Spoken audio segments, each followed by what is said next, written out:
Sorry, that's what I meant to say. The album art, the single art. Sorry, but the last one of these conversations I did was with Justin from the lead singer of Blue October, who's gone through a lot of mental highs and lows and stuff, and he credits being able to pick up a guitar when you're down like that to get this stuff out.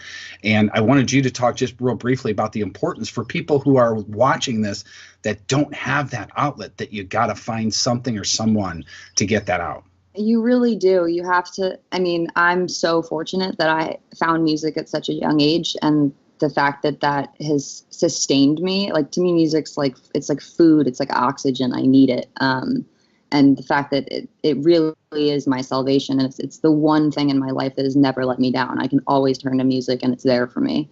But for people who don't have that, I can imagine it's a super challenge. I think the best advice I got when I was going through all of this, and I mean, I'm still going through it, but, you know, in the heat of it, at the low points, was look at it like, I'm going to mess up this mess.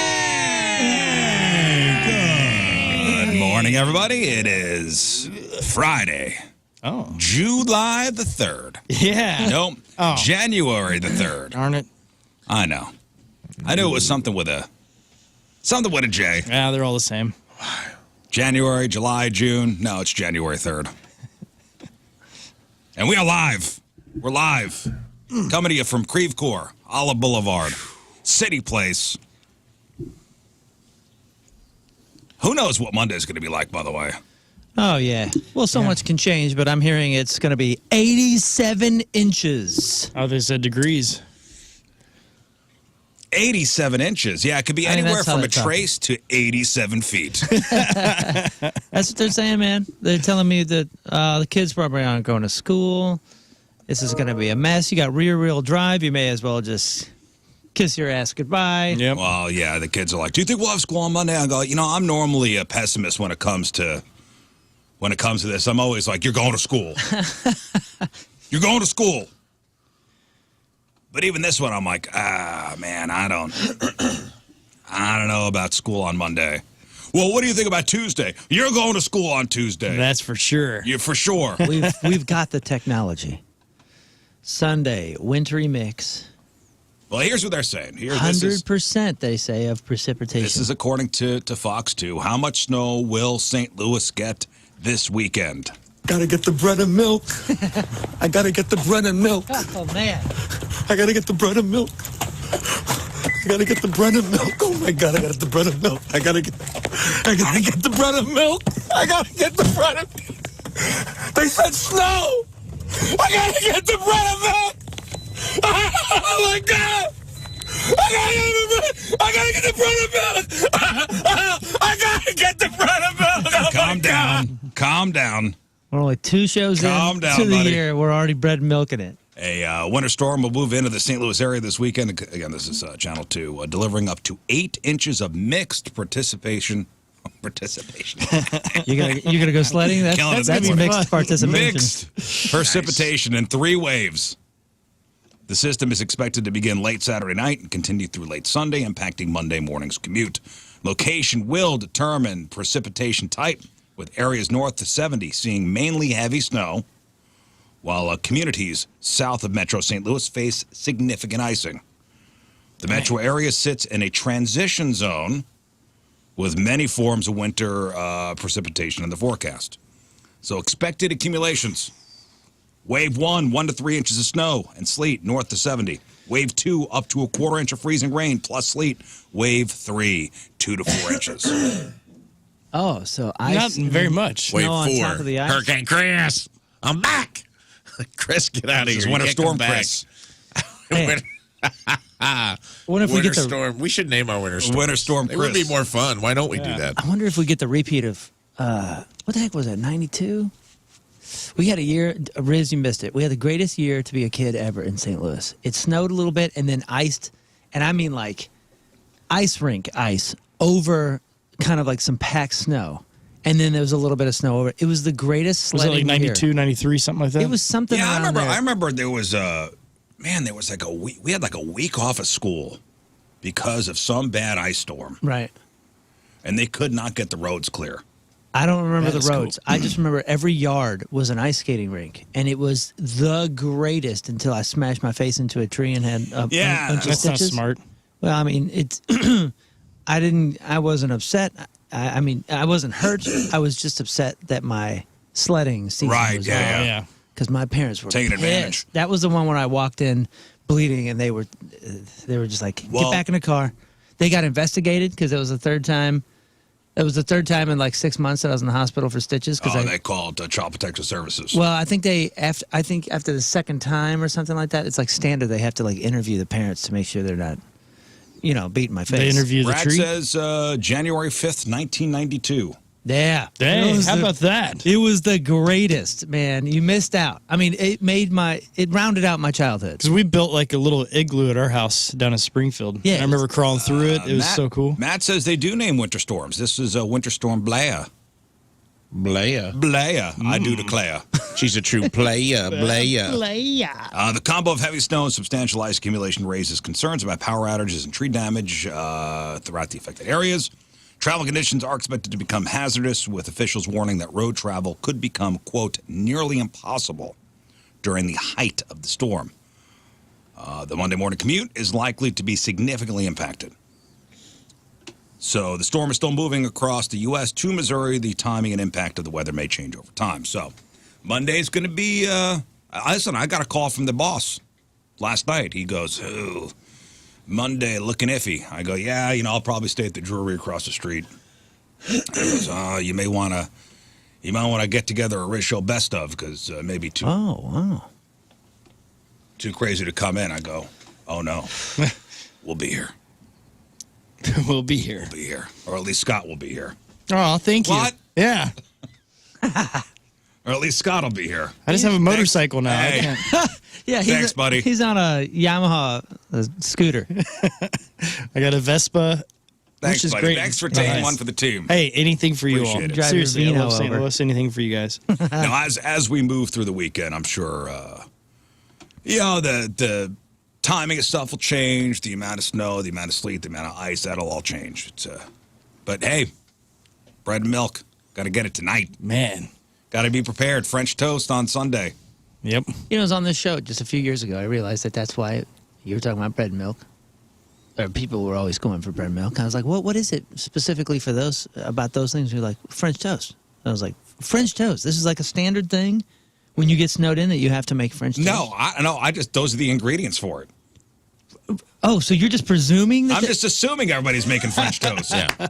He's just taking the completely arbitrary ingredients that people think are survival goods Oh, okay. and creating what product you can make with Right. it. So it's not a French toast thing. It is some sort of thing is where the people think staples. that's the survival I staple. think that's the staples, yeah. Milk. Milk, bread. Milk and bread. You can have toast, butter, milk, bread, butter. Sometimes this world feels weird. Amen. And Well, 100 years I ago, that understand. makes a lot of sense. I'm off a lot. I'm way off a lot. But is this one? Is this a simulation? Here we go again. I don't know, man. I may dip into my emergency supplies. Your frozen bread and hamburger I got buns. barrels of rice in the basement, Yeah. just in case. Hey, I'm curious. I haven't heard anything in some time about your deep freezers. What's in the deep freezer? Meat. Is it still that half a cow you're going through? We just got one. We You just got a new one. see? Well, you didn't update us. No, none of us knew this. The new cow comes every November. Okay, I will make a note What's of the that. name of this cow? We don't name them. We don't name them, Scott. You All right, just so- you just go out and hunt them, right? So it's freshly full. No, I got 400 pounds of meat. A bull. I got 400 pounds. Well, the meat fits in one freezer, one deep freeze. What's So in it the takes other one? over the whole thing. Is it a full cow, you say, or half? Half cow. So do I need to get a huge deep freeze if I was to do the half cow, or can I get like a tall one that's... Yeah, how big is this thing? I don't know. It's your standard deep freeze, not a huge one. It's the ones that you see like in the murder docs. We got our you could put. Let me see how many dead hookers. If you cut them up small, if you package them right. at least four. At least four if you cut them up small. That's ridiculous. What's in the second one? Is it just filled with ice cream sandwiches? Yeah, that's it. It's Just stacks. all ice cream sandwiches and Italian ices. You're living the life, man. I know. That's pretty cool. 2 deep freezes. 2, yes. Looking like Yes, too. looking like a butcher in a Six Flags. You too can own a deep freezer. Now I'm not to that Just level go yet. to Costco. They're not that expensive. We are now Costco members, and Well, today look at is the you. run day. Whoa, and really? I'm going to go, but apparently Wednesdays are the sample days, and I'm missing out. So I got to go on a Wednesday. But man, I just yeah. encourage everyone to go out to the St. Peter's location because the one on Olive, it's too crazy. Just go out there. Nah, St. Peter's is packed. Don't What? go there. No, go over there. It's way better. Yeah, it has changed our life. Go to Costco. They sell deep freezers. That's where we got ours. I'm a Costco snob now. I got a 2-pack of deep freezers. That's what Costco's all about. It's in plastic. Yeah, you I cut got a it. 2-pack. We buy in bulk. It's nice. No, I also got a generator too. You do? See, you're living Well, a life just that for the I can't just for the deep freezer. obtain right now. What if the smart. power goes out? Yeah, you could lose it all, man. I'll lose it all. Nobody wants to lose 4 dead hookers. No, like to keep them fresh, It'll take a while to frozen. thaw, though, I'm assuming. And if it's Well- in the wintertime, Well, just God, push them roll it out in the outside. yard. Yeah, just push them in Well, I the mean, yard. God forbid something happens, and I'm running around going, "Hey, hold these steaks." Is there a guy standing right there at Costco in the deep freezer aisle going, well, you know, if you're going to get one of these, you got to get 2 of these. And you know, if you're going to get 2 of these, you really need to get a generator. It's got it all right there. The generator Sells you on came the- later. It sells you on the package. Well, once you get past the cell phone guys, then the other guy pops up. The Hey, come here. generator came later because it was somebody going, "Hey, you got a lot of meat. What happens if the power goes out?" I go, "You're right." So is it like a tiny little generator, or is it one of those big boys you roll in and? No, it's a solar powered one. So Wow. it charges. It'll charge, with the sun, and it'll keep it going for That's kind of neat. quite a bit of time. I am impressed. I can't figure out where to store the Christmas stuff. Oh, But you got a generator. I and tell you two- what, two man, I deep came home freezers down yesterday. there. My house was de-Christmased. Oh yeah, mine too. Really? My wife did it on her own. So did mine. But here, I don't know how your house operates, but this is how mine is. Oh, I walked in and she goes, "You didn't even notice. Everything's down. I did everything." And I went, Same exact thing happened to me. "Oh man, I would have noticed if you just give me a few more minutes. I'm so grateful. Thank you. This is amazing." And then I went downstairs where my office and studio is, and all the Christmas stuff is on the floor waiting to be stored. So, Oh no, everything was away. yes, yeah. Everything was nicely put away. so I still got to store it. I walked in and I didn't notice, and it was a Your test, and I worlds. failed. I failed the test. Yeah, me too, man. That's My wife funny. goes, "Do you notice anything?" I go, "The house is nice and clean." Your hair looks great. She goes, "The Christmas stuff is down. Christmas is over." I go, "Oh, cool. Thank you. Thanks. On with my day."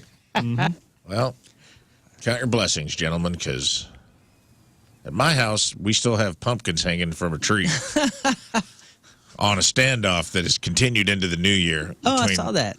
I saw you post about that. I was like, I remember when I decorated for Halloween, I went out and got like all those blow up things. Like I decked the whole house out. And Tina's contribution that she demanded to do was she got those little trash bag pumpkins. You like fill them with leaves and tie them up in Yeah. the tree. And she tied them way up high in with untiable knots. So they're up there. And I was like, I took all the stuff down. Day after Halloween, I took everything down. And I go, what, did you get a ladder? She go, "Oh, I borrowed Emily's ladder. And Emily moved.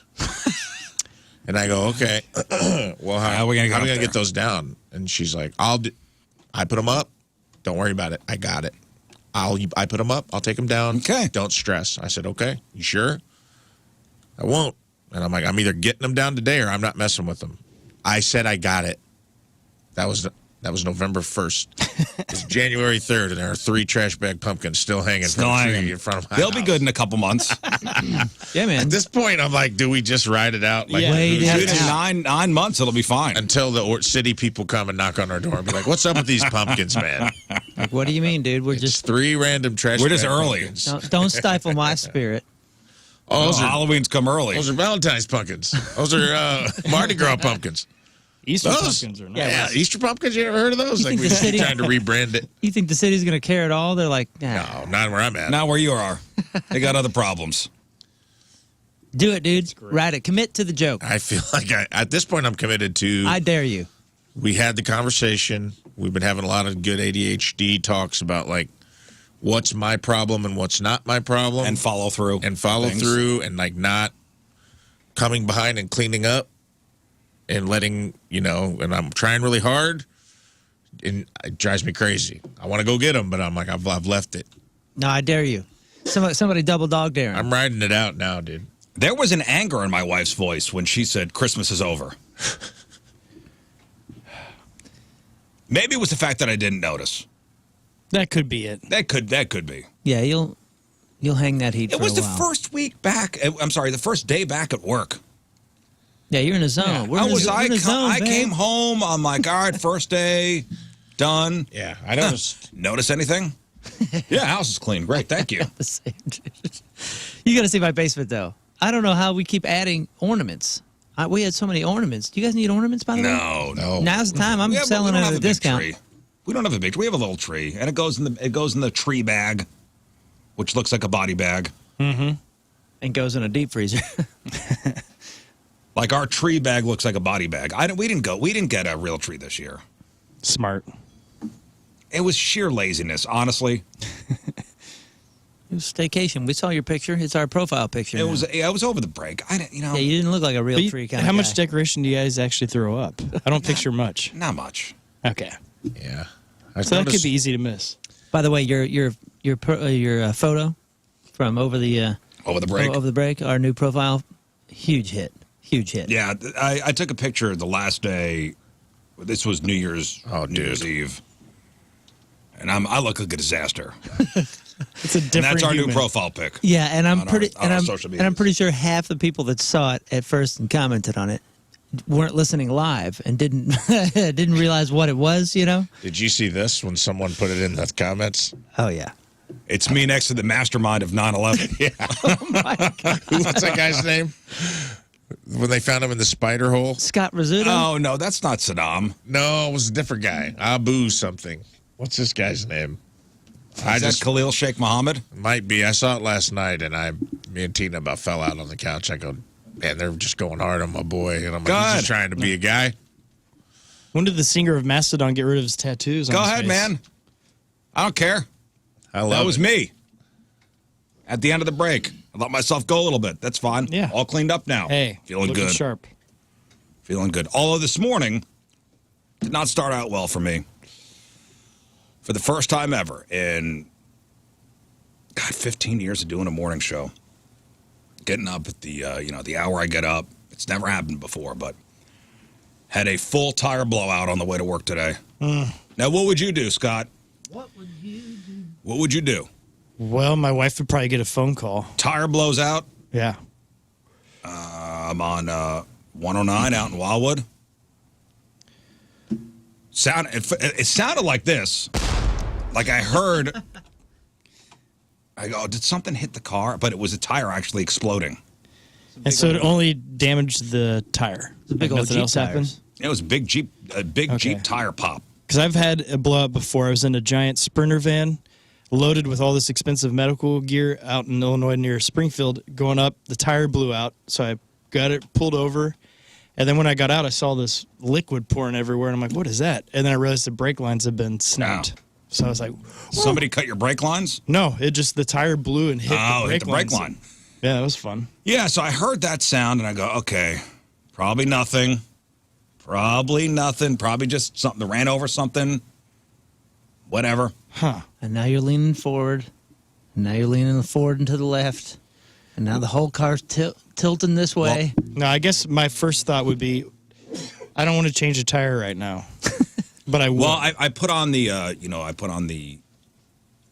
the screen on the little toggle switch you could switch to see the tire pressures, and it went from my front left tire went from 36 psi to 27 to 17. I go, oh no! I pulled off onto a side street, and by the time I pulled off, it was just about zero. 3 o'clock in the morning. It's 28 degrees out. Yeah, that's a good point. What do you do? I called an Uber. Not a bad choice. Would you change the tire right there? I don't know. I mean, I probably dark would have out. because I'm cheap, but Yeah, I probably would. 'cause I wouldn't even thought of Uber. I'd have thought of I got to fix the tire right now. Dang it, or change it. Yeah, I would. I probably would have changed it. Although if I was in your position and I was you, Yes. I probably would. I gotta get to I'd work. Go back. What happened to your driver? Like you need to have that. It was, I said, hey, what He's could still- go wrong on a Friday? He's still there. Yeah, he's still with the car. He's still in the car. He's in the car. He's shivering right now because Rizz said you can't burn the gas. No, I said, I'm just gonna call an Uber. It's down the car's on the side of the street. Yeah. So what's the plan? You gonna go back and do it yourself? I don't know. I got roadside assistance. I've never used that. I don't know what that is. I don't know how that works. Is it a monthly? Is it If I pay every month. okay? And they show up and just do it, and you stand in and watch. I mean, is it a test of my manliness if I call somebody? No. Even though I pay for it?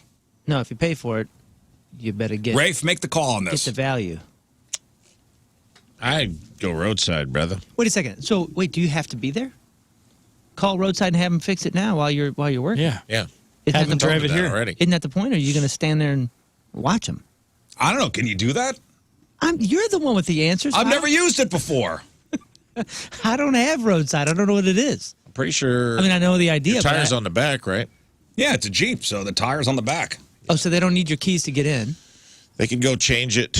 I don't know if they might just leave your other tire like leaning on the Jeep. They might put it on the back, bolted down where the old one was, but they will go change it while you're not. Nice. If you'd left the key, depending on what level of roadside you have, sometimes though, it's nice, man.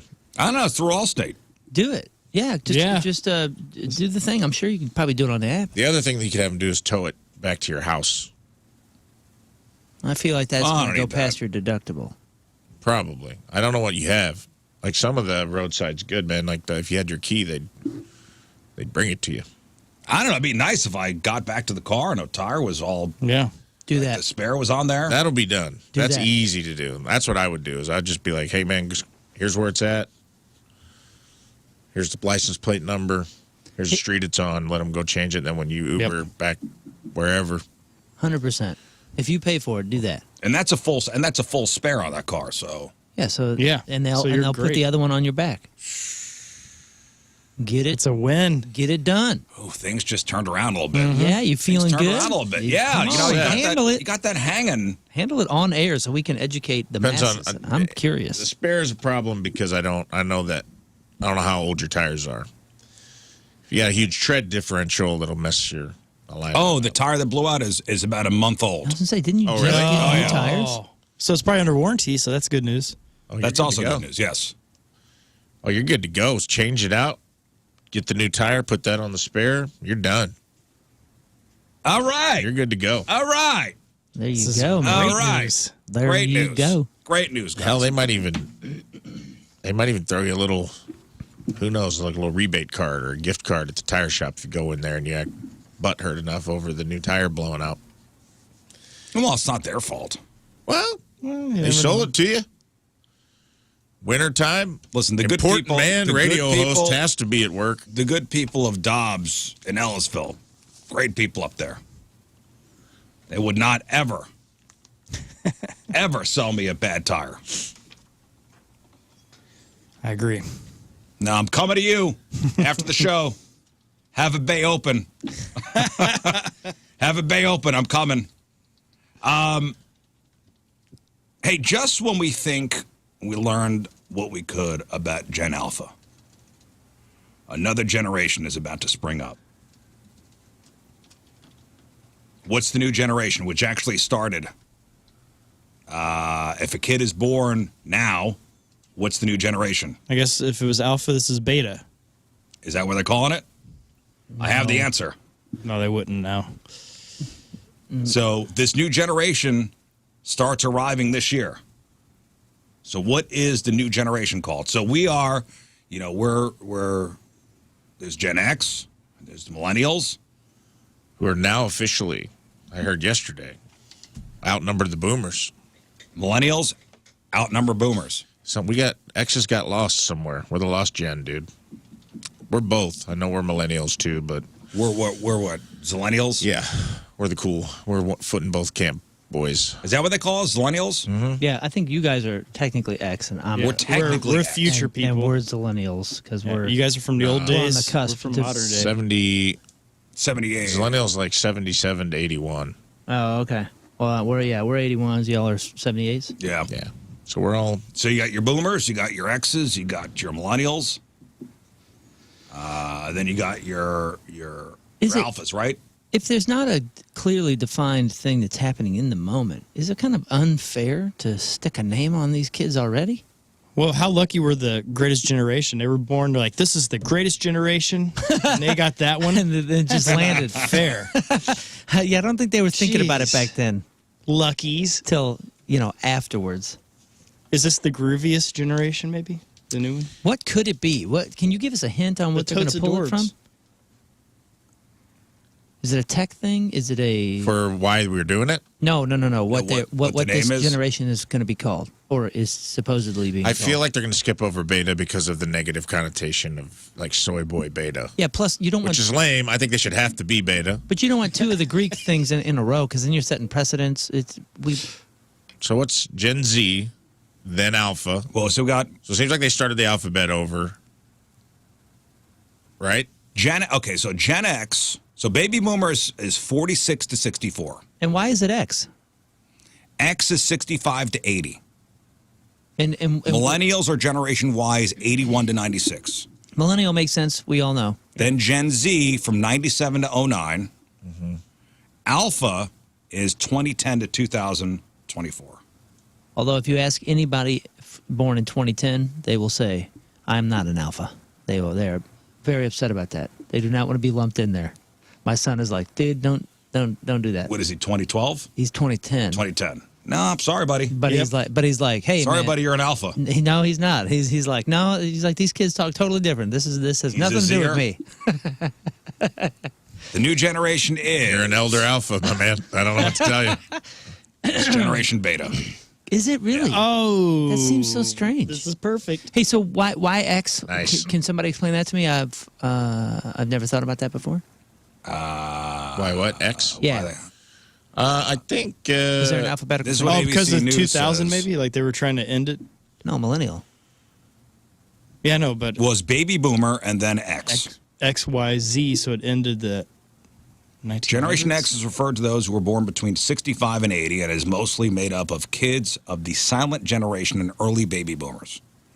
The 1970s and 80s, the Gen Xers were often called the latchkey generation because many came home from school to empty houses, needing a key to let themselves in. This was due to rising divorce rates, increased maternal workforce participation, and limited childcare options. Generation X parents were the first to adopt, quote, helicopter parenting, being more involved in their kids' lives compared to their boomer parents, who were more hands-off. Gen Xers focus on closely managing their kids' social and educational growth. Well, they nailed us, but why? I don't know why the X. Why the X? I think it just sounded cool. I think it was the MTV thing. The latchkey thing sounds like it makes more sense. Yeah, but I think Generation X Like kind of sounded like we're rebels. yeah, bro. because it's kind of it's kind of the We're wild. the grunge music and like the yeah. kind of where all that was the era when all this new music of like all this like emo music was starting to come in, like this detached sense of irony. And you know why? It's because our mommy wasn't home when we got home from That's school. right. We were left to our own devices. And We had they- too much fun. And hands off. Y'all didn't want to participate in Which our means lives. we were out experimenting on our own. Experimenting. There it is. I There like it is. it. We just Oh, solved it. Doggone it. Excellent. So beta. Excellent. Excellent. That's beautiful. Nice. Pound it out. So betas will be born from 2005 to 2039, or 2025 to 2039.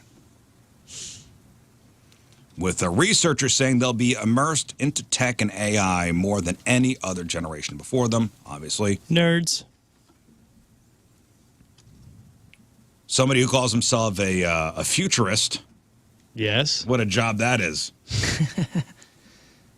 A futurist says that Generation Beta will inherit a world grappling with major societal challenges, with climate change, global population shifts, and rapid urbanization at the forefront. Sustainability will not just be a preference, but an expectation. And if you don't feel old yet, just know that most of Gen Beta will live into the 22nd century. It's pretty neat. Pretty neat. Ha, betas. Well, speaking of futurists, and this was an interesting article that I looked at yesterday, predictions about 2025 from 1925. Oh, 1925. So 100 years ago, what did they think 2025 would be? What would it look like? What would the people be like? That we're supposed to say a guess here? Because I think I know.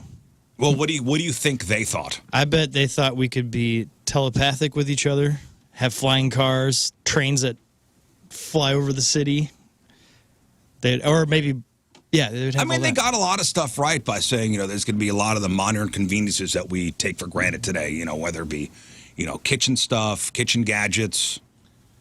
But for the most part, I just looked up eventful happenings in 1925. We have, let's see. Well, Hubble reveals that there's galaxies beyond the Milky Way. So there's a lot of futurist talk in 1925. And think about jazz was probably just full blown swing, So people were probably thinking wow, it's jazz, man. These kids are getting wild. Are listening to jazz, swing and jazz and all that kind of stuff. Their hands Next are going to stop Saturn. All right, then we have January 2nd. Fascist violence begins in Italy. Whoops. Mussolini establishes dictatorship in Italy on the 3rd. Hitler's political maneuvering in Bavaria, and I'm pretty sure didn't he publish Mein Kampf around this time, in the mid-20s? Hitler? Right. I don't know. So it's probably a pretty interesting place as far as what they're going to think is going to be happening in 100 years. With jazz and Hitler and Babe Ruth kicking ass. Flying cars and turquoise jewelry. Well, and basically, people in 1925 predicted that people in 2025 would be immortal and ugly. What? Yeah. Immortal and ugly. Huh. So, about 100 years ago, a group of deep thinkers. That was what they called futurists. Yeah, we're futurists. We're deep thinkers. A group of deep thinkers. Oh, wow. These guys are awesome. They got together, and they dared to imagine what life would be like in 2025. And some of the stuff proved, weirdly accurate. So, one psychologist said the future looks ugly. According to his calculations, homely, dull people were having more kids than beautiful, intelligent people. Oh, so idiocracy. Idiocracy. What's happening in 1925? Dang. All right. So he thought, with the trend continuing, in 2025, we would all be homely and dull looking. But what was beautiful then has probably already shifted, so wouldn't it change? He says if we keep progressing in the wrong direction, as we have been doing, American beauty is bound to decline, and there will not be a good-looking girl to be found from, 100 years from now.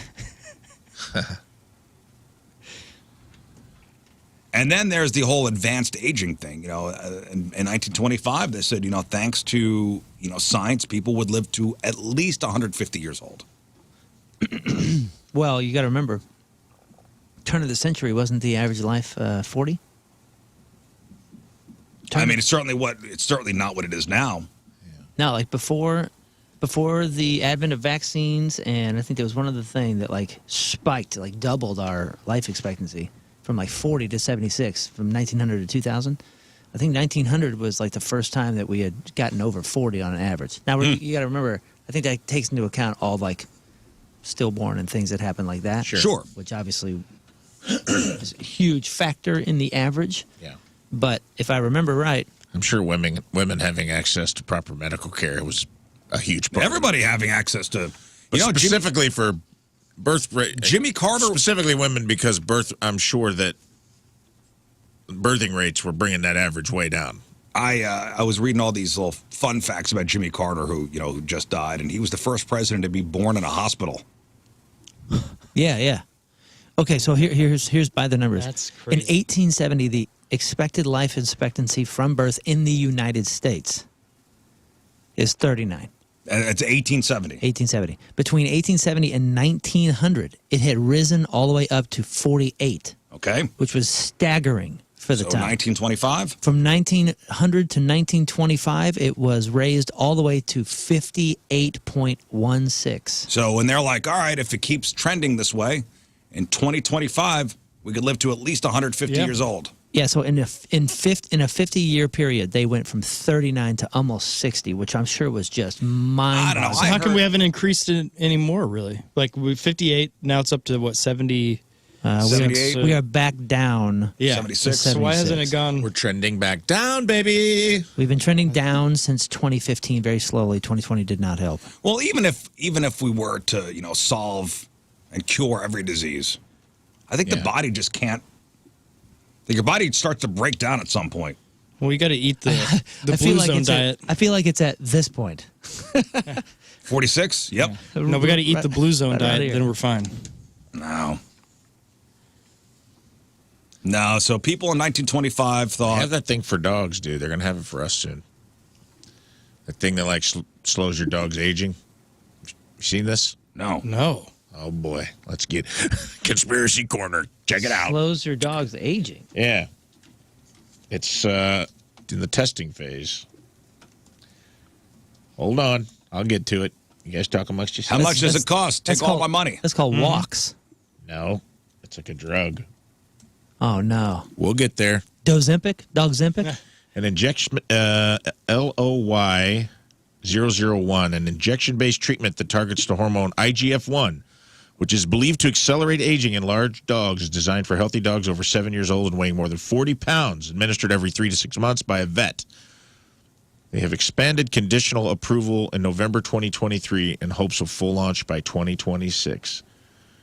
It's an immunosuppressant. Been used as an immunosuppressant.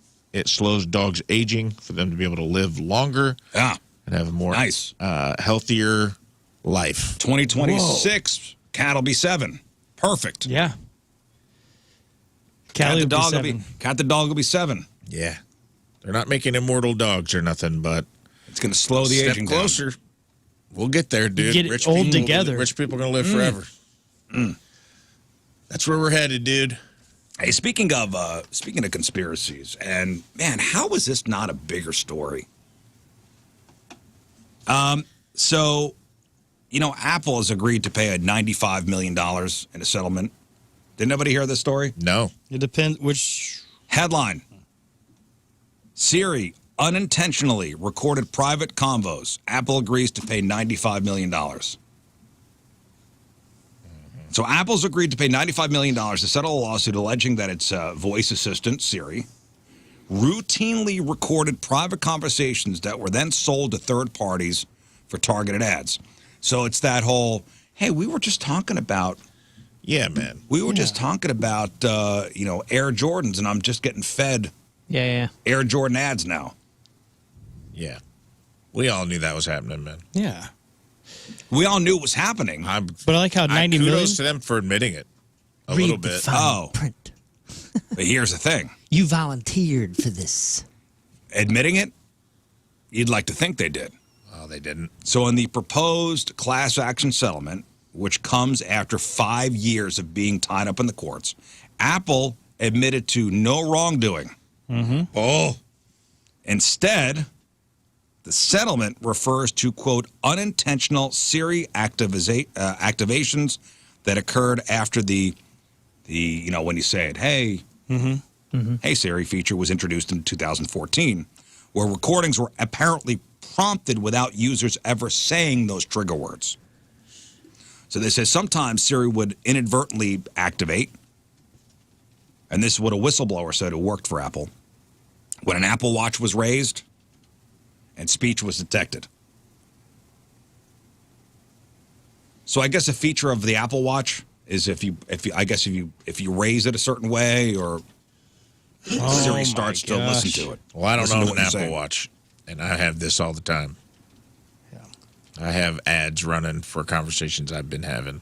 That's why I love working on the show, because my ads are so messed up where they don't know what to throw at me. So the only We're clue talking that about some users random seemingly stuff. had of their a series of alleged spying was eerily accurate targeted ads that appeared after they had just been talking about specific items. In this article, they talk about Air Jordans and talk about like Olive Garden. Like you mentioned Olive Garden, all of a sudden you're getting ads for it. Wow. It's currently unknown how many customers were affected, but if the settlement is approved, the Apple has offered up to $20 per Siri-enabled device for any customers who made purchases between September 17, 2014 and December 31st, 2024. That includes iPhones, iPads, Apple Watches, MacBooks, HomePods, iPad Touches, and Apple TVs. I like how it's $20. Like they made how much money off of us, and then they're like, oh, well, yeah, we made fortunes off you, but here's a little. Each customer can submit claims for up to 5 devices. Interesting. I mean, Yeah, $100. This is the a little advantage higher than that. to all the family plan crap that we have. You know, all the kids are on the same music things and Amazon and all. Because my Amazon suggestions basically look like the checkout aisle at Marshall's. You know what I mean? It's just crap, from candles to jeans to this to that. I mean, like, no, you're right. The algorithm has no idea who I am because the kids are using it. My wife's using Right. it. Awesome. Like, we're all using it. It's a mess. So listen, to Apple, $95 million to settle this all for the millions they probably paid, or they got paid from third-party advertisers for the info. Mm-hmm. That's nothing to them. No, this is a Yeah, this is a joke. there's a tech guy that I listen to a lot, and he's always talking about, like, you have to think of punishment versus Reward. reward. Yeah, and he's like, the punishment will never outweigh what they get. He's like, they'll do as many things as possible if the fee doesn't come close to the profit. Yeah. Like they just pay the fee. It's like, okay, if I'm going to be rewarded for parking here, and all I got to do is pay a $10 parking ticket, well, then I'm going to take the reward and pay the ticket. Right, of course. Let's say a parking garage is, $30 to go to a Cardinal game. Or I get a $10 ticket next to the gate 2. Yeah. Well, then I'll $10 gate to parking it ticket. every time. Yeah, I'm going to take the parking ticket. That's the old, was that Fight Club? When he was explaining the brake line going out in the car and the amount of loss, like for them to, the cost of a recall versus the cost of just paying for a few people to get burnt alive. Yeah. Oh, yeah. Yeah. You know, and that's real. That car companies have done those types of, those are risk Yeah. mitigating. They have officers that are like risk mitigation. Like, this is what we do. We calculate cost versus cost effective, like a safety recall versus the potential lawsuits that it'll. Yep. They just won't do it. They and Yeah, they so 5 people died. and they have it down to a science. Yeah. So to pay off the 5 families or to do a full-scale recall, Yeah. what's going to cost less? And it's all a science. It's all a math game. And this Sure. dude was talking about how, all these tech billionaires and all this, they calculate it all out, and there's people getting paid a few $100 million to calculate it all out, and that nothing's ever going to change. And because the general public hears something like this and thinks it's a win, is like, oh, so did you hear so and so got sued for $100 million? Like, yeah, but he made $6 billion. Yeah. And all he had to do is pay $100 million, and you think that's a win. Yeah. In general, the headlines look like wins for us. Right. The little person's getting $100 million. $20 sounds $20, good. sweet. Yeah, right. Like, Yeah. And we're none the wiser, and we just keep on trucking, and Yeah, that is. groceries get more expensive. Kind of got a whole beef with the whole class action lawsuit thing, because it does feel like, it almost feels like a PR event, because no one's really I know that people are. It is a way to be like, they've wronged so many people. There's no way to get retribution for everyone. So we're just gonna. This is a public lashing of this company. But at the same time, no one really benefits. Nobody. No. Not really.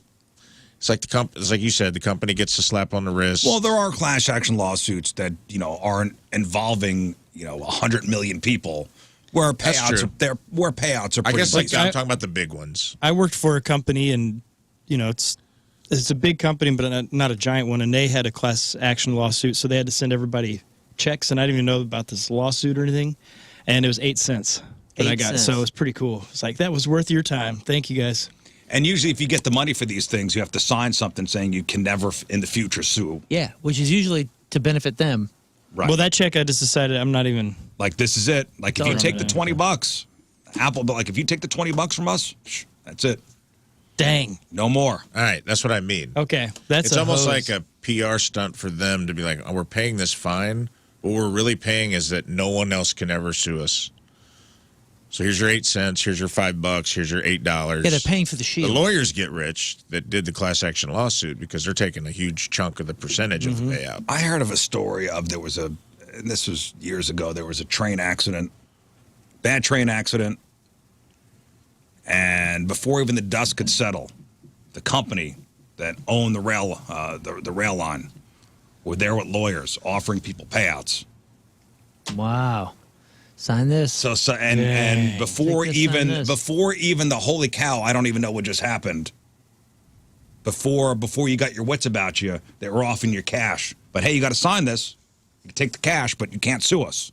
I wonder if Chat GPT or something like that, you could just say, hey, give you a prompt for a legal thing that you're reading and see if it could tell you like, oh, I wouldn't do that, or this is okay. And like, could it be a legal buddy that could help you in these circumstances? Because what we don't know hinders our success. So I don't know. After the hearing when the settlement could be approved is currently scheduled for mid-February. So if the settlement is certified, Apple will send notices to all the affected customers. And everybody always reads those. yeah. And through the settlement, customers can not only get monetary relief, but also ensure that their private phone calls are permanently deleted. Yeah, We assure you. Oh, We assure you they are Can't going to mess be that up. permanently deleted. until legislation is passed where there's an actual penalty. It's like set, a precedent is set for an actual penalty that's going to damage anybody. This is just how it's going to roll. Yeah, and also, can we put a law in place where tech companies can't be the ones that store government data? Like, that's a funny thing because they Big control the business government that way. It's just weird. Here we go, guys. Yeah, Government. You know whose You problem got this the is? tinfoil hats on. Here we go. Generation Beta. that's right. They get to deal with it. I'll be fine. This is Generation Beta's problem now. And dude, I did look up earlier Gen X when we were talking about it. So why are we called Gen X? Yeah, it says named after this school's hell, dude. Yeah. Named after the variable X to represent the idea the generation resisted being defined. Oh, yeah. That is the Don't coolest. put us in a category. define us, dude. We'll define ourselves. We'll The term categorize originated in the early ourselves. 90s where X symbolized an unknown variable or desire not to be defined. Extreme. So we were pretty close with the whole MTV Gen X. It was all about like the detached sense of irony, like refusing to hang our hat on anything. Yeah, but you know what, though? When Which enough was all- at the end, that's all we were left with. That's what- why no one cares about us. Like that's the reason we've dodged the generational wars. Like how do you fight with someone whose main character ingredient was apathy? Yeah, but you know what, though? When enough people have that feeling, Yeah. that's a category. Oh, yeah. That's being defined. Whoa, bro. Back off, man. Hey, don't have a cow. That's being defined. Not me, man. Yeah, no, that's being Not defined. me, dude. Also known as the middle child generation, being smaller in size than boomer and millennials. Huh? Kids Hilarious. without a country. Then we're called the middle child generation. Between the boomers and the millennials. Yeah. They're both way bigger than us. Yeah, and Like the forgotten about middle children of history.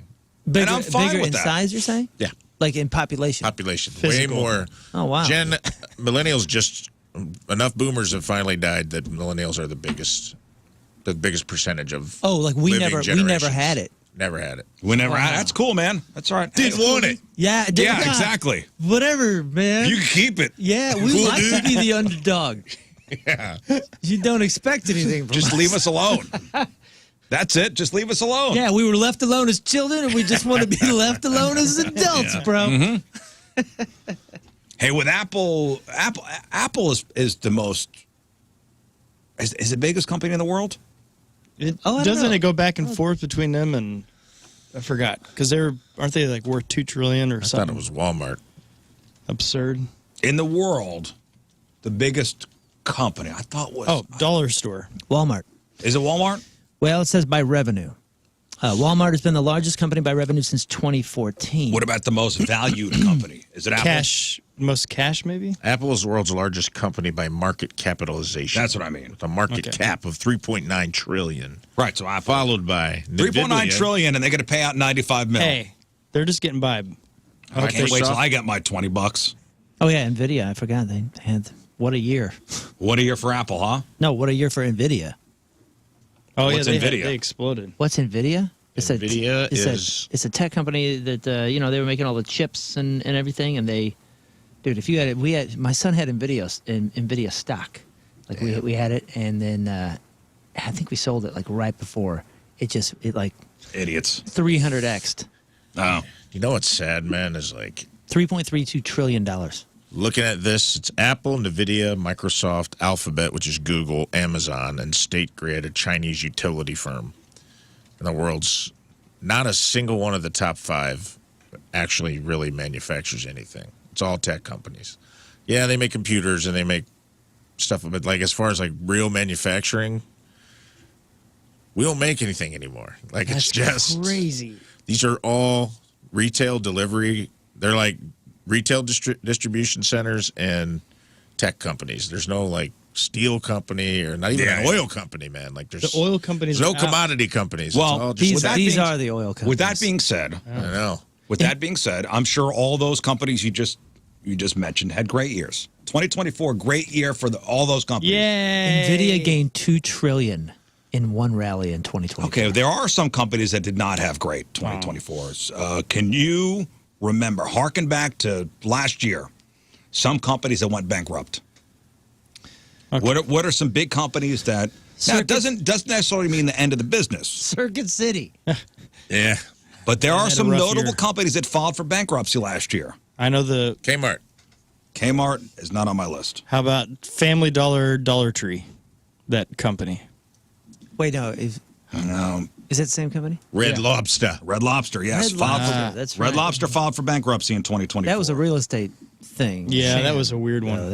Big Lots. Big Lots filed for bankruptcy last year. Man, Bowflex. Remember Bowflex? Bowflex. Heartbreaking. Does that mean I don't have parts?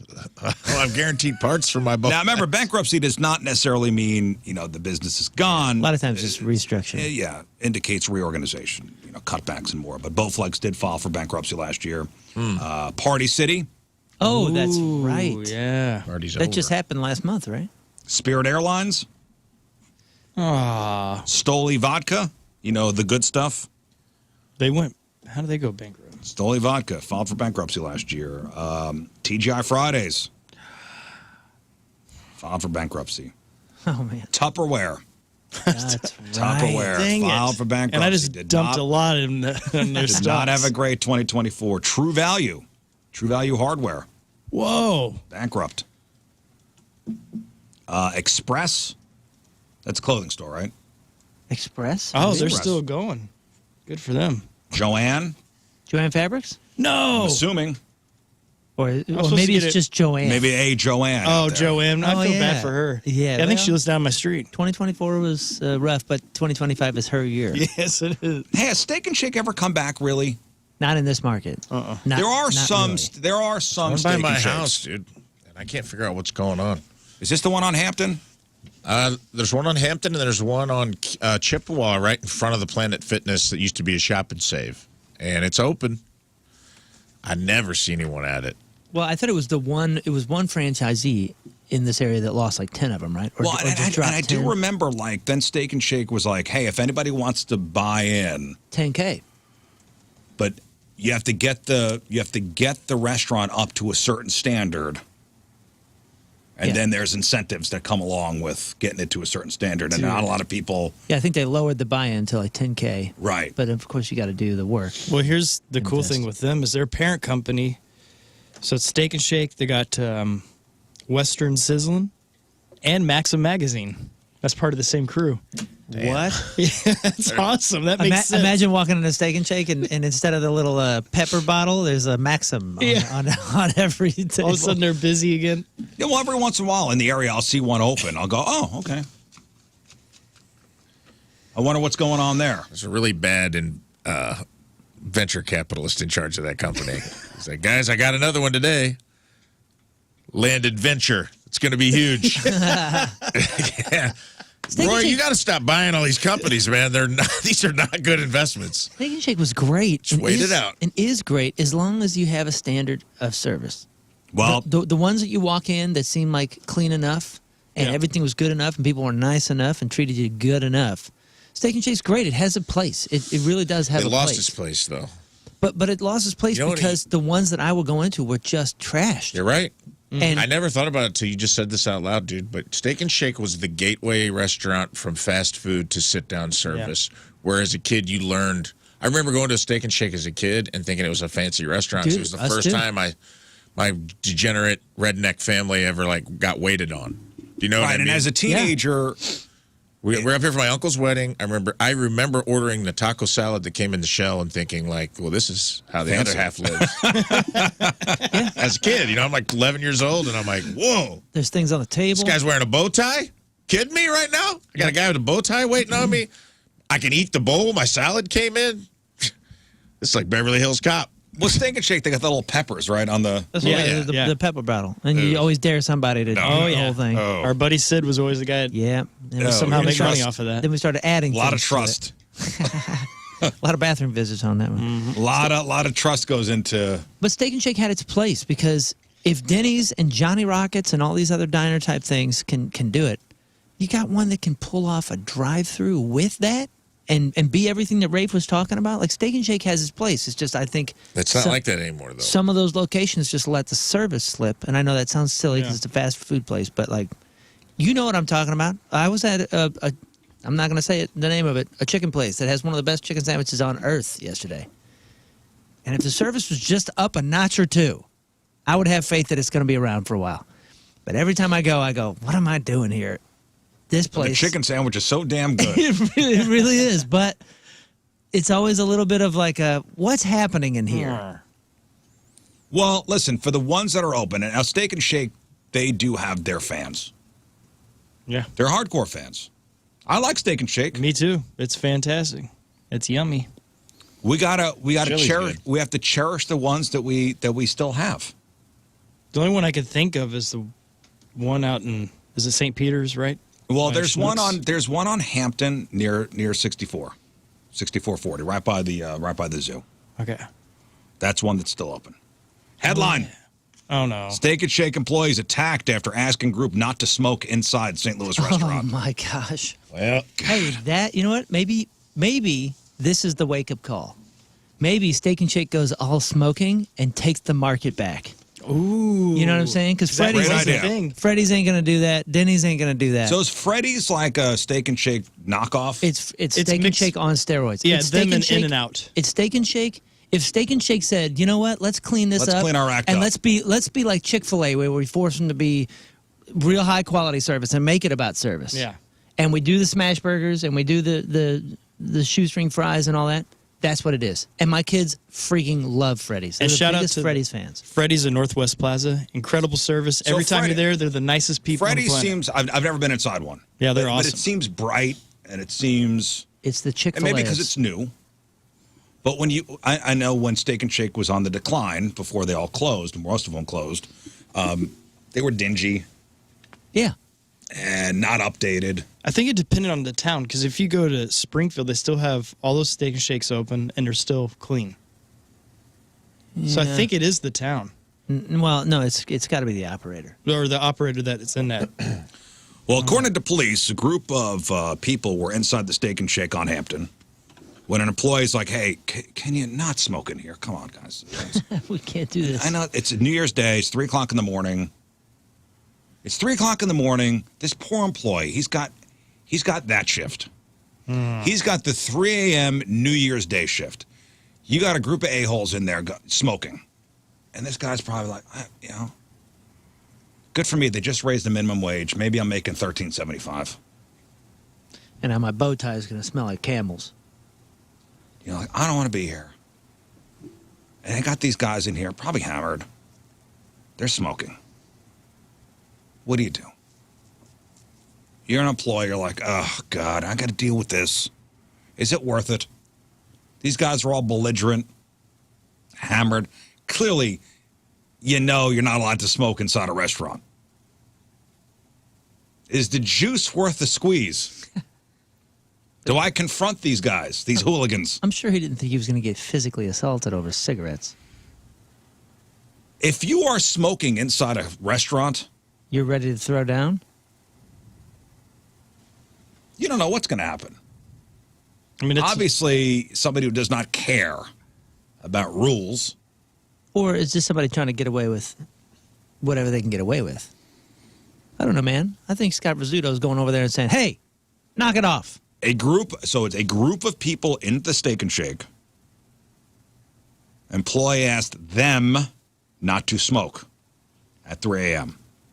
Argument begins. Things escalate. Some of the group jumped over the sales counter into the cooking area. Jeez. Other employees held some of the individuals back as others in the group threw things at the employees. One of the suspects punched 2 employees during the whole altercation. Man. Gone before police got there. This was the Hampton one. The Hampton one. So, and you know where it is on Hampton and 40. Right by the highway. Right by the highway, right there. Oh, yeah. I think there's that nice Mercedes dealership across the street. Mm-hmm. And a Courtesy. Courtesy's right there. That's a bummer, man, because it's hard enough to get late night dining, and this type of stuff's why places don't mess with it. Yeah, exactly. Like, it's hard to find a good sit-down little diner anymore when comics come to town to go 2 a.m., shows are done, let's go grab a bite to Where eat. do you take them? I don't. I usually gramophone if we can get there before it closes.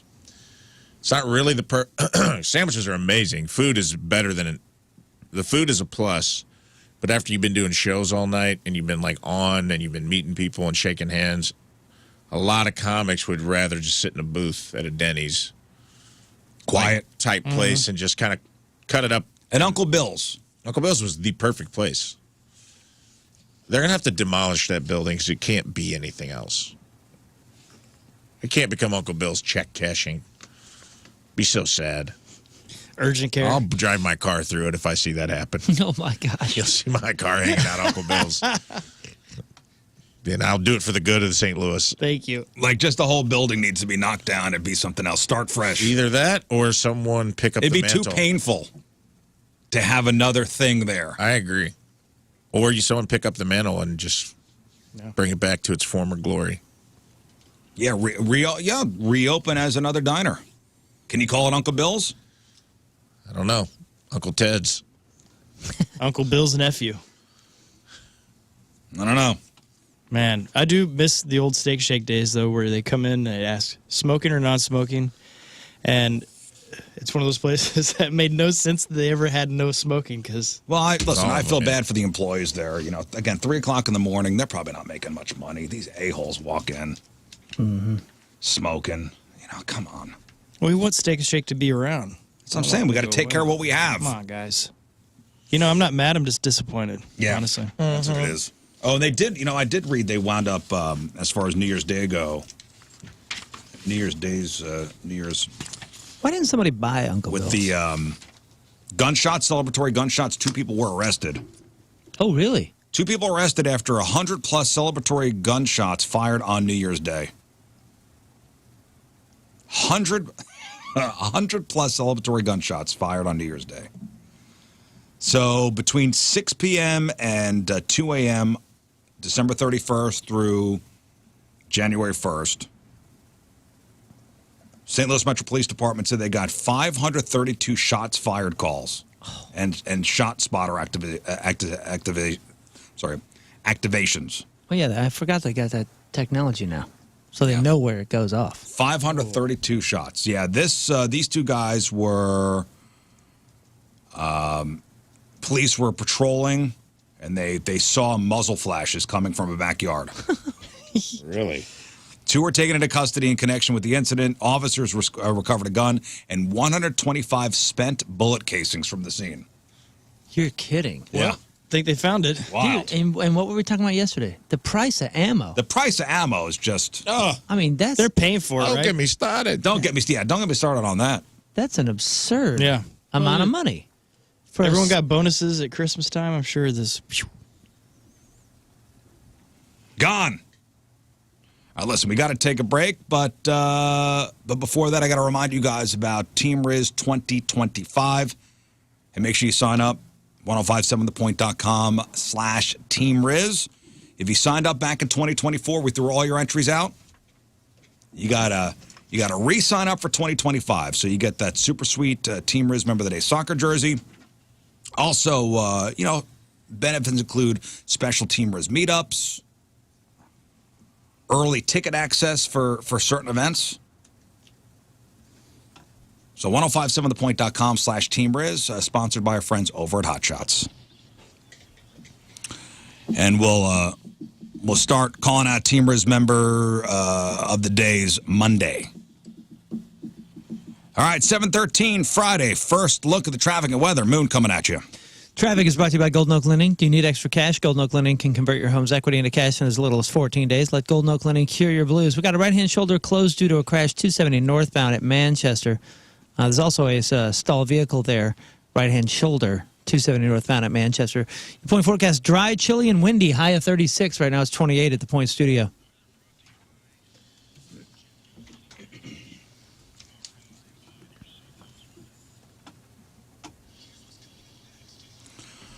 All right, Moon, what do you got? More Morgan Wallen. Sammy Hagar fires at Alex Van Halen. And how did Squid Game 2 do for Netflix? Plus, Alice Cooper is in the whiskey business. Kind of.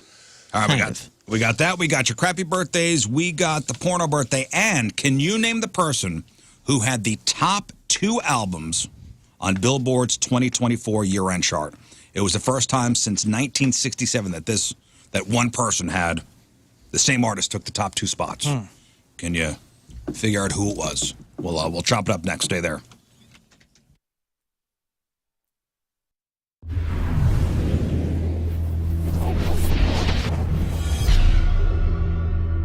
All right, so here we are backstage, the Stiefel Theater. Mr. Nathaniel Rateliff, how you doing, sir? I'm great. I've heard there's been some going back and forth about the pronunciation of the theater, because this used to be the Kiel Auditorium, right? It was Kiel. Right. Then they changed it to the, what was it before this? It was the Peabody. And now the Stiefel. Okay, Stiefel. Well, what are you hearing on your side of things? I've heard people say Stifle, Stiefel, I also, until, we got here, thought it was still Peabody. So. Right. Well, you know what? I've said it mistakenly on the air before, to the point where somebody sends an email saying, hey, Donnie, just a reminder that it's the Stiefel and not the Peabody. Because, I'm sure everybody. It's a good thing we have people trolling your show, Right. To point out your mistakes. Right. Thank you very much. So it's great to have you in town again. One of the things that I'd love to know is when you come to St. Louis, what is your guest list number compared to, say, any other random city in the country? I was just joking about that with our tour manager, because my mom and Joseph's mom were here. So I think, it's an average like 50 to 60 family members and friends. And then there's some people that I don't even know. They're like, I'm friends with. I was like, well, I don't know. Right. I don't know who the hell you are. But, it's always nice just to be around family and have the opportunity to, be able to see everybody. And, a lot of them don't get to, come to, a legendary theater like this and be backstage. Or I think my mom's actually out in the auditorium, taking photos right now. So that's awesome. Which is cool, So yeah. it's exciting for them, and I always like to try to make everybody happy. So absolutely, which has got to be a tough thing to do a lot of times, though, too. Well, you can't make everybody. Yeah. But I got to tell you this, just a little personal thing here, right quick, man. Yesterday, I had one of those days. You know what I mean? I was just grumpy Gus. I got home. There was 6 things going on at one time, and I wanted to prep a couple things for our chat today, and so I put on the new record. And man, I'm telling you what, and this is not just because we're talking.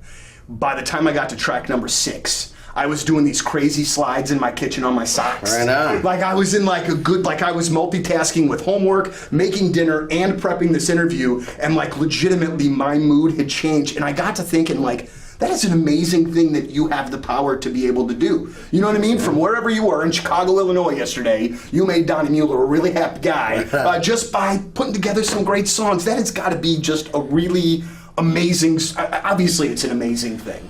Yeah, the second record, the first one was a surprise that, people liked it. You know, because for years you put out music and you just don't know what people are going to respond to, but you continue to do it out of, you know, love and passion for the art form itself. And, you know, but then once you have something that's successful, you're like, well, hell, what are we going to do now? You know, I actually feel that way. As soon as we were finished making the second record, I was like, well, that's exciting. What are we going to do next? You Right. know? And so, but, you know, luckily I'm with a bunch of great guys that we help kind of push each other. And, you know, I'm kind of, if we weren't on the road, we'd be in the studio. So, but I feel very fortunate and, you know, blessed that those songs came out of us, and, you know, and I get to be here with you. Yeah, now are you a guy, so you're saying you're out on the road playing live with the guys, or you guys are in the studio, so do you like have a studio at your house? Are you kind of always making music, always kind of recording stuff, or? You know, I haven't, for the past year and a half, I haven't really had a The time? house. Oh. So I've just kind of been living out of the suitcase. But I'm trying to find a good spot and, you know, hoping that I have like a little bit of a sanctuary there to make music. And, you know, Pat has a pretty good place in the back of his house, and I've actually was living in his basement, so. Hot Shots is thrilled to announce the grand opening. It's happened already. Rizz has already been out there. He's actually done a promo there. It's 7575 Lindbergh Boulevard, St. Louis, Oh, it's Missouri. nice. Yeah. It's a nice location. You said it was tight. I haven't been out there yet. You said it was awesome. Awesome. It's 10,000 square foot space built for sports fans and thrill seekers alike, offering the best in games, food, drinks, the ultimate viewing experience. And it's your new home for sports in South County Mo, baby. The Hot Shots Lindbergh has everything you need to make it your go-to sports bar destination. Rizz, tell them what they're bringing to I mean, South first County. off, they're huge. Over 40 new large HD TVs over 70 inches. You got the massive 150-inch projector screen, 10 tap handles of draft beer, 2 golden tea machines, 6 brand new pool tables. So whether you're catching a game, enjoying a night out with buddies, or grabbing a drink after work, Hot Shots Lindbergh is the place to be. With incredible food, ice cold drinks, and top-notch entertainment, they have created a space where every night feels like game night. So stop by. Brand new Hot Shots South County, 7575 Lindbergh Boulevard. All the details, hotshotsnet.com.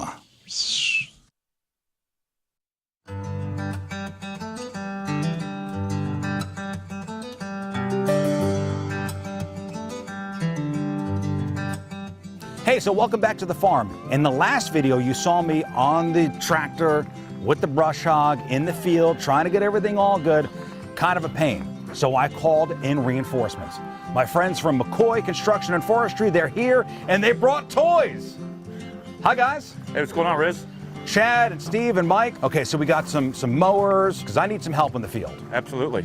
So you guys saw me with the big brush hog, and I can't, you know, with the elderberry plants out there, I can't really get close to the plants with that big brush hog. Sure. So this is for more of a precision cut. Yes, absolutely. That allow you to get a little closer to those. Welcome back to the program. Phone number 314-624-3833 or 618-398-3833. The Mick Ultra Studio Cams, 1057thepoint.com/Rizz. The socials at RizzShow. Show your emails. RizzShow at 1057thepoint.com. Friday fail stories coming up. Rafe's in memoriam. We'll give away some prizes. Crab on celebrities here in just a moment. But so there was one artist that had the top 2 albums of 2024. Can anybody name that artist? And it's the first time it's first time since 1967 that the same artist took the top 2 spots. Back then in 1967, it was the Monkees. Whoa. Well deserved. They're the band that influenced the Beatles. So back in 67, the Monkees had the top 2 spots for the year. 2024. My brain says Taylor Swift. What does your heart say? Same. Your brain and heart say Taylor Swift. I'm going to go Morgan Wallen. Morgan Wallen, okay. Ooh, good guess. Well, I will tell you, Morgan Wallen had the 3rd. This is according to Billboard. Bad guess. According to Billboard, Morgan Wallen had the 3rd biggest record of 2024. Morgan Wallen's One Thing at a Time. What about Post Malone? Post Malone did not have an album in the top 15. The reason I chose Tay-Tay was because she did all those re-releases. Yeah. She does all those re-releases where she, like, re-releases an album. This like, person had 4 albums in the top 15. It's And it is Taylor It's got to Swift. be. Got to be Yeah. her. Taylor Swift Can add another accomplishment to 2024. She finished the year with the top 2 albums on Billboard's year-end chart. Not bad. Glad she finally got a break. So the Tortured Poets Department was number 1, and then 1989 Taylor's Version was number 2. TV. Cleaning house. 1989's Take it to the bank. Taylor's Version was number 2. Then Morgan Wallen, this Noah Kahan guy. Noah Kahan. Oh, yeah, that was like the fastest sellout. Fastest sellout of the summer at the amphitheater. This guy's all over the place. So his record called Stick Season was the 4th biggest record of the year. I couldn't tell you a damn thing about this guy. You know about him? No. Noah Kahan? Sure, he's great. It's great in concert. Drake had the 5th biggest record. SZA for SOS was 6th. Zach Bryan, 7. Morgan Wallen, number 8. Taylor Swift's Lover was 9. Taylor Swift's Midnights was 10. Billie Eilish's Hit Me Hard and Soft was number 11.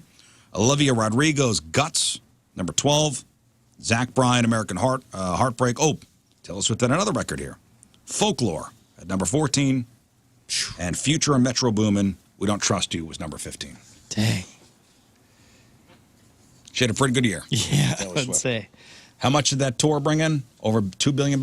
Couple, 2, 3. Damn, right? Damn. Good for her. All right, today is January 3rd. Back in the day, here's what happened 137 years ago in 1888. The drinking straw, invented by Marvin C. Sohn, was patented. 105 years ago, 1920, the New York Yankees purchased Babe Ruth from the Boston Red Sox for $125,000. 34 years ago, 1991, Blossom, starring Mayim Bialik, debuted on NBC. 21 years ago, 2004, Britney Spears married her childhood friend, Jason Alexander. Yes, the guy from Seinfeld. At the Little White Wedding Chapel in Vegas. Ooh, that same day, Casey Kasem turns over American Top 40 to Ryan Seacrest. You know what that means? Mm-hmm. Oh, I know what that means. Do you know what that means, Rafe? Time for the meltdown. It's time to listen to Casey Kasem. It's final goodbye to And Ryan another Seacrest. long-distance dedication. We're up to our long-distance dedication. And this one is about kids and pets and a situation that we can all understand, whether we have kids or pets or neither. It's from a man in Cincinnati, Ohio, and here's what he writes. Dear Casey, this may seem to be a strange dedication request, but I'm quite sincere, and it'll mean a lot if you play it. Recently, there was a death in our family. He was a little dog named Snuggles, but he was most certainly a part of... Let's go start again. From coming out of the record. Play the record, okay? Please. See, when you come out of those up-tempo goddamn numbers, man, it's impossible to make those transitions. Casey? And then you got to go into somebody dying. Casey, don't lose You it. know, they do this to me all the time. I don't know what the hell they do it for, but goddamn it, if we can't come out of a slow record, I don't understand it. Casey? Is Don on the phone? You're heating up, Casey. Okay, I want a goddamn concerted effort to come out of a record that isn't a up-tempo record every time I do a goddamn death dedication. We lost him. Now, make it, and I also want to know what happened to the pictures I was supposed to see this week. That's This right. is the last goddamn time I want somebody to use his brain to not come out of a goddamn record that is that's up-tempo, and I got to talk about a dog dying. Oh, no. For Snuggles. He remembered about the pictures. Here he goes. I can just see like producers in the back going, "Oh God, he's losing it." Oh no, here he goes. Oh, he mentioned the pictures. It's over. We lost That's him. behind the scenes at the RizzShow, by the way, with King Scott. That's right. So this day, 21 years ago, Casey Kasem turns over American Top 40 to Ryan Seacrest. And 17 years ago today, in 2008, Britney Spears suffers a mental breakdown in Beverly Hills where she refuses to hand over her kids to their father, Kevin Federline. Britney's eventually taken to a hospital, admitted as a special needs patient. And that's what happened back in the day. All right, time to find out what's going on in the world of music and entertainment with your Crap on Celebrities. Crap on Celebrities brought to you by Cordell and Cordell. Don't let divorce take more than it has to. Morgan Wallen received some good news to close out the year. In June, Morgan celebrated the launch of his Broadway bar. It's called Morgan Wallen's This Bar in Tennessee Kitchen. Though it opened without its official sign because Nashville, their council had initially denied the installation of the 20-foot neon sign for the venue, citing concerns over Morgan's past actions. However, the council later reversed its decision, allowing the sign to go up. So on the 27th, the bar posted a video on social media showing crews installing this big, giant neon sign at the 4th Street location. They're very particular as to what they put up there on Broadway. I know. Did you watch the Garth Brooks documentary about him opening up his bar? No. And anybody else? There was a whole thing about putting the sign up. Because it's a big deal. Because it's a big deal, and it needs to be approved. My one time in Nashville, my one observation was all these celebrity bars and these huge monstrosities, like Kid Rock's places, like, four floors. Garth Brooks' place is huge. All these big neon signs, and then in between are all these old school places that haven't given it up yet. That haven't been updated for 40 years.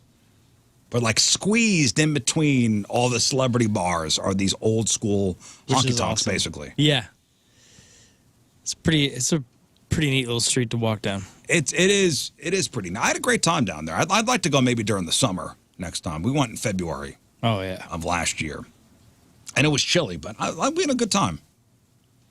Hey, how far did you guys make it on Squid Game? I am the new one. The new one, Ep 3. I'm episode 4. And both of you said it was great. You said it was better than you expected. Yeah, I'm enthralled. I'm into it. I'm gonna finish it. Stuff like that. There's certain stuff when you watch like a season of it and it has like surprise ending and things get. You're just like, you can't. Westworld was like that. I think that's what killed Westworld was like after season 1. It was so incredible. He tried to expand the world, which was really interesting, but they were never going to top season 1. So interest waned. Are you into the games yet? I'm into the beginning of season. Like I called out to Tina. I go, I see where this is going. Like he's gonna, I don't want to spoil it for anybody, but obviously it's Squid Game, so. I was like, he's gonna have to go back. We've got to go. Are you at that part yet? Like I'm at the part where I'm at the end of episode 2, where you find out the girl's not a contestant, but the other. Yeah. How do you guys think it did? You think people care? Because remember, the first one had a lot. Huge. It owed a lot to 2020. Yeah, it owed a lot to COVID. I'm going to say underperformed. I'm going to say underperformed, too, because I don't really hear much about it. I didn't hear anything about it either. I forgot it was even coming out, and then I was like, oh, look at that. There it is. Like, I don't hear much about it. Like the first one, everybody was talking about it. Yeah. I mean, I was late to that game. I was late to the Squid Game. I'm very late to it because I still haven't seen. It's good. I was introduced to it because my son was watching, and I go, What the hell? What are you watching? That's maybe not appropriate. What was he, 10 at the time? No, so when did that first come out? I thought 2020. Was it 2020? So yeah, maybe 10 or 11 years old. Dang. I had him not watch it. Parent of the year. I had him not watch it. Well, the second season came out on December 26th, and guys, record-breaking success. 68 freaking million views. Nobody's talking about it, but everybody's watching it. What's it got on the Rotten Tomatoes? 68 million views within its first 3 days. The impressive debut shattered the previous record for a premiere week set by Wednesday with 50.1 million views. Season 2 of Squid Game topped Netflix's weekly non-English TV chart, of course, in 92 countries. And fans are looking forward to the third and final season, which will premiere in 2025. All right, so it's got 83% critics, 64% audience as far as Rotten Tomatoes goes. Now, we are watching. My son did wind up finishing out the season, unbeknownst to me. So we're watching Squid Game together, and he's like, Dad, can you put on the American? Because I don't want to read. Oh, I like the. I can't handle it. So we're watching Squid Game 2 with the American, with the English. No, I'm on Moon's team on this one. I can't. Yeah, you can't do that. The languages are too different, and the facial emotions don't match. Oh, they don't. It takes me out of it. Yeah. It's the same thing when people watch Dark. I love the show Dark. I recommend it to everyone. I think it's one of the best shows been made in the last 20 years. I'll put it up there with Breaking Bad. It's German. And German's got its own pace, and German's got its own darkness to it. And when you put the American dub over it, it just doesn't. You got to just get used to the subtitles. We're watching Squid Game 2, the English Pay the price. dub. Pay the price. Pay the price, man. Put in the work. I wanted to. I'm like, I'd rather do the Korean, with the subtitles. It's like, Dad of the year again. Yeah. Really raising them right. Listen, when my kids actually want to do something with me. Oh, yeah, that's a good point. Yeah. Maybe your son can't read. Have you ever thought about that? Oh. I mean, he's getting good grades at school. I mean, he's really fooling everybody. Asian languages English are dubs. just, they're choppy and fast and very emotive and high-pitched. They're kind of cool. And if you just try to, dub in like a guy talking in English. Oh, I sometimes laugh at the voice actors because it's so over the top. What do you mean? How could you? And the lips are it's so far off as far as the lips matching. But even the facial feature, the lips you got to give up on. But even the emotive, the eyebrows and the lip quivering at a dramatic scene. It's dumb. It sucks. You can't do it. That's why I love read old subtitles. really bad spaghetti westerns because they're filmed over in Spain and the dubbing is hilarious on those. Yeah. Well, that's crushing. Either way. Hey, Wayne Osmond, the second eldest sibling in the Osmond Brothers group, he died. He was 73. The baritone voice singer and guitarist. Him in their death pool? Anybody? No. Anybody mention him over the past couple of days? Nope. He passed peacefully Wednesday, surrounded by his wife and 5 children. His daughter, Amy Osmond Cook, said Thursday in a statement posted on Facebook. Family also launched a celebration of life page on the platform to memorialize the late musician. He was the singer and guitar player, I guess the 4th oldest of the 9 Osmond children. Oh, I don't know there were 9 of them. Older brother to famed duo Donnie and Marie. Ozzy Osbourne has recalled his disdain for the Christmas period. What do you know? The Prince of Darkness hated Christmas. Guy, huh? So much, in fact, that he drank 28 gallons of alcohol to get through it in one season. The 76-year-old metal icon, most famously recognized as the frontman of Black Sabbath, has been open about his former addictions throughout his career, and he candidly spoke many times about his battle to get sober. During his new interview, he actually recalled how he used alcohol in the past as a coping mechanism, including a time that he used to get through the Christmas season, and he is quoted as saying that he was going through 224 pints in one season. I effing hate Christmas. It gets right up my... When I used to do booze and get effed up, I bought a barrel of 28 gallons of booze just for me, and it was gone before Christmas effing Well, Eve. some people do need a little something to cope. That's a lot.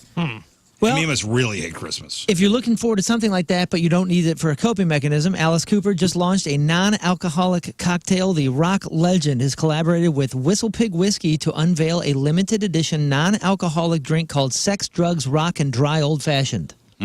The rye non-whiskey features barrel-aged maple syrup, accented with flavors of berries, herbs, mushrooms, and black pepper.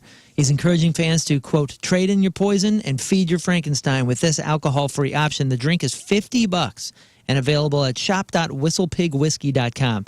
And all the proceeds are benefiting Giving Kitchen, which is an organization supporting food and beverage workers in crisis. That's pretty cool. Maybe Ozzy can call up his old boy Alice Cooper and get some of that. Few artists commit to their craft like Weird Al Yankovic. We have Weird Al's biggest fan here. He's going to go see him. And meet and greet, too. And meet and greet. 2 different places. Do you think he should be in the Rock and Roll Hall of Fame? Oh, 100%. Of course he should. 100%. Well, Hall of Fame chairman John Sykes has shed light on the selection process, describing it as a cross between an intellectual conversation and WWE. And while Yankovic's name has reportedly been mentioned, Sykes says he's never made it close to the ballot.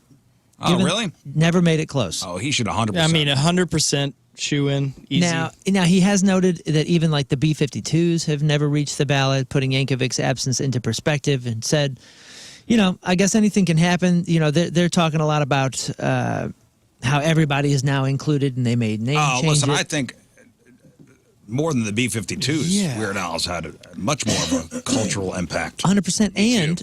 And he's doing another major 2025 tour that's spanning 65 cities.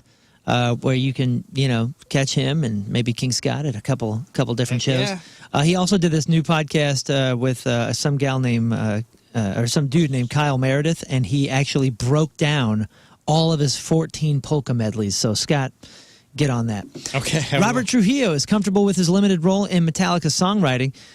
He joined the band back in 2003, remember? Very famous in Some Kind of Monster. Yep. Contributed to the 2008 Death Magnetic and is credited, I think, on all those songs. And then he's been writer credited on 3 songs on 2023's 72 Seasons.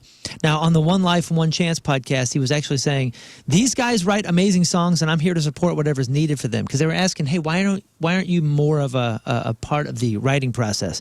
Quote, he said, I am in the room every time we work on music. But his main focus is actually fostering harmony. He's kind of the peacemaker in the band and says, it's a brotherhood. You have to respect and support each other. I don't have the quote here, but I read more and more quotes that he was talking about, basically saying he's kind of trying to help the flow of the band stay positive because, as we know, things can get a little off track with that band. So he's more focused on just being like the harmonizer, the peacemaker, and letting those guys do his thing. He says he throws out ideas, and James listens to his ideas and all that, but he's not really trying to inject himself into something that he saw work so well for decades without him. Speaking of bassists, Geddy Lee from Rush, he's got a TV show where he interviews other bassists. No way. He goes to their house. It's called Are Bass Players Human Too? That's the name of the show. It's on Paramount Plus. And he goes to Robert Trujillo's house. He goes to Les Claypool's house. And he goes to different bassists. That's rad. Of, various... That is something I would listen to, for sure. It's a TV show. Really? Yeah. Where's this? It's on Paramount Plus. It's called Are Bass Players Human Too? I'll give him my password. Oh, thanks, man. And by the way, back to the Rock and Roll Hall of Fame. You know who's not in? Phil Collins. What? That's absurd. Phil Collins is not in the Rock and Roll Hall of Fame. I saw him recently on something, and he's not looking good. Like, how about we get him in before Genesis is? It's too late. Yeah. Phil Collins solo is not. He's by himself one of the best-selling artists of all time. He 100% should be in. And you get Luis Conte that way in there? Come on. We're all unanimous? He was inducted into the Rock and Roll Hall of Fame as a member of Genesis in 2010. However, induction as a solo artist continues to elude him. That's a damn shame. And he needs to go in before he... Kind of curious where the line of demarcation is. Was Studio Phil, that whole album? That's Phil, yeah. Oh, he's in. Come on. Right? Isn't that off... Phil Collins solo. Off of Phil Face Collins Value solo hits. In the Air Tonight is solo. That should get him in by itself. Against All Odds. Oh, come on, dude. That's with Philip Bailey, isn't it? Oh, that song rips so hard. But I mean, it's on a solo You forget record. about that song. Take a look at me now. That's rips, Phil. dude. Oh, it does. I am just an empty space. All of it. All the ones that you're thinking of are just Phil. For sure. He could be Studios Phil? I thought so. Studios Phil. Yeah. Rips. Another Day in Paradise. Yeah. Damn. True Colors. He did a version of True Colors that charted. Don't Lose My Number. Dang. You know that song? That's a great song. I thought that was Milli Vanilli. That's Baby. Don't forget my number. Baby. Dude, that was so good. Oh, What Two a ripper. Hearts. Dude, how is he? Damn. Two hearts living in just one mind. Oh, Phil, dude. I saw him the other day. A groovy kind of love. Oh, dude. Great As a song. solo artist in the U.S., he sold 34.5 million albums, but worldwide 150. Yeah, how can And you he's not not be in the Rock Hall. Jeez. What a Groovy kind of joke. love was You him, better too, figure that out before it's too late. Sammy Hagar has accused Alex Van Halen of disrespecting Van Halen's legacy by ignoring the band's success during Hagar's tenure as a lead singer. How, you ask? Well, Alex's memoir, Brothers, which Lern's talked about multiple times, all the cool, interesting stuff, because we never heard Alex talk. No, we finally have heard Alex Van Halen He talk. finally talked, and he omitted the years with Hagar as part of the band. I didn't know that. Like, so in the book, he does not mention He doesn't even the Hagar years. He doesn't Golly. even acknowledge it, which is wildly Incredibly disrespectful. petty and amazing. So, but that bums me out. And I'm not like a Hagar apologist, but like that band, I wouldn't be the Van Halen fan that I am without the Hagar years being the introduction. I mean, yeah. That's what hit me when I was 13. Listen, I love the Roth years. I love them all. But the Hagar years are great too. They're freaking great. So these guys are ridiculous. After Hagar shared the 1991 photo of himself with Eddie Van Halen on Instagram, fans chimed in with their opinions. One commenter saying, the Roth era was about the party. The Sammy era was about the music. While another wrote, no disrespect to Alex, but it's okay to like Van Halen with Sammy, even if Alex doesn't anymore. Hagar fired back at claims that Van Halen ended with the David Lee Roth era ending, saying, instead, we sold over 50 million records and had multiple #1 albums, sold out arenas worldwide for a decade. Alex is not honoring Eddie's legacy by ignoring the music that we created together. That music deserves recognition. And I 100% back Hagar on this. Yeah. What a dysfunctional band. Yeah, how can honestly, you just ignore that? Just the dysfunction. But and they're also smart. They're in the press every day for something. Without Dave and the prior Van Halen, I don't think Hagar's Van Halen sells those tickets, sells those albums, moves that merch. I think he rode the wave quite a bit. Well, I'm not saying that. I'm not even saying that. The wave was there, but he also helped continue the wave, and that's as difficult as it is. He was also a big artist in his own right before joining Van Halen. Yeah. I mean, you could also say the same thing about, Brian Johnson and AC/DC. Like, if it wasn't for Bon Scott, then, well, of course, it's part of the history of the band. Sure. But what a dysfunctional disaster that band is. Whether it be David Lee Roth, now hating, you gotta give Diamond Dave a little bit of love, man. Well, he's always critical of the Van Halen of them all, and everyone's like, "Oh, he's a crazy, insane person." Crazy. And now Sammy's coming Dave's way a little bit. Yeah, he is crazy, but I'm not one that's going to take love from someone to give it to the other. I love it all, but Hagar just gets screwed every single corner. Poor guy. He just wants to have fun and drink tequila. He wants to have fun and drink tequila. And he's getting crapped on by everybody. And he was a part of. When was the last time Sammy Hagar put on real shoes? It's been a while. I don't know. He's got his. I didn't even know he had feet. And those records are great. He helped keep that band together. And I don't know, man. What is the best-selling Van Halen record? Is it For Unlawful? I would guess that. I'm gonna look it up. Well, that's your crap on celebrities. You look it up. Look it up. You look it up. I do birthdays. You look it up. Would it sway you, Rafe, if the best-selling Van Halen record was a Sammy Hagar record? No, and it's not, because I've looked it up before during this argument, and Van Halen made way more money with David Lee Roth. Well, there was way more. It wasn't even close. More money? I mean, they were doing arenas. The amount of money that the albums brought in was significantly more with Diamond Dave. Okay, Van Halen Balance was $4.9 million. For Unlawful Carnal Knowledge was just under $5 million. Now, who knows when this was written as well. Women and Children First was $5.4 million. Diver Down, $5.7 million. The A12 record was $5.8. Van Halen 2 was $7.25 million. 5150 was $8.8 million. 1984 was $15.5 million. All right. And the first one was all right, $15.6 million. Yeah, I mean, but still, come on, man. 10 million something records with Sammy. It's not nothing. It's not nothing. It's a nice wave he rode. All right, celebrities celebrating birthdays this weekend. Actress Florence Pugh. Love her. She is 29. Kanye West's wife, Bianca Censori, is 30. Baltimore Ravens running back Derrick Henry is 31. Retired New York Giants quarterback and Peyton's brother Eli Manning is 44. Winnie from the Wonder Years, Danica McKellar, is 50. She's still hot. Bradley Cooper turns 50. Marilyn Manson turns 56. R.E.M. singer Michael Stipe turns 65. Mel Gibson turns a sexy 69. Led Zeppelin bassist John Paul Jones is 79 this weekend. Diane Keaton is 79. And the legendary Godfather actor Robert Duvall.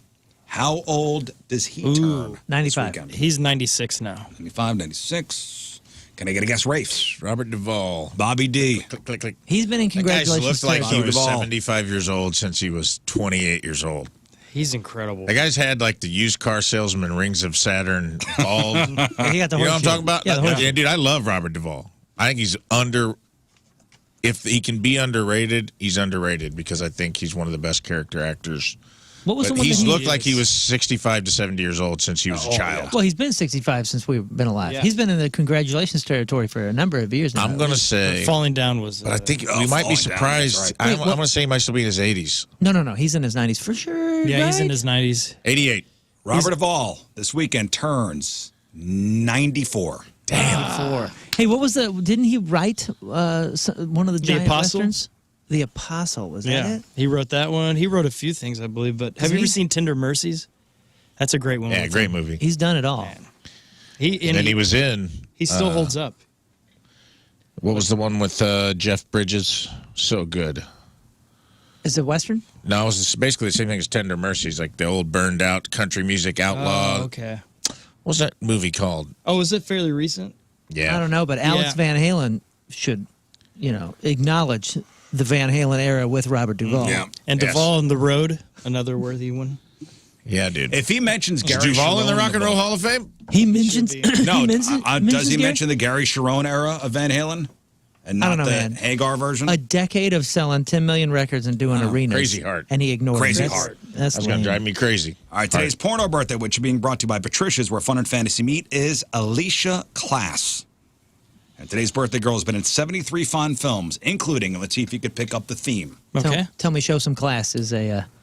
No, No, I missed it. she was in The Back Door to Buttsville 2, Behind the Sphinx Door, in a movie called Butts Up, Knocking at Heaven's Back Door, Mission to Uranus, the Tampa Tushy Fest 1 and 2, Tushy Con Carne 1 and 2, Tushy Tahitian Style, and who can forget a role in 1998's Scott's favorite, B-Holes Are Forever. Well, I thought it was Door was going to be a theme, but Alicia Class is 53 years old. That's just a funny name. B-holes are forever. That's exactly what I thought about it in my head, too. That's why it's my favorite. B-Holes are forever. Alicia Class, 53 years old. It's your porno birthday. Those are your crappy birthdays, and that was your crap on celebrities. It's pronounced Alicia. Oh, I'm sorry. that's embarrassing. Very embarrassing. I'm sorry. My apologies to the Class family, the cast and crew of B-Holes Are Forever, and Knocking at Heaven's Back Door. Thank you. Yeah. All right, we'll take a break. We'll come back. Rafe's got an abbreviated in memoriam. Yes, an emum. An addendum. And also the story of a woman who brings a kid to a movie, and so mom lets kids scream and cry in movie theater. Another woman is asking, should she end their friendship because of it? Well, we'll chop it up next. It's 7:51. It's Friday. Traffic and weather, Moon coming at you.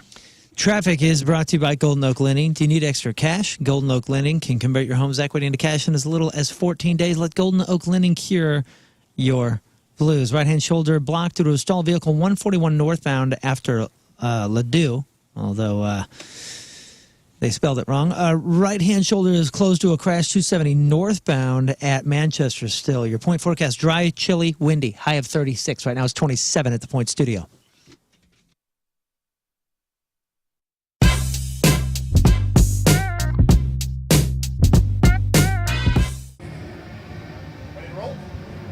We are backstage at Point Fest with a St. Louis favorite, and the great part about this today is that they're actually going to get to play.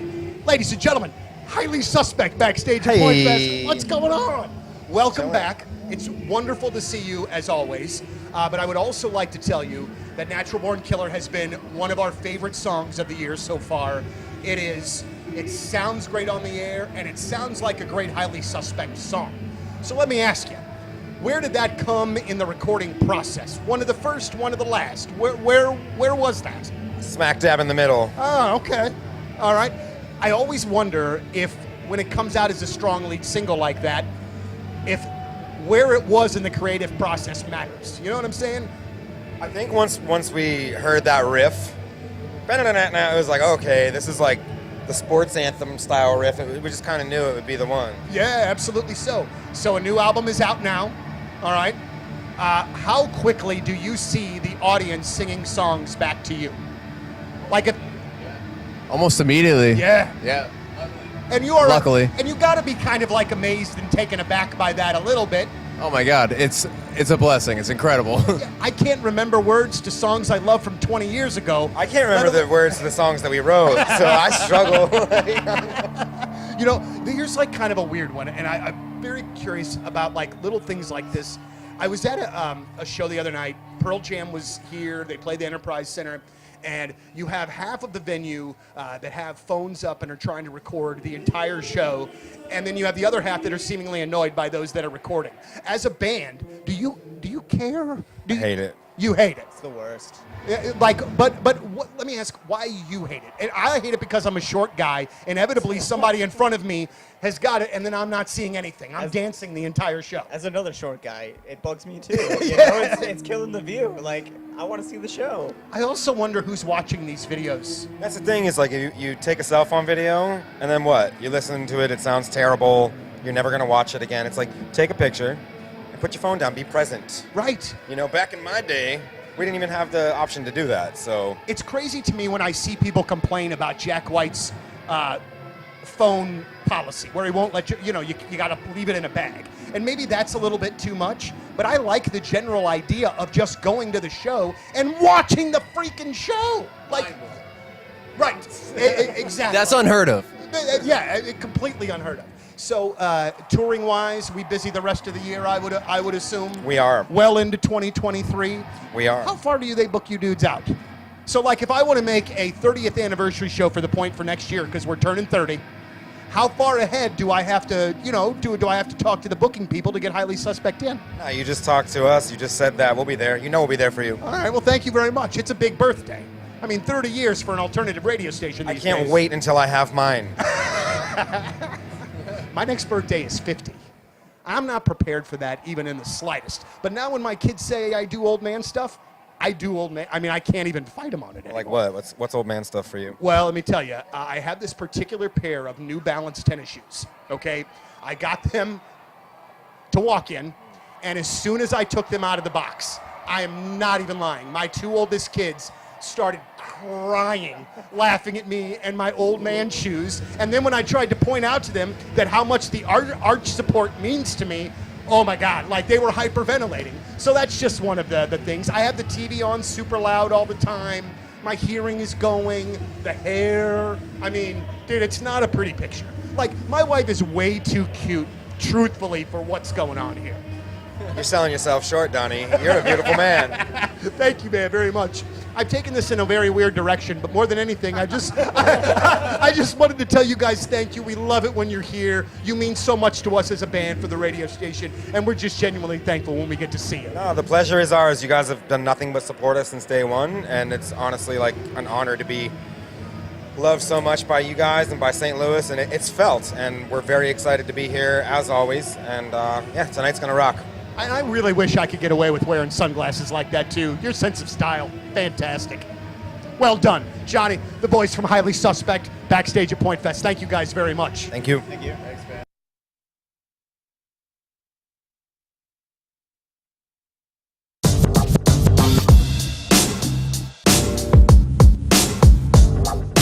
Joined by Seether. Gentlemen, how are you? It's great to see you, and thank you for being here with us. The first thing I want to bring to your attention, and I'm sure that you guys don't keep track of this because you have way bigger things to do, but this is your 6th Point Fest, all right?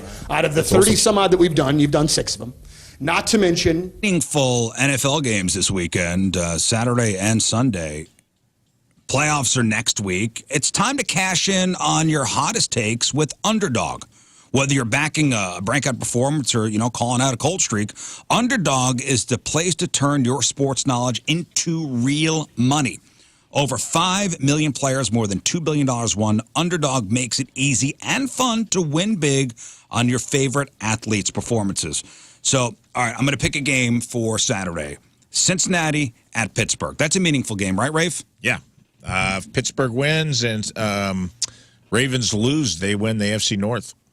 So, all right, so what about Cincinnati? They've still... I think Cincy's like a win and get in. They need a little help, but if they lose, chances dramatically. All right, so Joe Burrow's playing on Saturday. Joe's playing.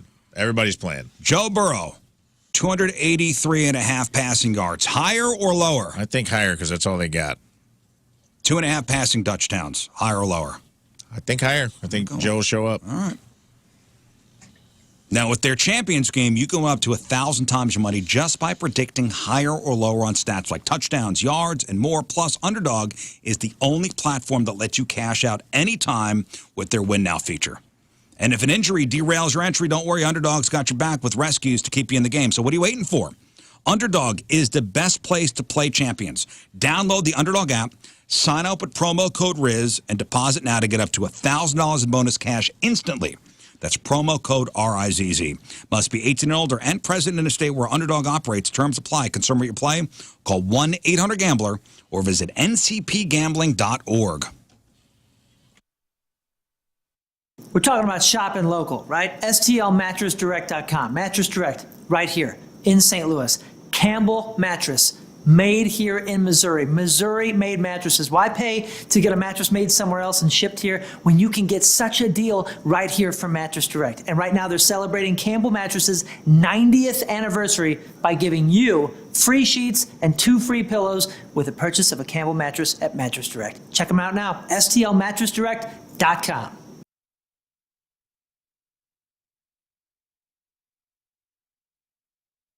Women in our house. Do eye drop bottles and nail glue bottles, are they very similar, too similar? I'm not sure.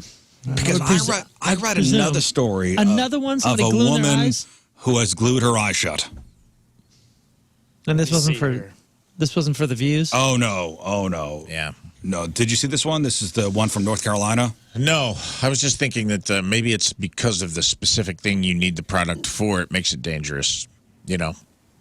Oh, to see? Yeah, you're grabbing for the eye drops because your eyes are, you're squinting and they're scratchy and you can't see. And now you've got this little bottle that you can't read the label on that's approximately the same size, same. We need to be more careful, guys, because this woman from North Carolina will have to wait maybe 2 months until she could open her eye.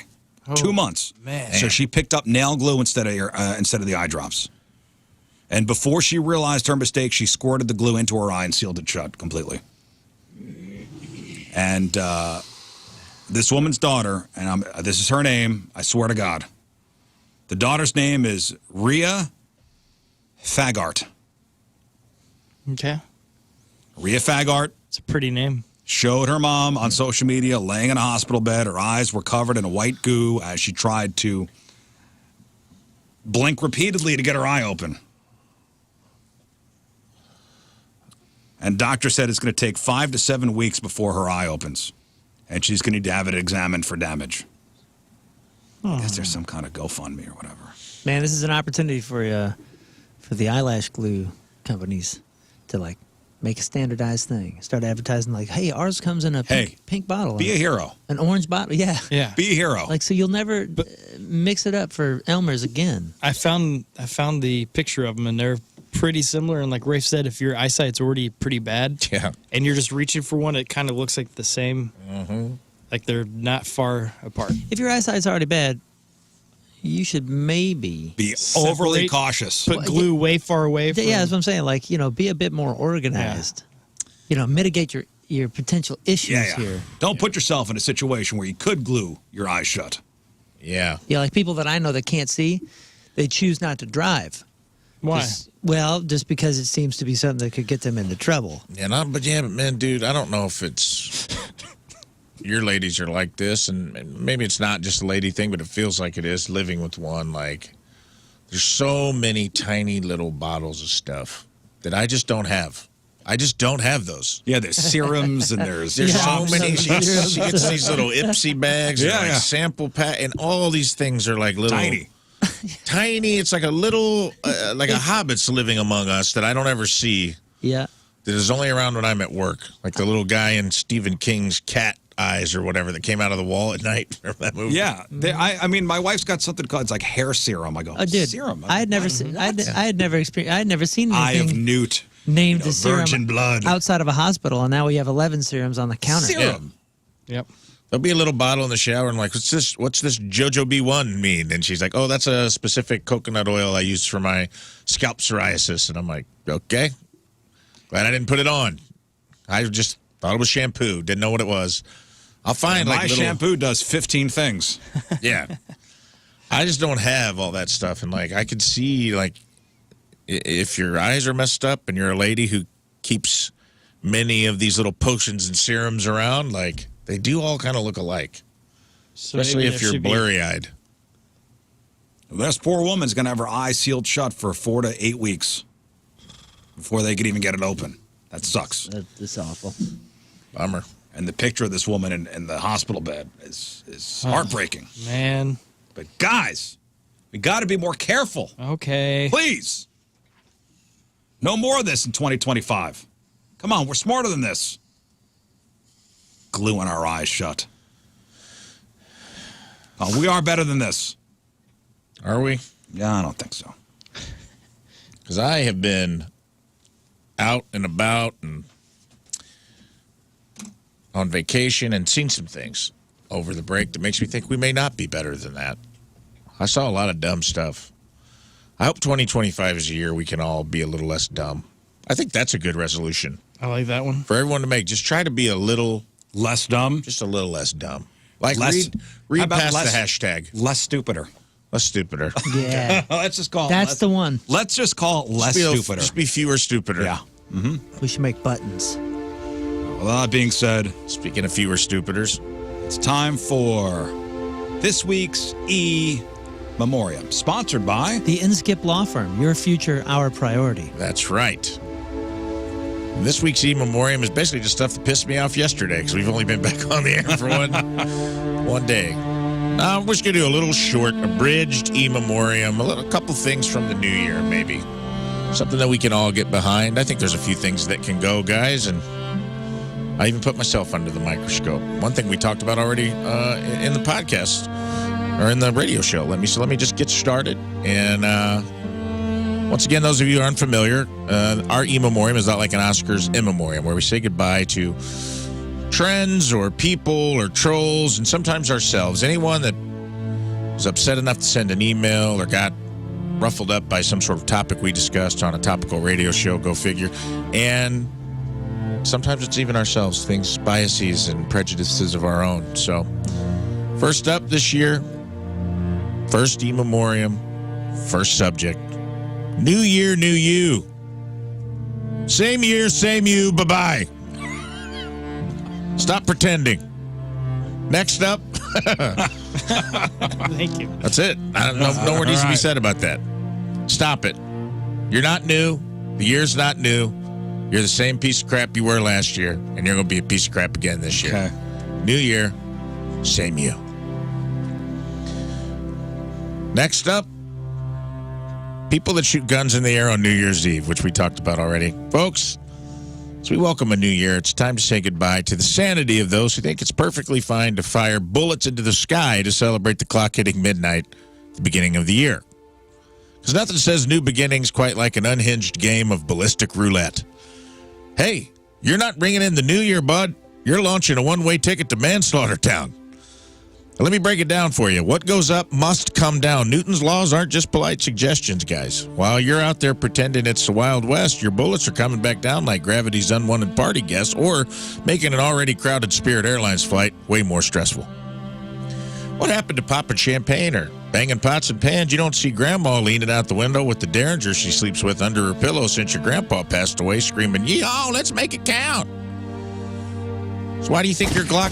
There she is. Grandma's a two-shot Derringer, over-under. We all know the gun I'm talking about. So why do you think your Glock 9 deserves a standing ovation at midnight? Come on, man. first phone call of your new year is from the cops, maybe rethink your party strategy. You're not a patriot defending the homeland. You're just someone who didn't understand that ammo is not a party favor. Bye-bye. Reload. There we go. Had one in the chamber, see? Could have hurt somebody. Careful. Smart of you to fire that off. Next up, my lifelong grudge. That's right. I'm putting myself under the crosshairs. First thing this year, guys. I'm letting go of my lifelong grudge against Rafe Fiennes. That's right. The actor, yes. The actor. You may be letting it go. He ain't letting it go. Rafe Fiennes. For years, I've been salty about a guy clearly named Ralph co-opting my name, and I've been very vocal about it. I've often ridiculed Rafe, when his name is clearly spelled Ralph and he's trying to get away with some sort of weird English pronunciation and co-opt my name. But over the break, I watched The Return, where sexy-ass Rafe Fiennes plays Odysseus returning to Ithaca after the Trojan War, and both his acting and 60-year-old hard body went hard in the paint, boys. I'm saying it awakened some things in me. And as he dropped the hammer on scoundrels trying to pilfer his wife and his throne like an OG loincloth John Wick. By the way, he shows his little John Wick in that movie. He drops brains. 60 years old. Rafe Fiennes drops it on camera. And a 60-year-old nude scene. And the ice around my heart started to melt towards Rafe Fiennes. It really did. I wasn't there yet. And then on New Year's Eve, guys, I saw him in the New Year's Eve delivery of this soliloquy and perfect monologue during the Anderson Cooper, Andy Cohen broadcast. It's called Recitations by Rafe, and I'm going to pull the clip and play it for America right now. Okay. Let me get this going here. You ready? Here we go. You're such a great orator. You're such a great actor. On Watch What Happens Live earlier this year, I convinced you to perform a monologue. You're always convincing me. Yes, I am. Monologues. You did a monologue from the Housewives of Salt Lake City. It was so brilliant. I'm wondering if you could perform for us one of the biggest, I think, internet moments from this year. And it's the very demure, very mindful Jules LeBron moment. Drunker Anderson Cooper. I showed you the video yesterday. Can you perform this for us, Rafe? I can try giving my version of it. That would be wonderful. You'd never seen it before until yesterday. I didn't see it. Okay. Even Anderson had seen I had seen it. which is amazing. Well, look, this is how I do my makeup for work. Very demure, very mindful. I don't come to work with a green cut crease. I don't look like a clown when I go to work. I don't do too much. I'm mindful at work. See how I look? Very presentable. The way I came to the interview is the way I go to the job. A lot of you girls go to the interview looking like Marge Simpson, looking like you're going to look like Patty and Selma. Not demure. Not demure. But I am very modest. See my shirt. Only a little chichia. Not my cho-cho. Be mindful of why they hired you. Here's a reality check, diva. What's the name you want me to make it out to? Ladies and gentlemen, Rafe Fiennes. Yeah, he killed that. Only my chichi, never my cho-cho. So I'm letting it go. That melted all the rest of the ice around my heart. I am forgiving myself, and I'm forgiving my brethren. I love you, Rafe Fiennes, and I will never call you Ralph again after I just did just now. Bye-bye. And while we're on the subject, let's get rid of what he just did. Very demure, very mindful. That was a 2024 trend that sucked from day one. It really did. It was only good when the OG poster and then Rafe Fiennes, who we just heard, perfected it on New Year's Eve. And let it stay there, I beg you. It needs no further social dissection. It's over. Be demure and be mindful to leave it in 2024. Bye-bye. And now on to the real RIPs. As you heard earlier, Wayne Osmond, Donny Osmond's younger brother. And I'm going to go ahead and throw Jimmy Carter in there because I don't think we've had an Imams. We also missed a big one, too. We did? Who'd we miss? Ricky Henderson. Yeah. Oh, yeah. I forgot. Ricky died over the holiday. Ricky Henderson died on Christmas Eve. Love Ricky Henderson. Oh, no, he dude. died. He was born on Christmas Eve. Yeah. Died December 19th. And did you guys see the... Who was it? He stole like 60 bases. Who's the dude? Harold Reynolds? Did you hear see his interview where he's like, Ricky called me up and he goes, Harold Reynolds, Ricky Henderson. He goes, stole 60 bases. Psh, weak. Ricky stole 90. Click. He's hung up on it. Instead of congratulating him. That guy was crazy, man. Yeah, Ricky Henderson. R.I.P. Special man. Legend. That dude stole a lot of bases, man. That guy was. They don't make guys like. There's no runners like that anymore. No, I was such a fan too growing up. He was a Yankee for a while. He was an A, right? Then a Yankee. Yeah. He went to a bunch of different teams. I think did he wind up with retiring with the A's? I don't know. He played for a long time. Yeah, he played for. Did he have like a White Sox era, or did I make that up? Let me see here. Because I was looking up Ricky Henderson jokes. You know, they're kind of. He's kind of the athletic Chuck Norris. Ricky Henderson hits a home run. The ball didn't leave the park. It ran out the back gate to catch up with Ricky. Yeah, he talks about himself in third person. That's why they're like he's a famous. He played for 25 years. he ended up with the Dodgers. Ricky Henderson don't speak in the third person. Ricky speaks in the person. Oh, that's what he said. I looked up the Harold Reynolds quote, and he said he called Harold Reynolds sold 60 bases, which is a lot. Yeah. And he said, Ricky Henderson goes, Harold, it's Ricky. Saw you stole 60 bases. Psh, pathetic. Ricky had 60 at the break. And then he hung up. Ricky Henderson doesn't bunt. The ball bunts itself to get out of Ricky's way. Yeah. So as a player, he played for the A's, the Yankees, the A's, the Blue Jays, the A's, the Padres, the Angels, the A's, the Mets, the Mariners, the Padres, the Red Sox, and the Dodgers. He kept going back. Dan Soder told a funny story about Ricky Henderson walked into the locker room and somebody was talking about John 3:16. And he goes, what? What'd you say? He was like, oh, we're talking about John 3:16. He goes, Ricky don't care about John 3:16. Ricky hit 320. Ricky Henderson didn't retire from life. Life retired for Ricky Henderson. R.I.P. Ricky Henderson. R.I.P. Ricky. I can't believe I missed that. I'm rusty. That guy was cool. I still have like a baseball card of Ricky Henderson when he broke Lou Brock's record. It's like Ricky and Lou shaking hands, holding the base. I don't remember. He like broke his all-time steals record. Oh, when he lifted the base up? Yeah. That was he cool. stole third, right? Was that him stealing third? I don't know.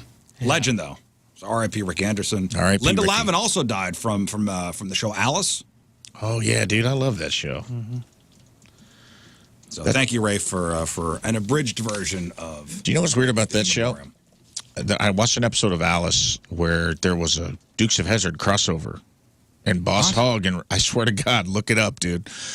I don't know if they were just experimenting Boss with this Hogg in the walked 70s. into the diner? Boss Hogg and Roscoe walked into Alice's diner, had a scene, left. Duke boys weren't in it.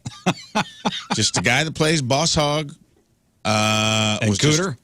And I think Roscoe was with him. Or maybe it was Enos. Well, who's the nice one? Oh, Enos? Cooter worked in the garage, right? Yeah. There are a lot of people with names of that show that are just a hair off of genitalia. You really think about it. No, Cooter's right on the money. This is Cooter. Yeah, right this is Enos. on the money. Cooter. Boss Hogg. Yeah, Like, Cooter hits the bullseye there. Cinema etiquette, movie theater etiquette is pretty straightforward, right? And we're talking about unspoken rules like, you don't talk, you don't hog the armrest, you definitely don't use your phone. But one mom is now questioning whether her friend's poor movie theater manners are enough to call, to call it quits on their friendship. So here's what happened. After organizing a trip to see Moana 2, I guess the mom, this one woman was like, hey, why don't you come and bring your kid? And it was a 4-year-old kid. For 20 minutes, halfway through the movie, the 4-year-old was just crying. And the mom would not bring her out of the theater. Huh. So the kid is causing a scene, crying, carrying on for 20 minutes. And the mom would not bring her out of the theater. The friend's like, hey, Why don't you just take them to the lobby? There are seats, and it's quieter there, but the mom just kept saying, we can't leave. We can't just shush them. So the whole theater's staring. The woman's cringing hard. Sitting next to a crying kid is mortifying. Eventually, the kid's dad steps in, takes the boy out of the theater to calm him down. But only after 20 minutes of disruption. Oof. And the woman's like, I didn't realize my friend would be the type to just sit there with a crying kid and not leave. Is it time to call it quits on this friendship? I didn't realize I had a friend like this. Yep. I wouldn't call quits on the friendship, but I'm not going out with them anymore to something like that. Yeah, who brings a 4-year-old to a movie anyway? 4 years is too young. Depends on the movie. Yeah, probably. 4-year-old kid to a movie theater? But if it's like Terminator or something, they got to learn at some point. This is Moana 2. Oh. Yeah, I don't know, man. But if we're only friends with people that are identical to us, how lame. Come on. What? Calling the friendship over it? That's pretty big. That's a pretty big strike in my book. Yeah, it's a strike. It's a huge strike. It's a pretty big I'm one. not going to go to a movie with you again. Yeah. Or I'm not going to go to the zoo. Yeah, but do I want to hang out with somebody that so doesn't care about other people's feelings? Like, I pay good money to go to a movie, right? If you bring your kids to Moana, you're dropping $4,000. You have so many kids, snacks, all that stuff. Yeah, it's an expensive endeavor. It's an expensive outing. And you got a kid crying for 20 minutes? 20 minutes. And the mom don't bring him out? Shh. I don't know if I could be friends with that person. Friends with that person? Yeah, I think our friendship ends. I think our friendship ends there. He said the husband ended up taking the kid out. So I wonder if it was one of those where she's like, I said to you, next time you got to deal with this. I don't know. Rafe? F them kids. Yeah, but could you be friends with somebody who lets their kid cry for 20 minutes? I don't know. In a theater? In a movie theater? No. I mean, dude, traveling over Christmas was tough. I was in an airport just watching, like, parental failure at every turn. Because it's holiday, I saw more babies and kids because it was Christmas. You don't usually fly around Christmas, and it was just absolute. I watched a mom have a meltdown. We're standing in line. I just want to equate it to this because this is what it is to me. It was like a girl. She had like a 3-year-old and a baby in a stroller, and it was her mom. I think it was her mom. And this little 3 or 4-year-old kid walked up with a bag of Fruit Loops. And I saw him look at his mom, and he goes, "Hey!" And she goes, "Hold on, I'm feeding the baby." And he goes, "I said, hey!" And then he threw the thing of Fruit Loops and hit his mom in the face with them, like right in front. I mean, just whacked her. And the grandma grabbed the Fruit Loops and goes, "Hey, that's not very nice." Handed them back to the kid, and the kid held them above his head and squeezed the plastic bag until it exploded. God, my mom would have whooped my ass. Fruit Loops went everywhere. Dude, I mean, exploded, dude. Fruit Loops everywhere, and I was like, where's the discipline? Man.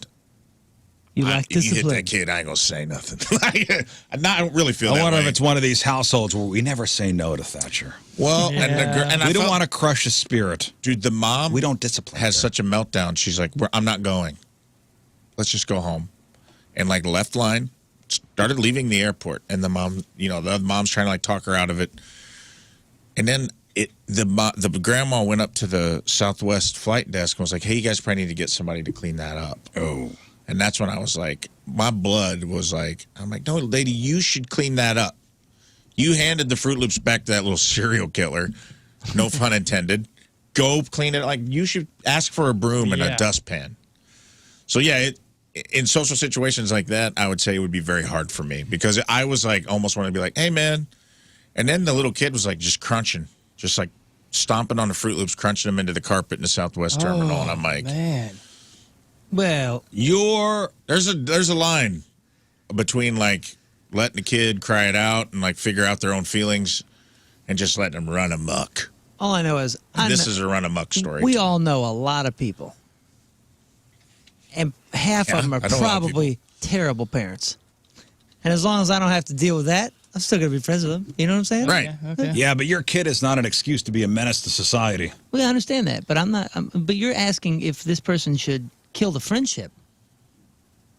Kill the friendship. We're I done. kill the outings. Yeah, I'm not going with you again. The next time you invite me to a movie, I'm not going unless the 4-year-old's not going. Yeah. Because I don't want to be around your parenting. It's not the 4-year-old's fault. You probably should remain friends because you might be the only good example the kid gets. I don't know. The internet's divided, by the way. The internet's divided. Somebody wrote, I feel like cutting your friends off because their 4-year-old during a busy Christmas day out was badly behaved is a bit dramatic.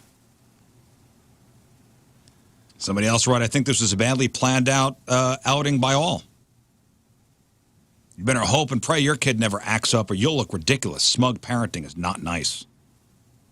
Yeah. Smug parenting. That's why I only go to movies with a hard R rating. Nah, dude. I take no chances. You know, our kids are obviously different ages because they're not twins or triplets or quads or whatever, quintuplets.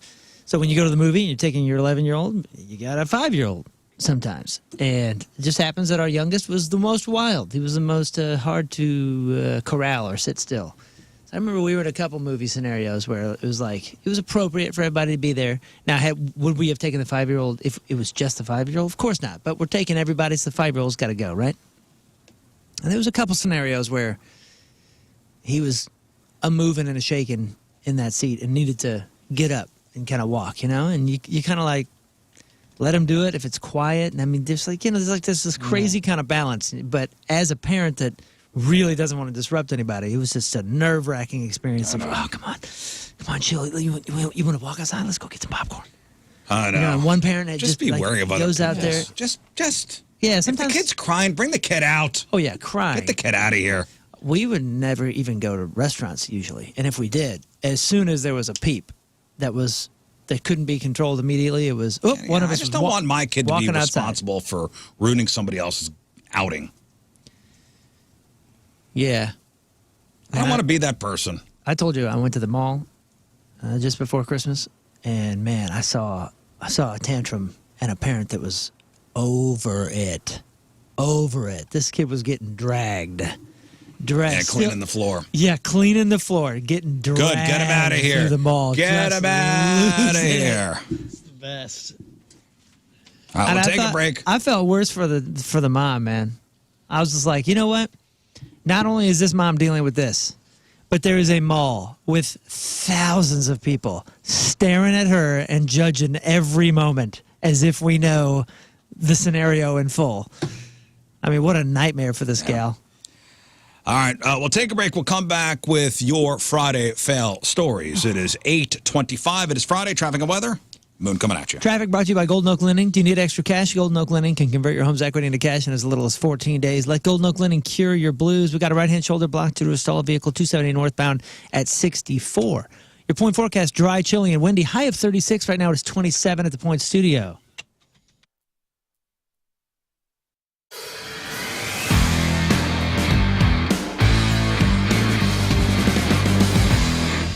Yeah, I gotta say once again, thanks to Herb Equipment for bringing some toys up here to Rizz Farm. And, you know, we gotta do some mulching. So Mike and Chad here brought a tractor with them. And check this out. It says Captain Rizz on the side. All right, so we're gonna use this to get the mulch from and it's gonna go into the trailer. So I don't know how to use this thing. So who's gonna show me how to operate this fine piece of machinery? I got you covered, Rizz. This is a 3046R John Deere 46 horsepower tractor. Hop on in, man. All I can right. give you a little rundown of everything. Where's the air conditioner? That's as fast as you go. It's as Okay. wind in your hair. Okay. Hey, the first thing you got to do is give it a crank over. So I turn the key. Whoa! At that point, that selective control valve, which is that lever right there, that'll operate that front loader. Pull back, that'll raise up. You pull it towards you, it'll tilt it in. There you go. And it'll do the opposite. If you push it away from you, it'll dump. This will allow you to go forward and reverse. Very simple nowadays. With Even I can figure that out. There's arrows. So the arrow pointing this way means go forward, and the arrow that way means go backwards that way. So where's the stereo? The stereo, the next thing we're going to put in for you. Yeah, but right here, that's where you get all your RPM. So when you want to hit it and get it, push things forward. Oh, boy. That's where all that horsepower comes. So I would assume the rabbit is fast and the turtle is slow. That's correct. All right, mulch. Here we go.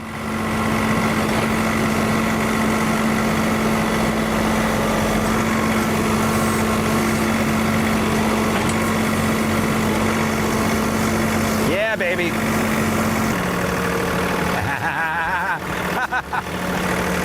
Bombs away! Now we gotta get that mulch onto that field. So I need to put that mulch in a trailer. So let's get the trailer down here. All right, so I need to hook this onto that. Thank God I have Chad and Mike here from Herb to help me out. So I'm gonna back up, and then you guys help me hook the trailer up to the tractor. Absolutely. Okay. Let's do it. All right, to the field. Not that one.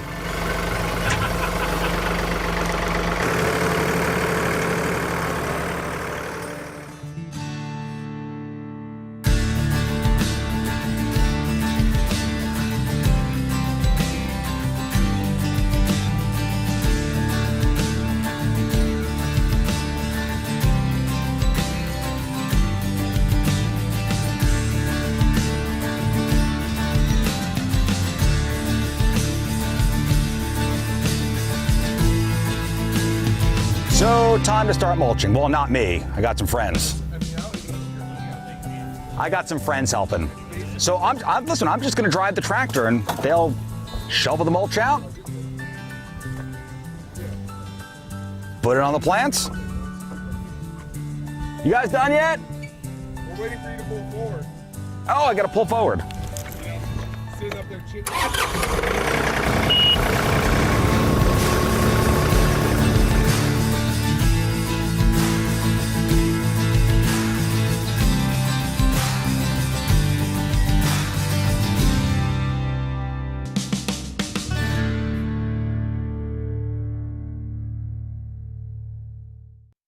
All right, King Scott's official bucket list. Now, for those of you that haven't been listening, we have compiled a list. We've talked about it several times. And we have a new competition coming up with punishments. I know everybody's been clamoring for that. That's coming. We're going to announce that in a week or so. Announce the Rizz Olympics. The Rizz Olympics. There's going to be a set of events, and the loser is going to have hell to pay. But on the flip side of that coin, because we do love each other, and we do, believe it or not, behind the scenes, there's a lot of positivity on this show. The flip coin is, we got a lot of stuff we can help each other accomplish, too. Yeah, let's lift each other up, achieve our guys. dreams. Let's lift each Come other on, up guys. and then break each other down. Yes. That is how. That's the RizzShow way. That's the dynamic we're looking for.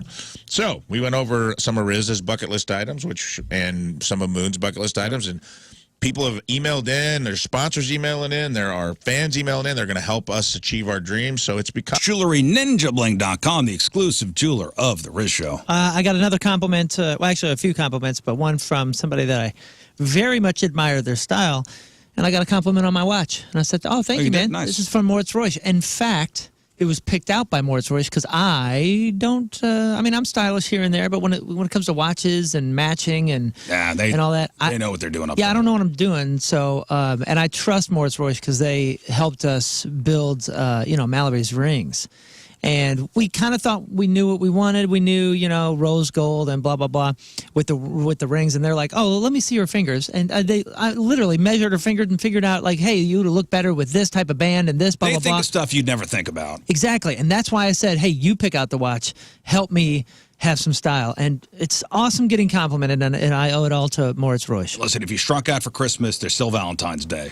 Yeah. That's your make good. Yeah, that's the make-up. That's your make good. That's all of that holiday is good for. Valentine's Day or an engagement ring or a just because present. It's okay. Men and women alike. Moritz Royce Jewelry, been around for 40 years. They are the exclusive jeweler of the Rizz Show, ninjabling.com. Moritz Royce Jewelry, where you get the jewels and not the shaft.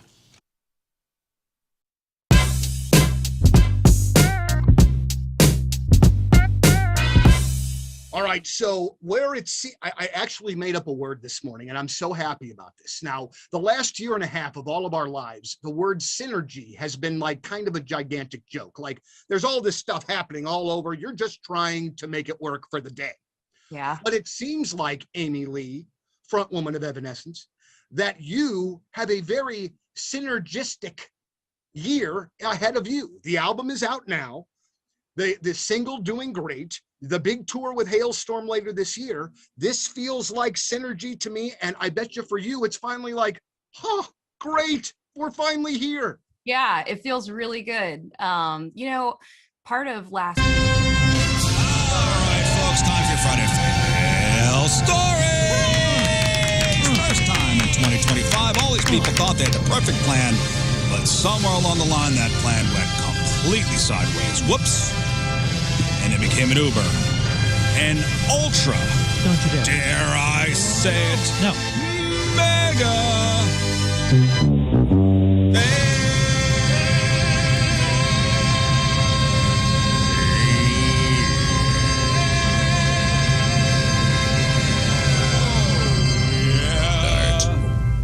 Failed. Nice. Good job, guys. And your You Friday sounded Fail great. Stories. Thanks, buddy. Yeah. Friday Fail Stories is sponsored by. Moritz Royce Jewelry, the official jeweler of the Rizzuto Show. All right, we'll start with this. Two men in Oregon went looking for Sasquatch. 59-year-old guy, 37-year-old guy went up to Washington State, to the thick forest up there, to go hunt for Sasquatch. A family member reported them missing when they didn't come back from their Christmas Eve outing. Officials believe the two men died from exposure to the cold. Failed. Holy cow. They didn't make it. Dang. Got lost. Died in the forest looking for Sasquatch. That's such a bummer. Died I just doing what thought they I'd love. just right out of the gate. I mean, you really. Right out of the gate. You put me through so many emotions. Can you imagine what the family has to talk about? Every Christmas Eve now is the anniversary of Larry and Bob going out looking for Sasquatch and not coming home. Yep. That's a sad one. What a bummer. A man in Hernando, Florida was arrested on New Year's Day after throwing lit fireworks at a state trooper sitting in his patrol car. I don't know what he'd think would happen, but the trooper said he saw a super sweet 2018 Dodge SUV drive past him with the rear passenger window rolled down. Then the trooper said he heard a couple loud pops and noticed clouds of smoke and grass coming from the ground right next to, on top of, and in front of his car. And the trooper pulled over the Dodge. 20-year-old Ramses Jimenez admitted to throwing a bunch of black cat fireworks from the car. He apologized and was arrested. Failed. When I said I'm sorry. Charged with aggravated assault on an officer and throwing a destructive device. I'm going to assume that's a tough one to get out of. Yeah. Aggravated assault on an officer? Yep. There's nothing like the good vibes of carjacking, right? So, 46-year-old guy in Miami, his name is Hassan Rican. He carjacked an Amazon delivery driver last Wednesday. Police say he hit the driver in the face and drove away with the truck. Now, that may sound violent, but when the cops tracked Hassan down, he was wearing a red shirt that said "Good Vibes Only" in very bubbly lettering. He also had a tattoo of a sunflower on his chest. He's facing charges of robbery, carjacking, and battery. Failed. Good vibes only, man. Right, man. There's no practice Santeria. There's no quicker way to get added to the naughty list than stealing a car and then having Santa catch you in the act. An 18-year-old in Alabama, Darion King, and another person apparently took a Nissan Altima 2 Sundays ago and drove off. Somebody called the police. They spotted the car pulling into a church. The cops stopped the vehicle and Darion's passenger surrendered, but Darion made a run for it. Headed into a wooded area behind the church. For some reason, Santa was hanging out in the woods. Not the actual Santa. This one was a retired deputy in a Santa suit. Kind of convenient. He was volunteering for an event at the church. The deputy Santa saw Darion trying to sneak back towards the church and blend in with the crowd. He's able to catch up to him, detain him until the cops arrived. Darian charged with receiving property and attempting to elude a police officer. He wasn't. Failed. I wasn't attempting to elude a police officer. I was attempting to elude Santa. That is true. Can you imagine being arrested by Santa? Yep. Be kind of fun. Here's a provocative don't do drugs PSA for schools. Doing drugs can make you drink toilet water. Okay. Now, a 36-year-old guy in My Pennsylvania. dog's on drugs, man. 36-year-old guy in Pennsylvania, Keaton Gaines, lost his mind last week while under the influence of drugs. Keaton showed up at a woman's home, naked, told her, quote, "It's time to meet the Lord," and began punching her on the head. Okay. She got away from him long enough to call 911, but in the meantime, Keaton locked himself in a bathroom with the woman's husband and 2 kids. He didn't hurt them. He spent most of the time there praying loudly and drinking toilet water. When the police got there, they tried to remove Keaton from the residence. He resisted and said, "No, you're the cops. This is a fight." I like when people announce it. That's kind of cool. That's old school. This is a fight. They tried to subdue him. He repeatedly punched and kicked the officers. One suffered broken ribs. The other suffered a broken bone in his hand. He was eventually given a sedative, taken to the hospital, checked out. He's since been arraigned on various charges, including aggravated assault, assault on law enforcement, and resisting arrest. Unclear what kind of drugs he was on and what Keaton was praying for, but... Failed. Better water. Yeah. A 23-year-old nurse at a hospital in Orlando was busted stealing checks and a credit card from a patient laid up there. The nurse's name? Trenton Duckworth. Trenton Duckworth. Prestigious, man. He was arrested after he wrote a check to himself for $5,000 while forging the patient's signature. Cops also say he used the patient's credit card for gas, convenience store purchases, a dog walker, groceries, and sports betting. Trenton looking at a whole heap of charges, including fraudulent use of a credit card and exploitation of a person 65 years or older. Man, Failed. that is a name that can go in so many directions. That's And- a butler's name. And to be honest, I bet you he goes by Trent. Because if Trenton Duckworth, Trenton Duckworth. he's a the third. pharmacist. Open Trent the door, Duckworth Trenton. is stealing checks. You know what I'm saying? Trent Trent Duckworth stealing- is stealing checks. Trenton Duckworth is a very successful pharmacist. Like he's doing fine. That name could just, I mean, what a blank slate. Now, you shouldn't drink and drive, so it goes without saying that you shouldn't drink and drive onto a frozen lake. A woman in New Hampshire named Jennifer Huber facing multiple charges, including DUI, after police say she drunkenly drove her car onto Lake Winnisquam. Swimmy Winnisquam. That is how you pronounce it. Okay. The lake was frozen at the time, but not enough to withstand the weight of a car. The front end of the car caved into the ice. Jennifer escaped through the car window, then crawled across the ice. Not bad for a drunk lady. Doesn't sound like anybody was hurt, but yeah, the case is set for trial next month. Failed. Ah, beautiful place. It is. Did I say it right? Winnisquam? Winnisquam. Winnisquam. Yeah, I'm yeah. sorry, I think you Winnisquam. said it. I think you said it right. And Hey, Doug look, Knapp. they got their own little sandbar party cove right here. Look at that. Woo, look at all Yeah, the boats and let's hammered go. people. I wanna go Nice. drive around that Drive lake. out there too. And finally, there was a multi-vehicle crash in Colorado just outside of Denver last month. And when the cops showed up, the driver who was at fault was hammered. And he even bragged about it. An officer asked him how many drinks he'd had. And the guy said, quote, "I'm not going to BS you. Probably 10 drinks." I'm going to tell you right now, I'm a professional drinker. Here he is. I'm going to tell you right now. Same guy. How much have you had to drink tonight, man? Probably 10. 10 drinks? All right, cool. Do you want to do roadsides? You already told me you're 10 drinks, Steve, right? You're pretty drunk. Hey. Yeah, okay. I'm going to tell you right now, like, I'm a professional drinker. Okay. Nice. Which, you know what he's trying to say, too? He's trying to say, I'm fine. I'm good at this. Even though I just Dude. told you I've had 10, This guy's I'll be fine. blood alcohol level, 0.326, Damn. which is 4 times the legal limit. What's the legal 08? 0.08. And he was 0.4? He was what level kills you? 0.326. Wow. Isn't that close to the? That's there, right? 0.40 is death. Yeah. Well, he wasn't lying. He must be a pro. He was arrested. Thankfully, nobody was injured in the crash. I'm a professional. Fail. I'll tell you right now. All right, those are your Friday fail stories. Thank you. First of the year. All right, we'll take a break. We'll come back. We're going to give away some stuff. We've got a pair of tickets to go see Disturbed with 3 Days Grace and Seven Dust, March 2nd over at Enterprise.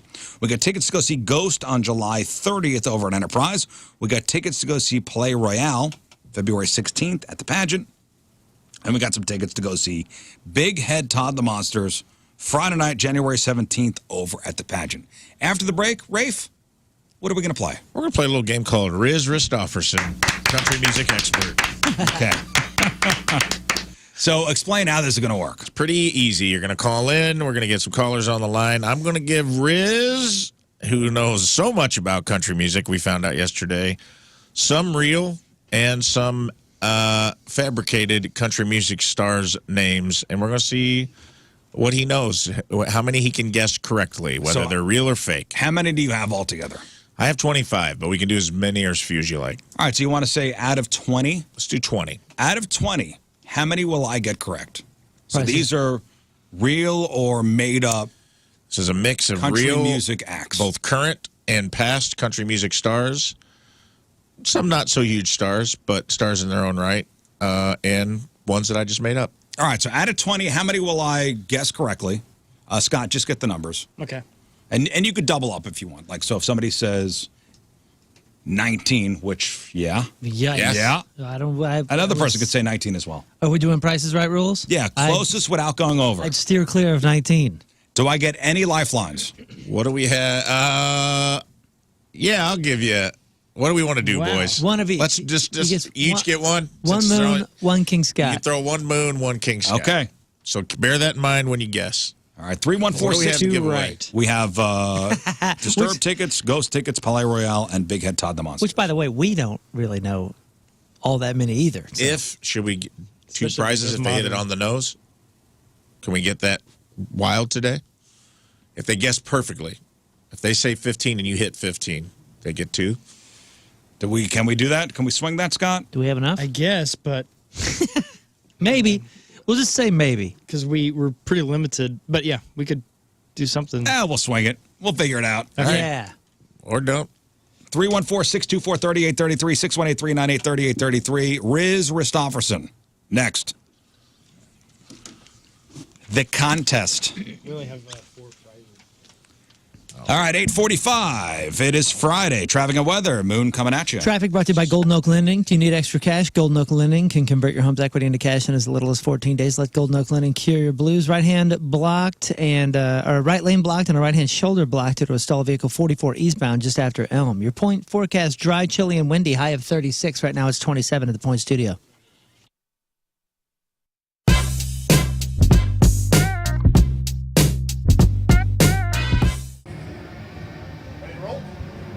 We are backstage at Point Fest with a St. Louis favorite, and the great part about this today is that they're actually going to get to play. Ladies and gentlemen, highly suspect backstage at Point Fest. What's going on? Welcome back. It's wonderful to see you as always, but I would also like to tell you that Natural Born Killer has been one of our favorite songs of the year so far. It sounds great on the air, and it sounds like a great highly suspect song. So let me ask you, where did that come in the recording process? One of the first, one of the last? Where was that? Smack dab in the middle. Oh, okay. All right. I always wonder if, when it comes out as a strong lead single like that, if 25. So a new you for the new year. Your New Year's resolution is to, I don't know, be happy about work. And maybe you're driving right now to a job you hate. You kind of reached the peak of what you could be, how much you could make. How about a career in technology? Are you ready to start your new life, a new career? Centric is a training program that gets you into a new career in technology in 4 months. Not 4 years, 4 months. Let's say you just got out of the military, you're looking for a civilian job, or you're just trying to figure out what to do next, Centric's got you. You know, a lot of those skills you learned in the military will transfer to your new career in technology. Their classes provide structure and routine, which leads to a successful learning environment. In fact, 30% of Centric students are veterans. Use your GI Bill or VA benefits to fund your education. It's easy. They have a dedicated staff over there that's going to help you through the entire process. So what are you waiting for? Don't let somebody else make the decision for you. Let's go. Centric.com/Rizz, CENTRIQ.com/Rizz.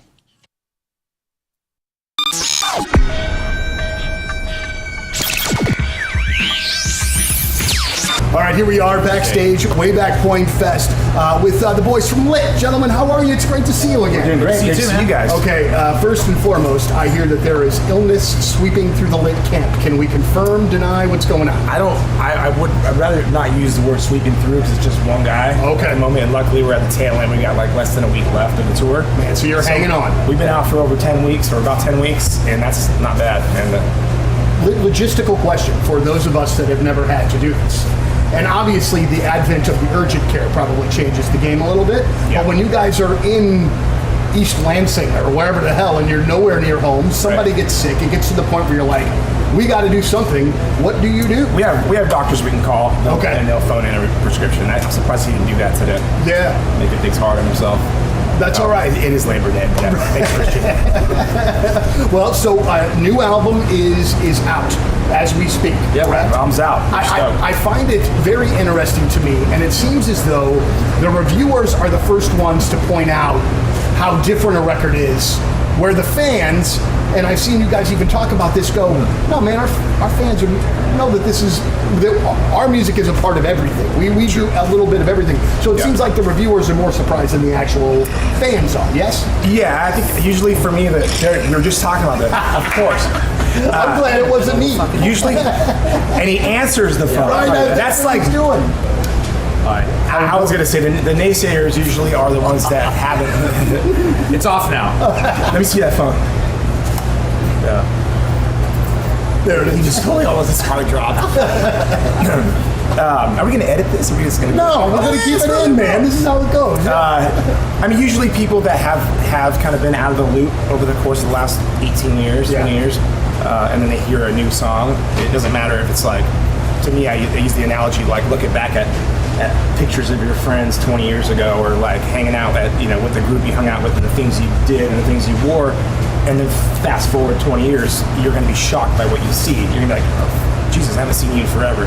The fans that have followed along, they've kind of been along with the growth of the band, and although this new record has taken a little bit of a turn, it's stuff that we as a band have been indulging in over the past almost 10 years, and writing in Nashville and recording in Nashville, and so the country music sort of community has had a big influence on our new record. But at the same time, it's when you watch us live today, you'll see it's very much a rock band still. We're not claiming to be a country band. We're not claiming, we're not disowning our fans. We're still, we still play a lot of the old catalog. Our favorite songs from across, Sure. What is it about Nashville, and not just country music side?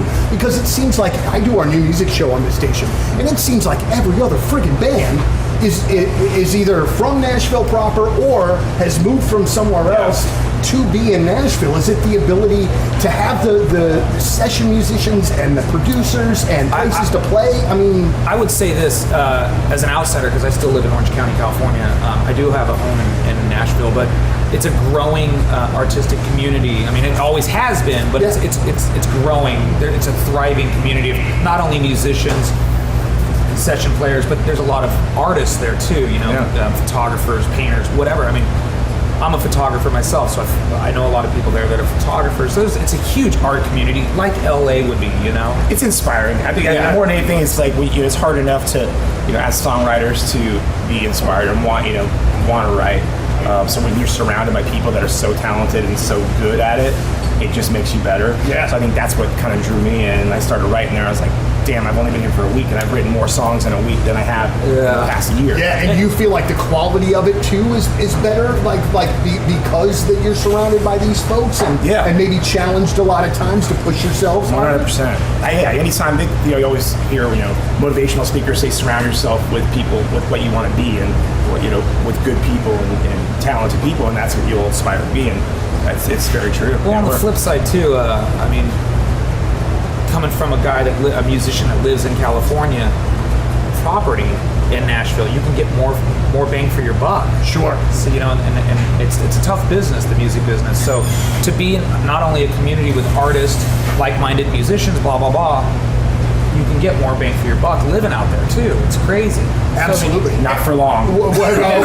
For sure. There'll be a new place, yeah. Right. Well, guys, thank you so much. We appreciate you being a part of the show today. Absolutely. I gotta point out a fun fact. You guys, The Point was the very first station to play lit in the world.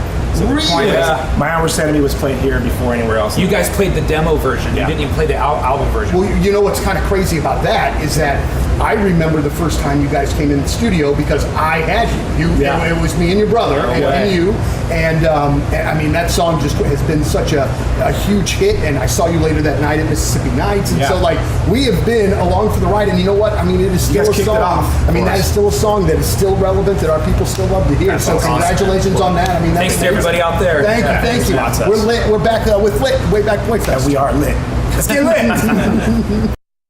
Donnie Fandango from 105.7 The Point. Very happy to be joined by Dan Reynolds, frontman of Imagine Dragons. And Dan, we have a lot to talk about, but you are involved in one of my favorite life moments, and I have to tell you about it. And I've been wanting to tell you about it since it happened. It came up in my memories about 3 years ago this past weekend. Welcome back to the program. Lern comes back on Monday. Hopefully we're back on Monday with the weather possibly being what it's going to be. The boss gave the option, like, hey, man, if it's bad, I don't want our Star Morning Show getting hurt driving in. I get it. So Scott has volunteered to come in. Yes, I have. I get it too there, boss. I'm a hero. Scott's here.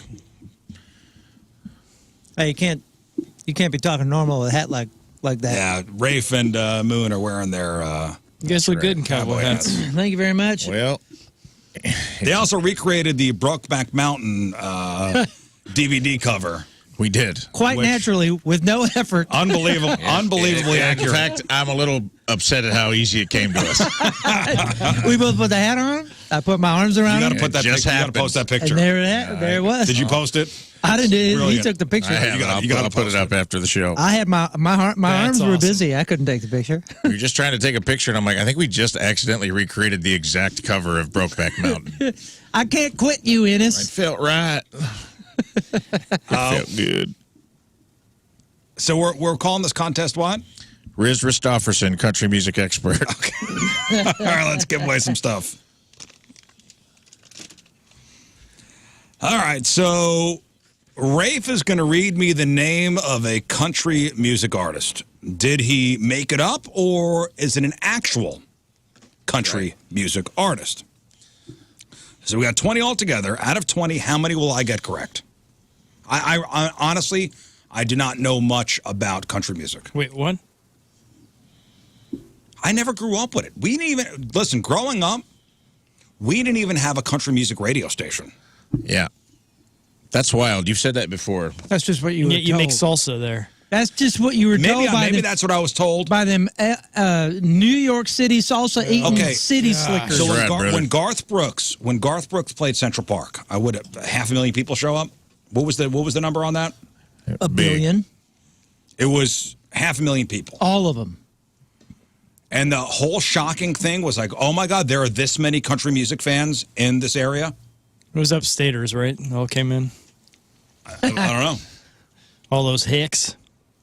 I don't know. Listen, I don't know my Morgan Wallens from my Luke Bryants or my Brian Lukes. Okay? I don't know my Zach Stryans from my Brian Ryans. Yeah, dude. Listen, if the word Brian is in there, just I'm going to assume give her a go. So you guys on the phone, you have some guesses as to how many out of 20 I'll get right. Richard says 18. Oh my goodness, are you out of your mind? Are you out of your damn mind? Chris says 15, Josh says 13, Mike says 11, Mike in Lake St. Louis says 14. I'm in the 12 to 14 Austin camp. says 12. Tell you what, though. The kindness of this Tell you what. contest is brought to you by CarStar, your auto body repair experts, locally owned with national guarantee. See carstar.com for location near you. All right. That's right. No ding too ding, no dent too dented. Go to CarStar. All right, I do have a King Scott and I have a Moon Lifeline. That's correct. If I need it, King Scott, would you, if you keep track of the Sure do. Moon, if you give us a little music bed, Oh, something yeah. underneath. How about a little skiffle piffle? This is called Skiffle Piffle. All right. Here we go. All right. First name. First name. Just tell me if they are real country music artists or if you think I made them up. Kelsey Ballerini. That's real. That is correct. Real. 1. He reached for the bell. That's real. That's I know real. It. I know it. Ashley McBride. I know there's a Martina McBride. Ashley McBride. I'm going to say that's made up. Unfortunately, no. That is a real artist. Ashley McBride's very talented. Okay. 1 for 2. Here we go. Hank Waverly. That's made up. Hank Waverly is made up. That's correct. That is a fake. Bobby Earl Stokes. That's real. That's not real. Damn That's it. You're 2 for 4. Bobby Earl Stokes. I want it to be real. Here we go. Number 5. Orville Peck. That's real. That is real. He's a very, very gay cowboy who sings with a mask on. Okay. Next up, number 6, Luke Grimes. Luke Grimes. Woo, man. Luke Grimes. Luke Grimes. Is that a real or fake country music artist? I'm going to use my King Scott lifeline on this one. King Scott. Luke Grimes. I think he's an actor, so I'm going to say not a country musician. That is true. He is an actor in the Yellowstone. Oh, look at you. Thank you. But- Thank you. Oh, shoot. But didn't he have some music? I don't think so. I don't know. Well, they had a few country stars on that show. That's thought Ryan Bingham. Luke Grimes plays the son. Yeah, he is 'cause, not an artist. Yeah, what's the other guy? Shoot, I thought he was, man, this whole time. He I thought- looks like I thought he one. was a musician, too. Cause Wow, I got a name. Sounds like one, too. He's a wasn't he guy. dating one of the musicians that a cameo? Maybe. I don't know. What's It's her 6 face? degrees of country music. Yeah. Here we go. Next How up, many is that right? 4. 4. Look at that. Vern Gosden. Man. Vern Gosden. Vern. I love that name. Dude, that's Yeah, awesome. dude. Not enough Verns running around. No. Verns and Garys are going extinct. Vern Gosden. Is Vern short for something? Vernon. Oh, Vernon. Hang on now, y'all. Vermin. Vernacular. Gosden. No, let's not look. Luke Grimes put a record out. Here he is, Jimmy Kimmel, singing his heart out. Get out of here. That's a That is Luke Grimes. that's a country star right there. Well, I don't know what to tell y'all. all right. well, give me. I can never create a game where there was not some So controversy. is that a Ain't no no then? controversy. Did I miss that You one? You missed missed that it. one. That's an X. That's an X. But I- he's actually an actor who I put had him music as an out. What do you actor. think? He put out. He's a country music artist too. I'm We sure don't he's know- got fans. okay. All right. All right, Vern. Dadgummit. Vern what? Vern Gosden. Vern Gosden. That is a country music artist. You're saying yes? Yes. That is correct. Yes. It is. Nice. Now you got Brother, four. he's got. Just go listen to Chiseled in Stone. Yeah. Of course he's got a song You don't name. know about heartache. Of Till course it's he's got a song name. chiseled in Chiseled in stone. Jerry Jeff Walker. 2 first names. Jerry Yeah, Jeff that's Walker. 3 first names in the South. Jerry Jeff Walker. I'm going to say that is made up. Incorrect. Jerry Jeff Walker is very real. Texas outlaw. Damn it. Well, you're sitting on 4. Sitting on 4. Cole Hauser. Now I know he's an actor. He's an actor. He was in Cole Dazed Hauser. and Confused. He was. But is he also a singer? I'm going to say no, he's not a country No, music he is not. He plays Rip Wheeler on Yellowstone. Yet another Yellowstone actor. But he was also in Dazed and Confused, right? He was. Yeah. Yeah, that was his first role. No way. That dude's. I didn't know that. He's also in, no, he wasn't in Navy SEALs. He was like a quintessential He's a good guy. actor.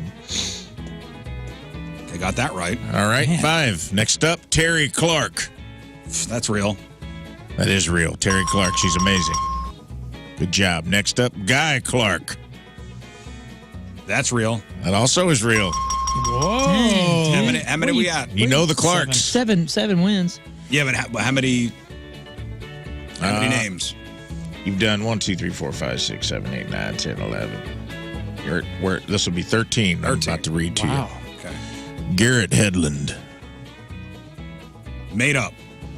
That is correct. He was an actor on Friday Night Lights. All right. Garrett Hedlund. Logan Marshall Green. Logan Marshall Green. I still have a moon. You have a moon lifeline still if you want to use it. Logan Marshall Green. And I'm sitting at 8? Yeah, you got Sitting 8 at 8, brother. out of 13. 8 out of 13. So this is 14. Logan Marshall Green. Real. No. He was in the movie Upgrade. He is an actor who does not have a country music video. Do not look it up. Brantley Gilbert. Real. That is real. That's correct. Heard of that Two guy. first names. Heard of that guy. Brantley Gilbert. Bo Laramie. Bo Laramie. Man. Bo Laramie. Bo Laramie. I'm going to use my moon lifeline on this one. God, Good dang, choice. Man, I've known the last 4. He knows country. This one sounds too branded. You know, Laramie. Laramie, you think Laramie cigarettes from The Simpsons? Or Laramie Boots. No, I think boots and hats and things. Isn't that the brand of cigarettes on Simpsons? I don't know Laramie? about I believe it is. And it's spelled B-A-B-E-A-U. I'll give you that hint on whether it's real or not. Bo Laramie. Yeah. Man, I think somebody that's taking a stage name from Laramie is going B-O, not B-A-U, B-E-A-U. Tell me, show me fake. That is correct. It is fake. That can't, all right. yeah, that ain't any realer than a $3 All right, bill. so that's, how many? You're at 15. How many's got right? 10 correct. 10. Okay. 10 for 15. That's pretty solid. I got 5 more to go. 5 more to go. You ready? Yeah. Lester Flatt. Fake. Very real. Oh. Wrote the ballad of Jed Clampett. Oh. Earl Scruggs and Lester Flatt. Dude. I met Scruggs' grandson. Yeah. Ooh. How about that? Baby Scruggs. Next up, Rizz Christofferson. You ever met a country music artist named Jackson Dean? Jackson Dean. Jackson Dean. Jack Dean. Fake. Nope. Real. Oh, really? 100% real. Oh, man. 2 first names, Damn. baby. He went to a guitar shop Damn. and said, I'll just be, well, it's either Fender Jackson Gibson, Dean. Yeah. Fender Gibson or Jackson Dean. What do you think? Jackson Dean. Levi Hawthorne. Oh, man. Levi Hawthorne. Levi Hawthorne. Is that a real or fake country artist? Oh, boy. Don't do it. I'm going to say fake. That sounds dumb. That is correct. It is fake. All right. I was gonna Nice. feel really Would have been bad about Wrangler. that. What are we at right now? Scott, how many's got right? Oh, 11. 11 out of So 18. we will have a winner. Yes, we have a winner. Next Got up, 2 more. Billy Gilman. Real. That is real. He was a child prodigy country music singer. Billy Gilman. Man, you're doing really well. And it comes down to this. That's pretty good. Man. This is number 20. Yep. Bailey Zimmerman. Wait. And we're at 12 And I got 12. out of 20. 12 out of Or 20. 12 out of 19. So Bailey Zimmerman Bailey Zimmerman. is the final name. If I get this incorrect, Austin wins. If I get this correct,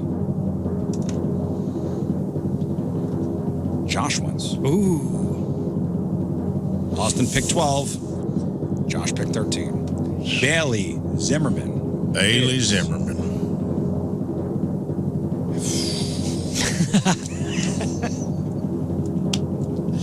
Is a fake name. Incorrect. Bailey Zimmerman is very real. You fool! You fool! Bailey You're Zimmerman. a damn fool. Oh, man. Bailey Zimmerman. There's no country music artist with the last name Zimmerman. Or first name Bailey, for Might that as well matter. be Goldfarb. And it's a dude. You dummy fool. Idiot moron. Hasidic country's kicking in now. You're into Hasidic country, dude? Yeah, Oh, dude. come on, man. Let awesome, me tell man. you something, brother. You're missing out, man. Next collaboration, going to collab with Modest Yahoo. No. Okay. You ain't heard of Country. Schmeckel Gold Farm? No. He's laying it down. Congratulations to Austin. In the old country is one of the singles. The original country. Hit it right on the nose with 12. So Good job. congratulations. Give him. He's got a hit give him song 2 called pairs or "I'll Have a something. Beer and a Schmear." I will take a break. We'll come back. Let's do. We'll do some emails. We got sports, and I don't know what else. 9:07. Friday, traffic and weather, Moon coming at you. Traffic is brought to you by Golden Oak Lending. Do you need extra cash? Golden Oak Lending can convert your home's equity into cash in as little as 14 days. Let Golden Oak Lending cure your blues. The traffic is clear. Your point forecast, dry, chilly, and windy. High of 36. Right now it is 28 at the Point Studio.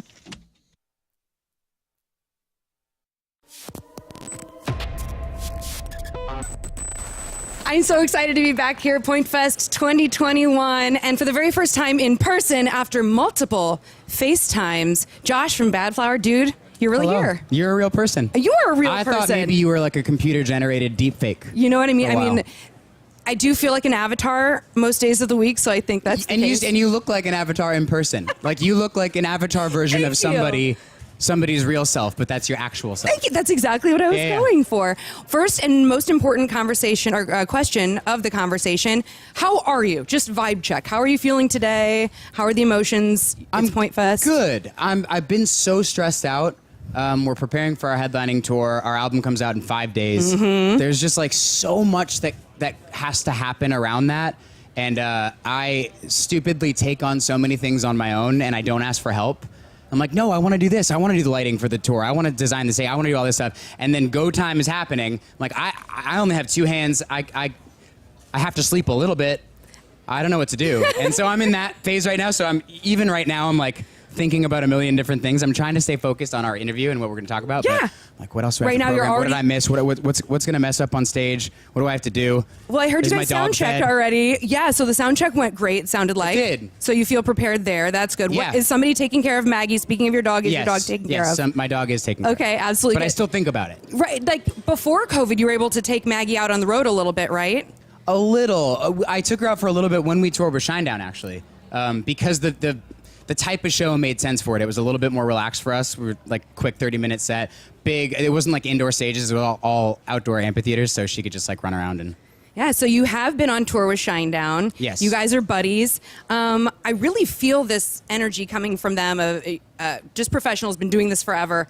And then seeing you guys on that tour together, did it feel like a kind of like, hey, welcome to the show, welcome to the party, come on in and join us? Did they have that kind of attitude? Yeah, they're the most like warm, welcoming, polite people. I mean, truly, like of any band that we've ever toured with, I've never experienced that level of like hospitality from everybody and like respect from everybody.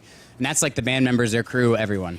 It was our first like really big tour that we ever Yeah. did, like supporting, and it taught us how we should behave. Not that we've necessarily implemented that. Like we're still a little sassy and figuring it out, but yeah, they did set the bar. We'll let that sass separate the Bad Flower from the Shinedown, but I absolutely love hearing that there's like kind of a brothership vibes, and also to a new band to get to be on a big tour, and now you're about to turn around and do the same thing because it's your headlining tour, and you're having Teenage Rizz, I believe, is going to be Yeah. on tour with you. I love those dudes. They've been through St. Louis. Did you have a hand in picking them? Yes, and we the bands did. for the tour? It's Teenage Rizz and Dead Poets Society. Oh, so good. Yeah, 2 really, really great bands.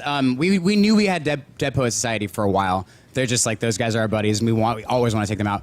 And they're such a good band. They just deserve an audience. Yeah. It's like a tragedy for them not to be playing in front of an audience. So we're like, well, we can help with that.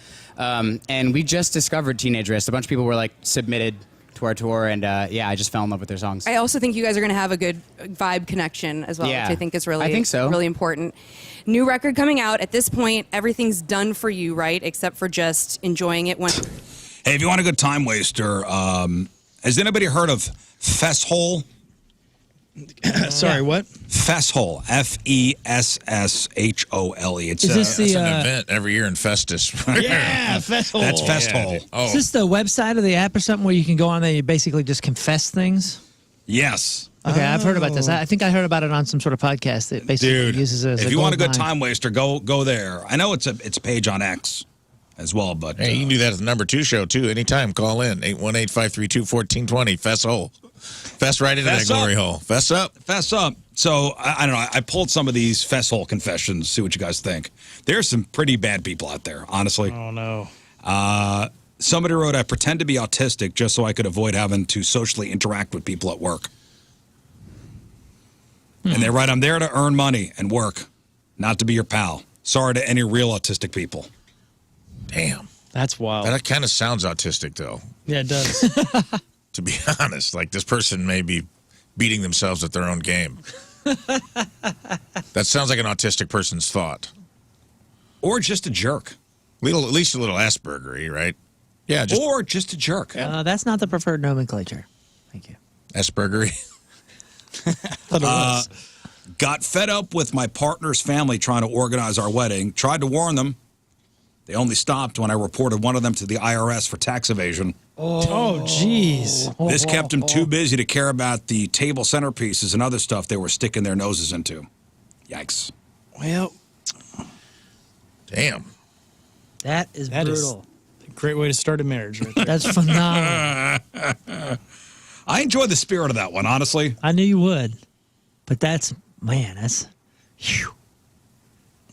I know I'm getting older because it's harder to keep a line of cocaine up my nose these last couple of years due to my increasingly longer and thicker nasal hairs. I always chew gum when out and about. Apart from being minty, it also allows me to take it out and stick it on cars of anyone illegally parked as passive-aggressive retribution. And I enjoy the spirit of that one as well. A real hero. Yeah. Real vigilante justice there. Wife and I run a business with 250 employees. Every year we make a bet on which staff will get a little too close at the Christmas party. She usually wins. But this year I had a plan. Sent the same two people on multiple business trips together. Guess who ended up kissing at the party? I win. No way. That is some trading places stuff, Yes, dude. it is. Remember the bosses? That's how it starts. The dollar bet. They made a dollar bet that they could ruin this guy's Manipulate. life and then give it to this guy's life. So this guy manipulated two people. The neighbor's cat went missing the other week. Neighbor knocked on doors asking us to check sheds, garages, etc. It wasn't in ours. Turns out the cat was kept in a pillow fort under our daughter's bed. She had kidnapped the cat. We let him go. She's getting her own cat soon. She just wanted a cat? Yeah. And finally, wife has always been very sexually reserved. One day she said she'd like to give me a in a parking lot at night for Christmas. You know what I mean by a Sure. Yeah, a kiss. Yeah. Amazed and excited, I agreed. Drove to what I thought was a secluded car park. We both got arrested, and she lost her job. Merry Christmas. That blows. What? No, I was talking about the losing. Oh, man. You can leave, Scott. You're done for the week. You do. This reminds me of. You did great. The week. You did great, Thank you. buddy. Thank you. Yeah, you got to go, man. I'm sorry. You're out of here. I was listening to this podcast called Mr. Apology, and it was about this dude in like 1980. Before anybody had answering machines, this guy, like when you got an answering machine, it was a big deal. Yeah. This guy set up an answering machine and put posters all over the subway stations in New York and telephone poles. When you called, it would say, "This is Apology. Apology is not associated with the police or any other organization, but a way for you to tell people what you've done wrong and how you feel about it. Don't give your name. Totally anonymous." And the phone was ringing off the hook, and tons of like crazy. Well, just people want to get stuff off their It chest. is. It's why people, without the judgment of clergy, like a confessional booth or the police, like just being able to like get it off their chest. And like some of the phone calls he got were like anything from little kids, like I stole my friend's milk money and I felt bad about it, to like major crimes. 4 hookers. Yeah, major. Yes, Dude. major crimes. Turned into Penthouse Letters. That guy it was he wild. A journalist. If you confess to a priest of a crime, can they call the cops? I thought they could. I think, yes, they have to. Unless you pay him $1, then it's. Same as a lawyer. It's the same kind of thing as a counselor, right? As a Like a therapist. psychiatrist. Yeah, isn't there? A therapist of some kind. Right, unless you're the Menendez guy. I gotta see here. Remember? What? Yeah, but what does the church say? What is the church rules? I don't know. I'm wondering if it's the same It type says of ethical line. here that the seal of confession forbids priest from sharing such information with the authorities or anyone with that matter. The Code of Canon Law tells us the seal is, where's it at here? Unbreakable. Inviolable. Infallible? No, inviolable. Inviolable. I don't know what that means. Inviolable? Oh, God, here we go. Sounds like a made-up word. Inviolable. Sounds like you just made up that word. Because a priest will generally not tell the police what a pension Inviolable. confesses. Inviolable. Is that how you say it? Violable. Secure from violation or profanation. Why do we keep? So what if words I out? went to a priest and you know, in a confession? It says they won't tell. It says the exception is warning the police. A penchant indicates they intend to harm someone. A priest may be able to warn the police without fully explaining how they obtain the information. Oh, about So they- something that could happen. Okay, so like I got, you know, I'm going to blow up something. But if you say, I blew up something, cannot be violated, criticized, or Whoa. tampered with. Was that so real? if you went in there and you said, I plan on committing a major crime. Yeah, or you've already, yeah. Or you've already done it. I plan on hurting a lot of people. Yeah, it feels like there's a workaround there of like. But they say be vague. You killed someone. I think this person might harm someone in the future. But what if What I is that go based in there, on? I can't tell you what it's based on, but they may or may not have harmed What someone. if I go in and say I'm the Zodiac Killer? What if somebody goes in and says, I've done this. I'm never going to do it again, but I've done this and I just would like to confess. I mean, is it only one of those things where if it's one of your weekly parishioners, you're up there preaching and going, thou shalt not kill, and you're looking right at Bill? Excommunicated for it. For snitching? Punishment for breaking the seal of confession is excommunication from the church. So snitches get stitches. Snitches I get guess so. Excommunicato. Well, it's interesting to know that there is a rule that will bar them from just, being moved to another one. Yeah. If you know what I'm talking about. Yeah. Yeah, I've got a confession to make. This is is there anything that you guys would have put on that website? Because I don't know if I've ever said this on air. But if I were to go on that website and you were like, you need to confess something on this website right now. Like you have to have one thing. Yeah. The first thing that pops in my head right now that I would put. Go. And I don't know if I said this on air before. Do it. But I think the what is it? The statute of limitations is up and it should be Statute of good. Liberties, yep. I was a young man when I first started touring. It was like 2002, 2003, 4, 5, and like This better be juicy. had a lot of success. It's juicy for me because it's been on my heart for a while. It's juicy for me. Listen, dude, Say it. I had a really interesting relationship with my drummer's mom, and it wasn't that kind of interesting relationship. Yeah, she just never liked me. I was the tattooed friend of her son that was getting her son into music and bands and tattoos and all that kind of stuff, right? Yeah. And I don't know, I think she really loved me and hated me at the same time. Always was kicking me out of the house, didn't want me there. But it was like, I could never tell if she liked me or truly hated me. Seemed like she hated me. Always topless in front of you. Right, yeah. And they had an answering machine because I was over there all the time. I always heard it go off. They weren't the answer the phone types. And when I first started touring, a lot of people, a lot of fans come up and they say, oh, can I have your phone number? And this was back, before like cell phones and all that. Well, I gave him Johnny's mom's number every single time. I probably I think gave you out told that us on number. here. Oh, I have? Okay, good. But that's what I would put on there because You were not absolved. What'd you put on there? I put John's mom's number. So anytime a fan would want a phone number. Oh, I was eager nice. to write it down. Here you go, 314, blah, blah, blah, blah. I mean, I still got it memorized because I gave it Say out it. so many times. No, I guarantee you she still has still that have the number. number? Prove it. Still has the Let's answering call machine. it right now. Put it in my phone. Oh, and yeah, see if she I'll answers. call her right now. I'm going to see what happens because... We should have done this at Call her 6. and tell her about it right now. Admit it to her on the air. Oh, my Does gosh. she know? It's still saved. I don't know if she knows, but I've...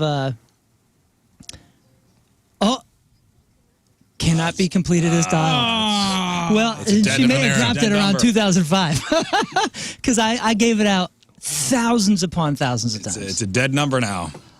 And I feel guilty. I really do. This is not a gal You're not absolved. that appreciated any of that kind of stuff. Funny gal, but that's not humorous to her. All right, let's do some news. Oh, yeah. We gonna do some news. And your news being sponsored by Energy Stars Heating and Cooling. Look to the stars and schedule your fall maintenance today. a Columbus, Ohio funeral home could soon serve mourners in a new way. Alcohol. All right. I'm all for this, by the way. The Evergreen Funeral, Cremation, and Reception is set to open next year. That's the name of the place. And they applied for a liquor license and could soon be serving people during services. So owners said this is a unique twist to a celebration of life. They want to change how people view an average funeral. The mission is to make the process of a very difficult time a little easier. Good idea, bad idea. Start serving drinks at funeral homes.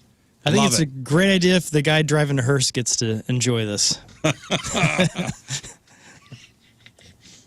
Love it. Now, the owner wants to drop the business's reputation of being, dark and morbid. They're a freaking funeral home by offering manageable prices and the option for mourners to raise a toast to a lost loved one with a bar. Quote, we will only be serving alcohol when people are on the premises and remain on the premises until the continuation of the services just for the safety of the people in the community around. Now, according to the National Funeral Directors Association, some states don't allow funeral homes to serve food or drinks. Connecticut, New Jersey, Massachusetts, North Dakota are states that do not allow this. Apparently, it's okay in Ohio, and they will be applying for a liquor license. First funeral home in that state to do so. I wonder if that's legal here in Missouri. I don't know, but, we all go out and drink in the parking lot. Let's just bring it inside. That was all my cousins every time. It's someone has a truck, and they always have coolers back there, and they keep slipping out the door, coming back in. Yeah, might as well just keep it all in-house. Right? Yeah. Maybe the funeral home can make a couple bucks off it. I don't know. Open bar. I want an open bar. An open bar at my funeral. I think that was also Jeff's thing, wasn't it? Where he would go and drink out in the parking lot or whatever. I think the coffin should be the bar. Yeah, that was his. Just fill it with ice? You call it the Irish, what was it called? Irish funeral? Irish wake? Something like that. There's some name for it. Like, he normalized it to me, and I was like, that's the first I've ever heard him. He's like, everybody I know does I've this. been to plenty of funerals where There's a drink called an Irish wake. Well, listen, guys. No one in my family drinks. I was raised by a whole batch of teetotalers. I've never seen. Yeah, but you've been to funerals before where at our buddy Ryan's funeral last year, we were out in the parking lot boozing. Yeah, prior to, because it was raining afterwards. So during the wake. I didn't make the wake. I was at the funeral. Oh yeah, that's right. You were at the funeral. The wake. You were at the wake. Yep. We all stood in the back corner there, and Tommy the Boss and Corey and just popping beers. I'm okay with it. I remember I had a Gatorade. Yeah, you did. Uh-huh. You did. Can you name America's national bird? Can you name America's national bird? Yeah. God, what is it? Bald eagle. Is it? Pretty confident. Is it, Rafe? Yeah. Or is it the California condor? That's Or California. the dodo. I want an answer. It's a vulture. What is America's national bird? I'll go turkey. Red-tailed Turkey. hawk. You say bald eagle? If you said bald eagle, you are correct. That's right. But how long has it been the national bird? I bet you something like the 70s. I bet you it was not that until enough people went, wait a second, what? It's on our quarters. We need to make it the Alice, so national you bird. said the 1970s. I'll go 1940s. 1940s. Rafe. Kind of vaguely remember like the Continental Congress having this argument because Franklin wanted it to be the turkey. Ben Franklin was a turkey man. Yeah, I like him. That's why I'm a fan of Ben Ben Franklin. Franklin's like, hey, It's man, changed a few times. turkey's The good. correct answer is 2 weeks ago. Really? No way, dude. No way. They Yeah. sneak it in on Christmas Eve? Yep. Are you serious? Ben? Yeah. Finally. What was it before? There was none. The House passed a bill a couple weeks ago to make it the official bird. I'm going to say we probably needed about 80 years to let the German thing cool off. The Senate already voted for it unanimously this summer. President Biden signed off on it on Christmas Eve. And you could thank a bald eagle enthusiast from Minnesota for making this happen. So the 78-year-old guy's name is Preston Cook. He's been collecting Bald Eagle memorabilia for over 50 years. Sounds like He's cool, a man. party. This guy sounds cool as hell. This guy has amassed more than 40,000 Eagle-related items. That's right. Whew. Good investments. He realized back in 2010 that Congress never passed true legislation to make the bald eagle the official bird of the U.S. Huh. So he started lobbying politicians.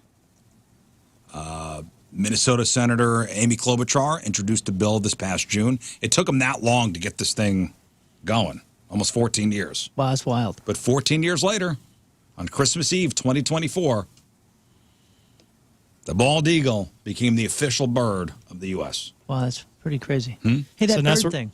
I meant to, when we were out at that Sunrise Hill Cabins, they had a bird, like a bird watching book on the coffee table, right, with binoculars. Next to the BB gun. Well, I got to thinking, and I was like, man, a bird enthusiast, you know. And then I think it's not something that comes with nerdism. I think it's something that comes with age, where you're starting to like slow down and you want to appreciate life and earth Nature. a bit more, nature. And think about birds. It's nature's lottery. You never know, you know, you look up and you never know what you're going to see. It's kind of the lottery. And if you really want to play the lottery and play by the numbers, then you find out where they are and what seasons they are, and you can do a little research. But I mean, it's kind of like the lottery of the whole nature thing. So I can kind of see it being easier to get into as you get old and retire and are looking for something to do, and you're kind of, I don't know, looking around a guess bit so. more. Yeah. Have you? Trying to appreciate things a bit more. Isn't it called The Big Year when you're trying to? Oh, that was a movie with Steve Yeah. Martin. Yeah, I saw something yesterday too. The Like checking off birds. bald eagle was down to 400 in 1963. Endangered species, almost gone. Now they're like at 300,000 or 400,000. Well, it's illegal to kill one. Big. Maybe we were waiting that out. We are like, we can't want to make them the national bird, and then they go extinct. Yeah, you're right. Not a good look for Had us. to, get 'em- Yeah. had to get the population up to a manageable number, and now we're like, all right, we're cool with it. Now they're the Thanksgiving bird, right? So I feel like I was taught that they were my national bird. So does that mean I was lied to? Everything you were Yeah, taught pretty as a much. kid has been a lie. Doggone it. All right, That's we got time for a couple emails. RizzShow1057thepoint.com, or send your instant feedback through the 1057 The Point mobile app. Emails are brought to you by Kloss Furniture. Lowest prices guaranteed. We have something for everybody. Let's start with this. Hey, good morning, fellas. Happy New Year and welcome back. I heard y'all talking about the Eddie and was curious if y'all had the backstory. Well, Oh, yeah. this is in reference to Rafe in Hawaii on the North Shore and going to a big surf competition or something called the Big Eddie, right? Yeah, Why, your veteran was there. Eddie Aikau was the first lifeguard at Waimea Bay who tragically lost his life trying to save people on a capsized vessel during a ceremonial sail. Neat. I encourage you to look into it more. It's very fascinating. Several docs about him and his family. The lore says that Eddie picks the winner, and the guy that won this year was a Hawaiian local musician surfer named Landon McNamara, whose family is really into big wave surfing. His uncle did a doc called The 100-Foot Wave. Check out Landon's music if you like chill reggae island vibe. Keep on keeping on. Justin from Lawn Guy Land sent from my iPhone. All right, well, now we know. Now we know. Thank you. Next. Good morning, everybody. I would love to know everybody's opinion on tipping grocery store employees. My family is new to the click list world and started ordering our groceries online and then going to pick them up. We were later made aware by coworkers that it's standard to tip the employee who loads your car with the groceries that you ordered. My husband and I are split on how we feel about this. I don't feel like it's necessary. They earn normal fair wages, and my husband will typically throw them a couple bucks. Would love to know What are what the these- group's opinion is. Love you all. So what are they doing? Just picking up their groceries. Ordering groceries and going to pick it up. You know, they got those. Is it on an app? Well, yeah, you do it on an app, but you No, go to Schnucks pick it has up. like pickup. So they'll go get all your groceries for you. Schnucks, They cut Walmart, out the Target. middleman. They all do that. Whoa. They have shoppers for you, and they come out. You just open your trunk, and they put them in your trunk. You go. I tried to do that at Costco. Like I had a Costco employee try to help me get something in the car, and they would not take a tip. They're not allowed to, but this is different. This is someone that's shopping for you. They're basically doing the Instacart thing without Yeah. the drive. You're just cutting out the Instacart person. Instead of them delivering, you're picking up. But an employee of Schnucks has gone around with a cart, got your 55 items, scanned them out, bagged them up, and is waiting at the curb to put them in your car for you. My instinct says tip, but chances are they probably won't accept it. I think they will accept it, and I think you should tip because I think my guess is you basically turn them into your personal shopper. They probably have they do get fair wages, but I'm sure that you're taking them away from stocking cans of corn or whatever they're supposed to be doing to shop for you. But I think that's an actual. It's gotta be fun. I think that's a position. Maybe, I don't know. I bet you it is. Target has its own door. At least the Target that we go to. There are so many Target spots now in the parking lot that are specific for those, like pull up. Yeah, and that's what I mean. And they're a little bit off the center. They're not by the center door, and they have their own door that the online shoppers, or I'm not sure what they're called, but the shopper for you and put it in front of people. Yes, the gatherers. It's the gatherer door, and it says "Do not block the gatherer door. High traffic areas." I don't know. Flip them $5. You're fine. Yeah, and I was going to say what is the appropriate one, and I was thinking probably $5. $5. Just be nice. A little something, something. A little something, something. Split the difference between nothing or don't, and whatever your. Don't complain that I do, and I'm not going to complain that you don't. I'm a tipper. I'm a giver. I like it. You know me. It's my year to be greedy. That was yesterday. Oh, you switched. I've already broken my New Year's resolution. Oh, dude, you know what? I got a resolution. I think it's going to bring you guys some joy. One of my resolutions was to be on my phone less. And I thought, well, how do I do that? How do I habitualize myself to use the phone fewer minutes throughout the day? And one of the things that I can instantly change that keeps me off my phone is toilet time. I ain't sitting down to pee anymore. Are you going to stand to pee? I'm a stander. Welcome. I'm a stander. Welcome to the world of manhood. Yes, the advantage Hey, listen. of manhood. Welcome to being a man. Listen, dude. My masculinity is not tied into my toilet habits. No, yeah, gosh, no. But I thought y'all would get a kick out of that. And, man, it's a weird thing. It's a weird thing. I'm, like, preventing messes. I mean, the whole thing was to prevent messes because I live with all these girls. And I was trying to, to keep the seats clean and all that kind of stuff. And tell you what, I'm not on my phone as often. And That's good. It's It makes weird, the aim it's strong. a weird There's adjustment. Piss all over the wall. Yeah. All right, you know what? The floors are a mess. So a bunch of people weighing in But on I'm this. plugged in. But Instagram is off. And there's a bunch of people weighing in. So if you do grocery pickup through Instacart, it is somebody shopping for you. Then somebody who works at Schnucks brings it to you when you show up. It's not the same person. So they have specific runners, I guess? Yeah, they're in vests. Yeah, Shoppers and runners. How have you not seen this? They're like in basically like a crossing guard vest, but without reflectors. They're just, big red or blue vests. So the gatherers aren't the ones who deliver. I did not know that. Oh, that's interesting. Yeah, just give them $5. Who cares? And by the way, a week from today is National Quitters Day. So the second Friday in January is referred to as Quitters Day, where most people will abandon their New Year's resolutions. Yeah. You think I'm going to So make you'll it? be back to sitting. You'll be back to sitting to pee Friday. I looked it up also, and it says specifically Target. Tip your Target delivery person. They're typically considered shipped shoppers who are independent contractors and rely heavily on tips to supplement their income. Oh, wow. Okay. Dang. So they're contract workers inside the store. Oh, so they don't work for Target. They work for Shipt. Shipped, S-H-I-P-T. My take is you always offer the tip. If they decline it, it's because of their policy, but now you know. You always offer the tip. Next. All right, this might be a little heavy, boys. Via Facebook, my biological dad's wife reached out to me.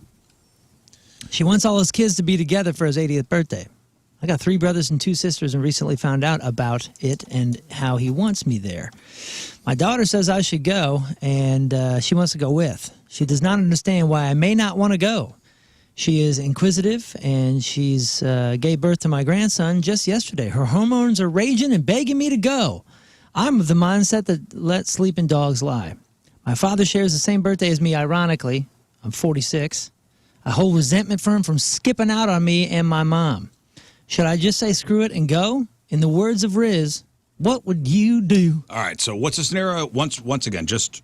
His biological dad's wife reached out and says that she wants all of his kids to be there for his 80th. Okay, but he has been... He's very resentful.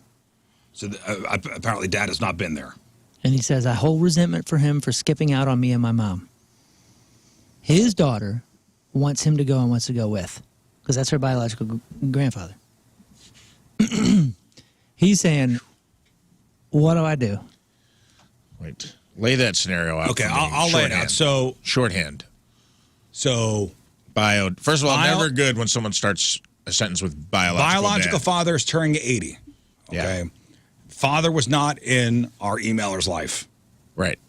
Okay. That's why they said biological. No one ever says biological dad in a good. Emailer's daughter, who is the granddaughter of the guy turning 80, wants to go to the party. Okay. Son does not want to go to the party. Doesn't want to go. Still holds resentment. Still holds resentment. Understood. Yeah. His daughter wants to meet her biological grandfather. Do they have any kind of relationship? Doesn't sound like it. Well, maybe also it's other family members she's never met before and all that. Here's the thing, man. People make mistakes. People do bad things. They do dumb things. We only get one pass at this. I'm going to say there's nothing to lose. You've already lost what you lost. That's in the past. And there's only something to gain. And I know that it's going to take you being the biggest man in the scenario. But maybe you give it a go. What's the worst that can happen?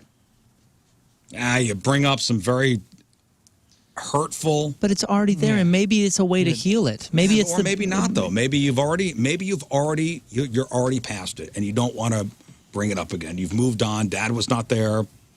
You've grown up without him. That's a great point. And I've already moved past. I realize I don't have a dad.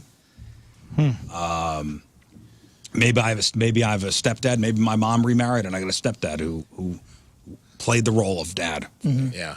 And I don't want to rehash stuff that I've already worked to get past.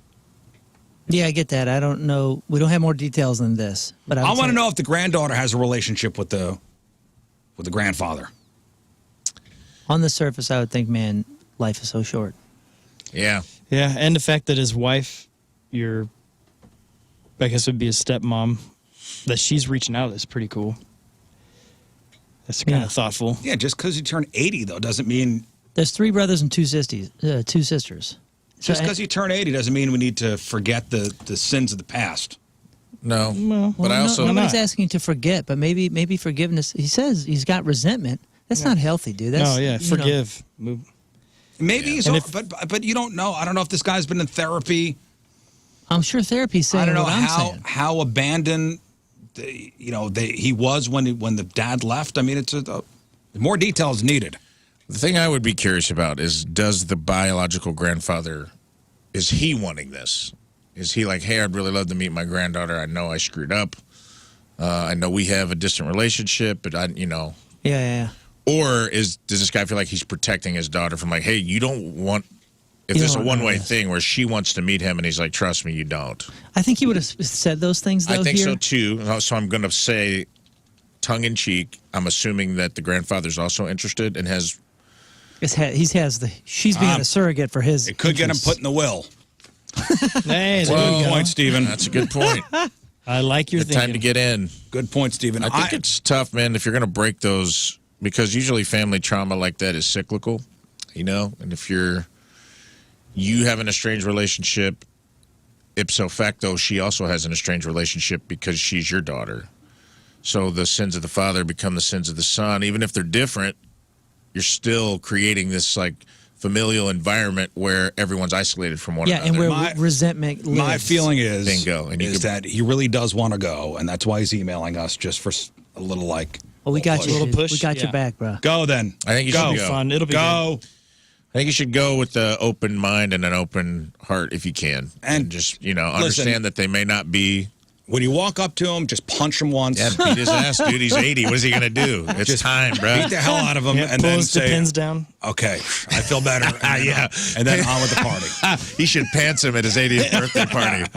Look at his wrinkly old balls. All right, Rafe. Can you do sports in a minute and a half? Now we're even. I could.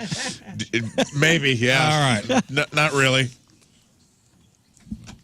How about 2 minutes? 2 minutes. Cue the music. All right, here we go. 2 minutes. Sports brought to you by Jack and Coke, the popular cocktail now available in a ready-to-drink can. All right, here we go with the super important, super fast Barnes report. Mahomes gets snubbed. Patrick Showtime's Mahomes left off the AFC Pro Bowl roster. Stop the madness. Guess who's on it? Travis, I'm the problem. It's me. Kelsey, Chris Sack Attack Jones. This will be the first time Mahomes has been left off of the Pro Bowl in his career. In place of Josh Buffalo Soldier, Allen Lamar, Action Jackson, and Joe with the real Slim Shady. Please stand up, Burrow. What? Moving on, Hoover Ball. That's right, the only sport where you risk a hernia while scoring points. Imagine volleyball, but instead of a ball, you're chucking a 20-pound medicine ball over a net yelling, I think I just pulled my pancreas. Team Quadzilla came away with the win, and the person who lost got hit so hard with a pass in the chest that it deleted 2 years of their high school memories. Sophomore and junior year gone. What? Moving on, Rodgers gets reflective. Aaron, deep thoughts. Rodgers done it again, philosophizing his way through what could be his last game with the New York Jets. After a season that started with sky-high expectations and ended up on an episode of Survivor Disappointment Island, Rodgers has one foot on the field and the other foot in a meditation retreat. He called his 2 years in New York the best years of his life, which is like saying a lukewarm bagel is the best meal I've ever had. Meanwhile, the Jets are 4-12 and cleaning house faster than Tony Danza on crack cocaine. Moving on, what? Buzkashi Chaos. That's right. The Buzkashi Championships in the local soccer league is tough, huh? Try Buzkashi, the sport where grown men ride on horseback and fight for control of a goat carcass like it's Black Friday at Best Buy. The championship saw the Kabul Stampede wipe the floor with their rivals. Horses collided.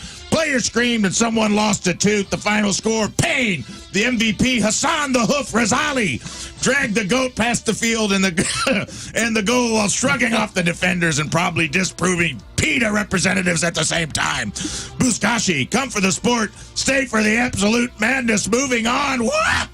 The Sugar Bowl. Wham! Notre Dame won. Get over it. Wham! Pow! Woo! Moving on. Ferret-legged freak show. That's right. You've never heard of it. Ferret legging. Huge sport. Gotta know what's going on. Oh, you're in for a treat or maybe a nightmare. The rules are simple. Stick a ferret down your pants and see how long you can last before tapping out in absolute regret. This year's champ, Larry the Ferret King McGee, lasted 6 full minutes with a wild ferret in his pants. Larry, is that a ferret in your pants? Or are you just happy to be winning? What? Moving on. Simone's Gold Rush. Simone, the goat Biles, isn't just back. She's rewriting the script after battling the Twisties in 2020. She dominated the 2024 Paris Olympics, racking up more gold medals than a leprechaun's treasure chest. Now, tied for second most decorated female gymnast of all time, she also snagged Sports Illustrated Sports Person of the Year award because she doesn't just win. She changes the entire conversation. Her acceptance speech set for Vegas, where she'll collect the trophy and probably outshine half the city's neon lights. If there's one thing we've learned, when Simone salutes the judges, the whole world watches. And that concludes the 2-minute Super Important Sports Report. All right. Thank you, Rafe. All right, one final break. We'll come back, wrap her up. I need a candy.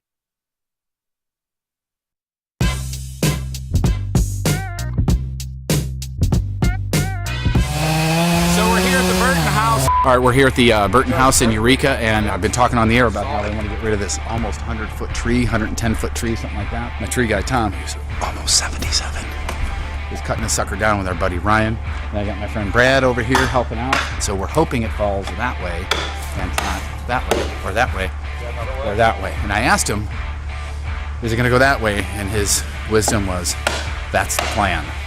So we'll see.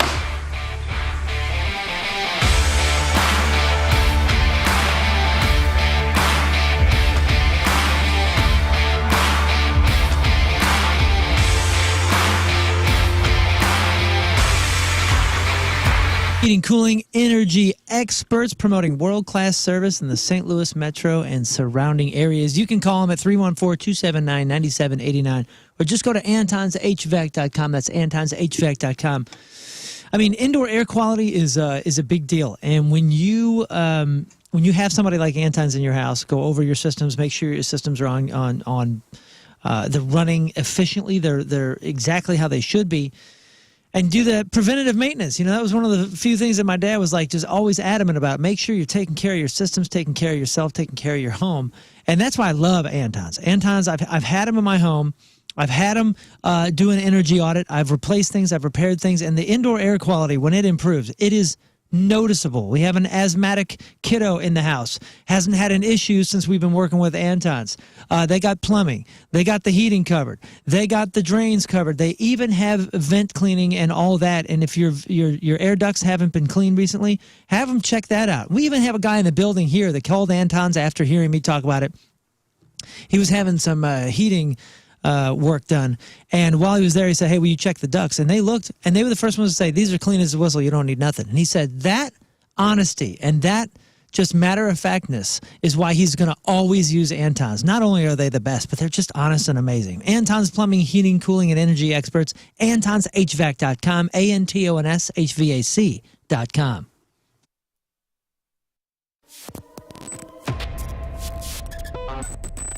Well, here we are backstage at Point Fest with Greek Fire. Hey! Gentlemen. Hi, Donnie. So guys, how'd it go today? Well, you know, it went excellently. Yeah, man. You know why? Because so we had, just to fill anybody in, we had a bunch of technical difficulties, and it really wasn't anyone's fault, but a whole bunch of stuff was going wrong. But I tell you what, man, the St. Louis crews worked so hard. Everybody is friendly here. Thank goodness for Midwestern hospitality. You know what I'm saying? Yeah. Everybody did such a great job fixing it. We got it on.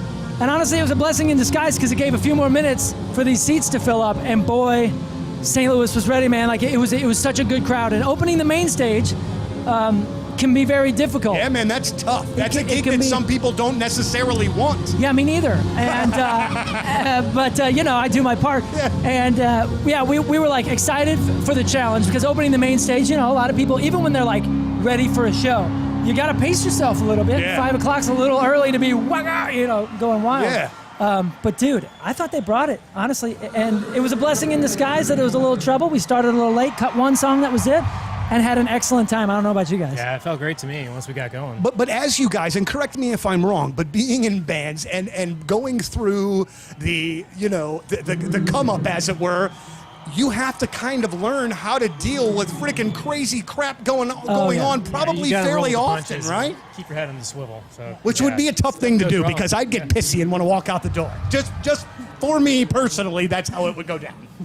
I think you handle it the best. Yeah, best thing to do that I've learned is just step back and focus on playing, keeping everything together in your own head, and then you can get to that point eventually where you get a little looser, but sometimes it can be pretty tough to center yourself when you're on a weird stage with no sound and whatever happens. Yeah, I don't know. This ain't our first barbecue. This ain't our first rodeo, and we've had many of mishaps happen and that kind of stuff. And honestly, for a band like ours, for the most part, that kind of becomes some of the fun of it. It kind of takes out some of the monotony, especially if you're on tour. It gets a little Groundhog Day if the crowds are sort of similar.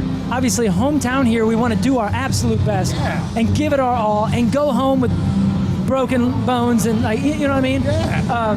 But yeah, you got to learn to roll with the punches. If you don't, if a band doesn't roll with the punches, you know that they probably don't deserve to be where they are because they got there a little too fast. Sure, you know what I'm saying? Absolutely so.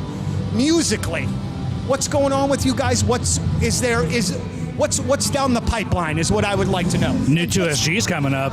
Say it again. We got some new 2SG coming. I have heard that rumor. Hey, listen, it's all right to cross promote. Whatever we gotta do, man. Whatever we gotta do. We're gonna be opening for the 2SG really soon. And I mean, he's been busy with Cabo stuff. He's been busy with 2SG. We've been busy with Greek Fire stuff. We just did a new video for one of our favorite songs that we've ever self-produced and written. It's called Coming Alive. That video is live. So that'll be working itself into more sets. We have music that is done, that is either mixed or ready to get mixed. So we're kind of pacing ourselves and making sure we do it right, and we're not just putting music out to put out music. We want this. Lawrence Royce Jewelry, and let's talk about you striking out on Christmas, because you either didn't get anything or you got the loved one in your life something they didn't really want. So your make good is going to Lawrence Royce Jewelry. You go, I'm just kidding. I'm going to bring up to Lawrence Royce Jewelry. Pick out anything. Yeah, take it from me. Take it from me that somebody that's missed the mark a time or two or just missed it in general. If you are tempted right now by the thinking that, it's already passed, you already made the mistake, there's no digging out of that hole, you are wrong. You are wrong. The hole is there to be dug out of.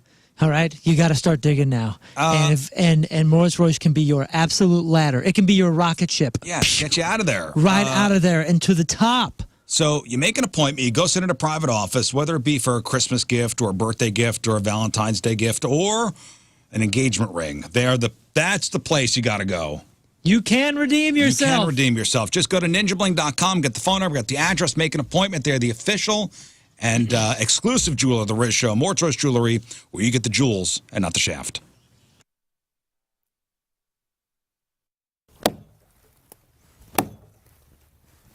Dude, this sucks.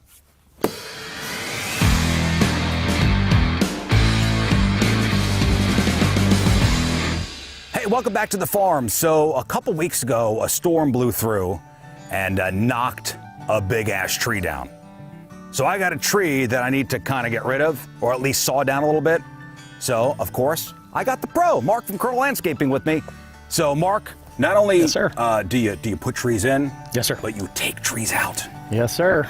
Full service. So you see what we got here? Yeah. So I think it might have been dead before it fell. Yeah. But who knows what kind of wind blew it over? We just came down here and it was it was felled. Yes, sir. So we need to cut it down. We need to kind of haul it out of here. So We'll cut it into some manageable pieces. cut it get into up to the manageable road, and go pieces from and there. then just haul it out to somewhere, a burn pile somewhere. So what should we do?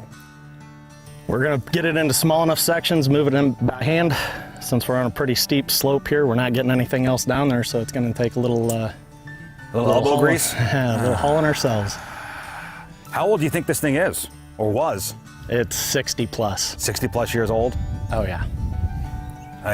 So I guess we should just start sawing pieces off and make them manageable sizes. Yes, sir. Okay.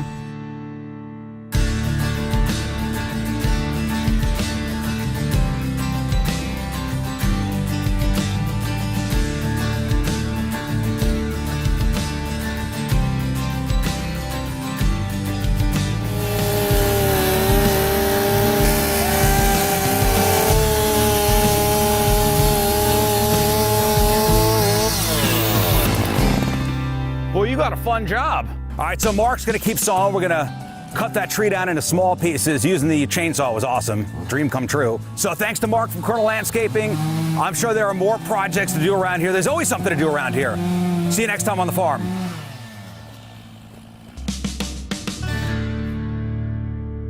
All right, we've made our way to the supposed cemetery. This is where my kids say they heard some weird stuff. The dog won't go near here. So I'm assuming this in here, something's buried or something's going on here. There's a weird kind of creepy gate, which I don't know if this is locked, but let me try to find maybe a headstone or some kind of grave marking. Listen, there's got to be a reason why there's barbed wire around this place, and it's been fenced off. So, let me consult I have a ghost hunting app. Is there a ghost here? Are there any spirits in the area? If there's somebody here, I don't know, I could feel it. I kind of just got a shiver. If there's somebody here, show me a sign. Did you hear that knocking? Spirit, do it again. Are you a human or animal? Oh, you hear that scratching? Make that sound again. Oh, I hear scratching. Am I close to your gravesite?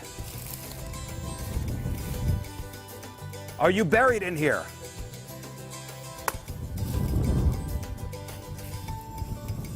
Man, I don't know what's here. I don't like it. I don't like it.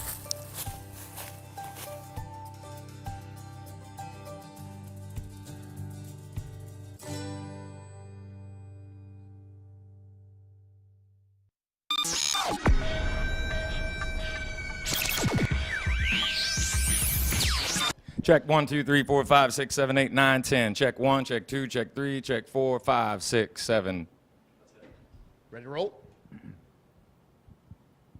We are backstage at Point Fest. Ladies and gentlemen, Brenton Berry from Shinedown. What's up, gentlemen? Well, How are hello. you? What's going on? How are you? It's great to see you. It's great to see you. Good to First see of you. all, Thanks for being cool with us because I was super, super late. I was very, very late. Some things in rock and roll haven't changed. No, the no. singers are usually late. now listen, if we're going to do it, you are 18 minutes behind. I don't think that that's even late as far as rock stars go. I think that's just about flat. All right, we'll take that. We can take that. Yeah. I don't know if do we look at ourselves as, the RS, the rock star type? You don't have to. I appreciate that you don't, but I do, and I can. I You know what I appreciate mean?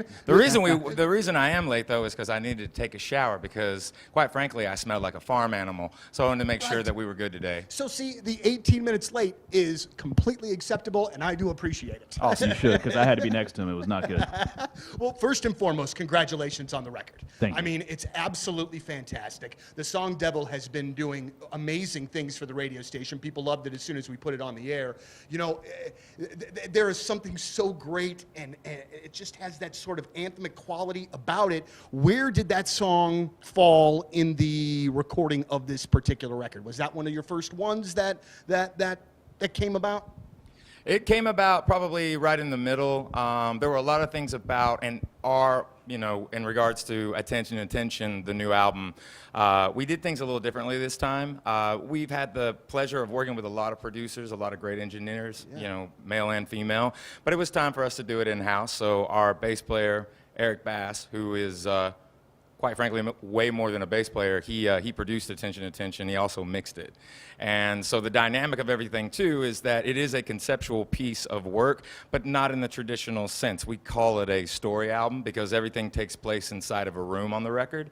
The goal is to put the audience and the listener into this room to take this journey. And Devil is basically the beginning of this journey because we don't look at it as like the story starts off at rock bottom, but the fact is this individual that is inside the story has come to a place in their life where if they don't confront what's inside of them that could potentially sabotage them, their family, and quite frankly, their actual life in general, they're going to have to face these demons basically. So Devil starts the beginning of the story of Attention, but the actual song was probably written about middle of the way in the recording process, or the writing process, I should say. And there's a lot going on here because you recorded at Eric's studio, which was not a commercial studio that normally does this kind of thing, correct? It is a commercial studio for him. He's done a lot of stuff there. In Okay. fact, when we met Eric 11 years ago, when we were doing Sound of Madness, we were writing for Sound of Madness, and we actually went to his studio to write. We didn't know him. He was just a producer at that studio, and we wrote at that studio. And then, things happened and changed, and we said, what about that guy? Because he's extremely smart and a great producer. He was a producer first, came into us as the bass player. Sure. So, but he's done other records out of there, and other records have been done out of there even when he's not home. But it's not one of the, it's his place. So he has ownership of it. He built it. And this was actually the last record done there. He's moving the studio, so this was it. This was the, it's bittersweet, but it was a great time. Well, I watched that documentary, and finding out that he's a big Ben Folds fan, Yeah. I am borderline stalker when it comes to that man. So Really? well, not really, but That's just a okay. big Ben fan. Folds is great. Yeah. So that part was very interesting. I wonder about the dynamic while you guys are recording. Now, I have interviewed you guys numerous times over the years. I don't know you though as people, but I would bet you that while you're making a record, it can get intense. Sure. Do you guys fight? Do you guys argue? Do you guys? Because I would think everybody's passionate. Passion levels are on high when you're doing this project that you put so much into. Do you guys communicate that way? Do you get after each other that way, or am I misreading that? What are your thoughts on that? I think sometimes we do. You put a lot of pressure on yourselves, and then Eric took extra pressure on himself producing and mixing the record. But what's nice about us is we're still a family. We truly love each other and hang out with each other. So if it is a spat, it's more like, a frustration type of thing instead of, you suck and you can't do it right or any of that kind of thing. But having Eric on the other side, having Eric produce this record, he knows us so well, he was able to pull different things out of us. He knows our strengths and weaknesses. So he knew he was going to push you in a direction that might be not in your comfort zone for a song. He knew how to kind of manipulate you that way to get it out of you. That's fantastic. Because I think any producer with any band is also a psychiatrist in a way, because you're dealing with very fragile egos. We're all artists. And so you really have to be able to get inside somebody's head and know how far you can push them without pushing them over the edge. I have to be very, very frank about it, though. The fact of the matter is Eric had a really good way of looking at this process and this album. We would rather go crazy making it ourselves rather than watch someone go crazy trying to make it. Yeah. Because the dynamic of us and the four of us, there wasn't a day that Eric walked in, and I spent 179 days with him last year. And we all four of us were so completely together on what we were doing and the statement we were making and why this record is so necessary. We weren't desensitized to it. And a lot of this album was inspired by the fan base all over the world. The one thing about Eric was, too, is when he went into the studio every single day, he never questioned himself. And there was never any kind of hesitation with him. He didn't walk around going, I don't know what we should do, or what do you think? There was never, it wasn't a guessing game with him. This was very, very serious.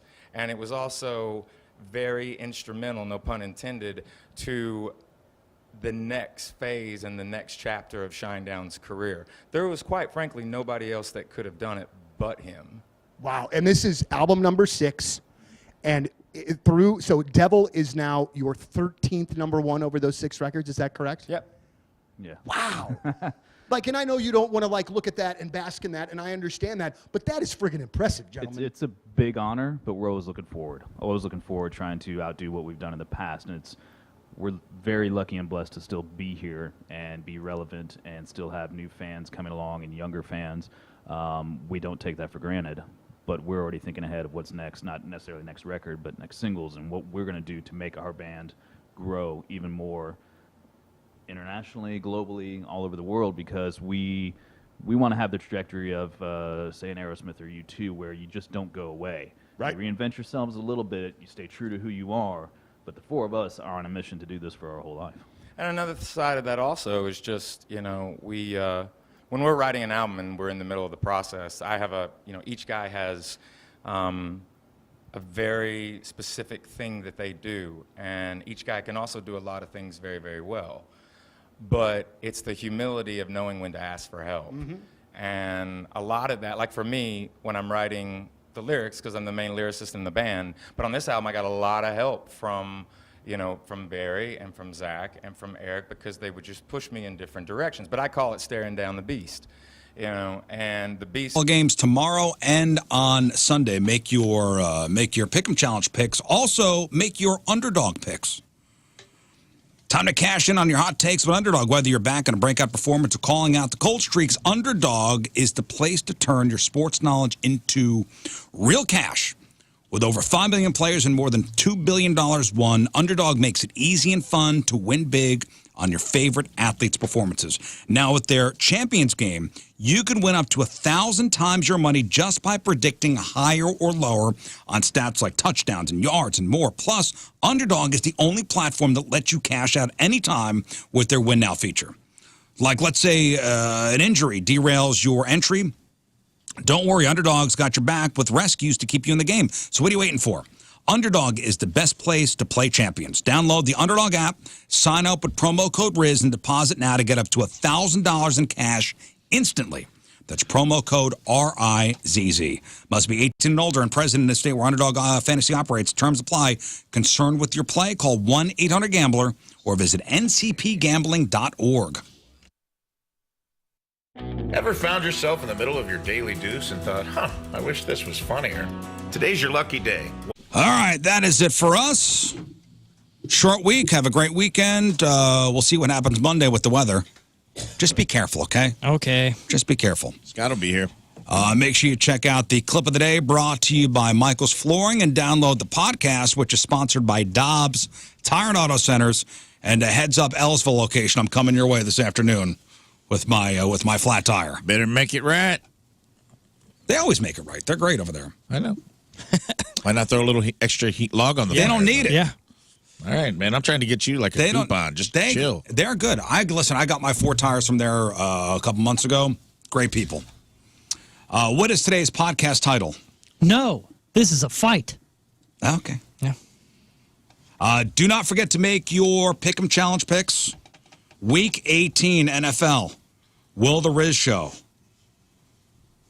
I mean, have that epic comeback, and we end the season in a tie with the Fast Lane. We'll find out on Monday. Battle for gonna the be Hubbard incredible. hallway is on. Yeah, it's serious. All right, Moon, what else? It's peace and love. Peace and love. All right. You know what I'm saying? I hear you. Yeah. King Scott. You can follow me at King Scott Rules. Okay. Rafe. All right. Go to the Westport Funny Bones website and pick up tickets. I have shows there the January 23rd through the 25th. I got 5 shows Thursday through Saturday. So, yeah, go grab you some tickets. Everybody's always like, when's your next homestand? This is it. And I probably won't have another one until fall. So, All right. come now, baby. Come now in the winter. And follow me at I am Rafe Williams on all of the socials. All right. Have a great weekend. Lern comes back on Monday. The team back together. So have a great weekend. Hey, be careful out there on the roads. Be careful. Please, for goodness Okay. sake. And, yeah, Donnie next.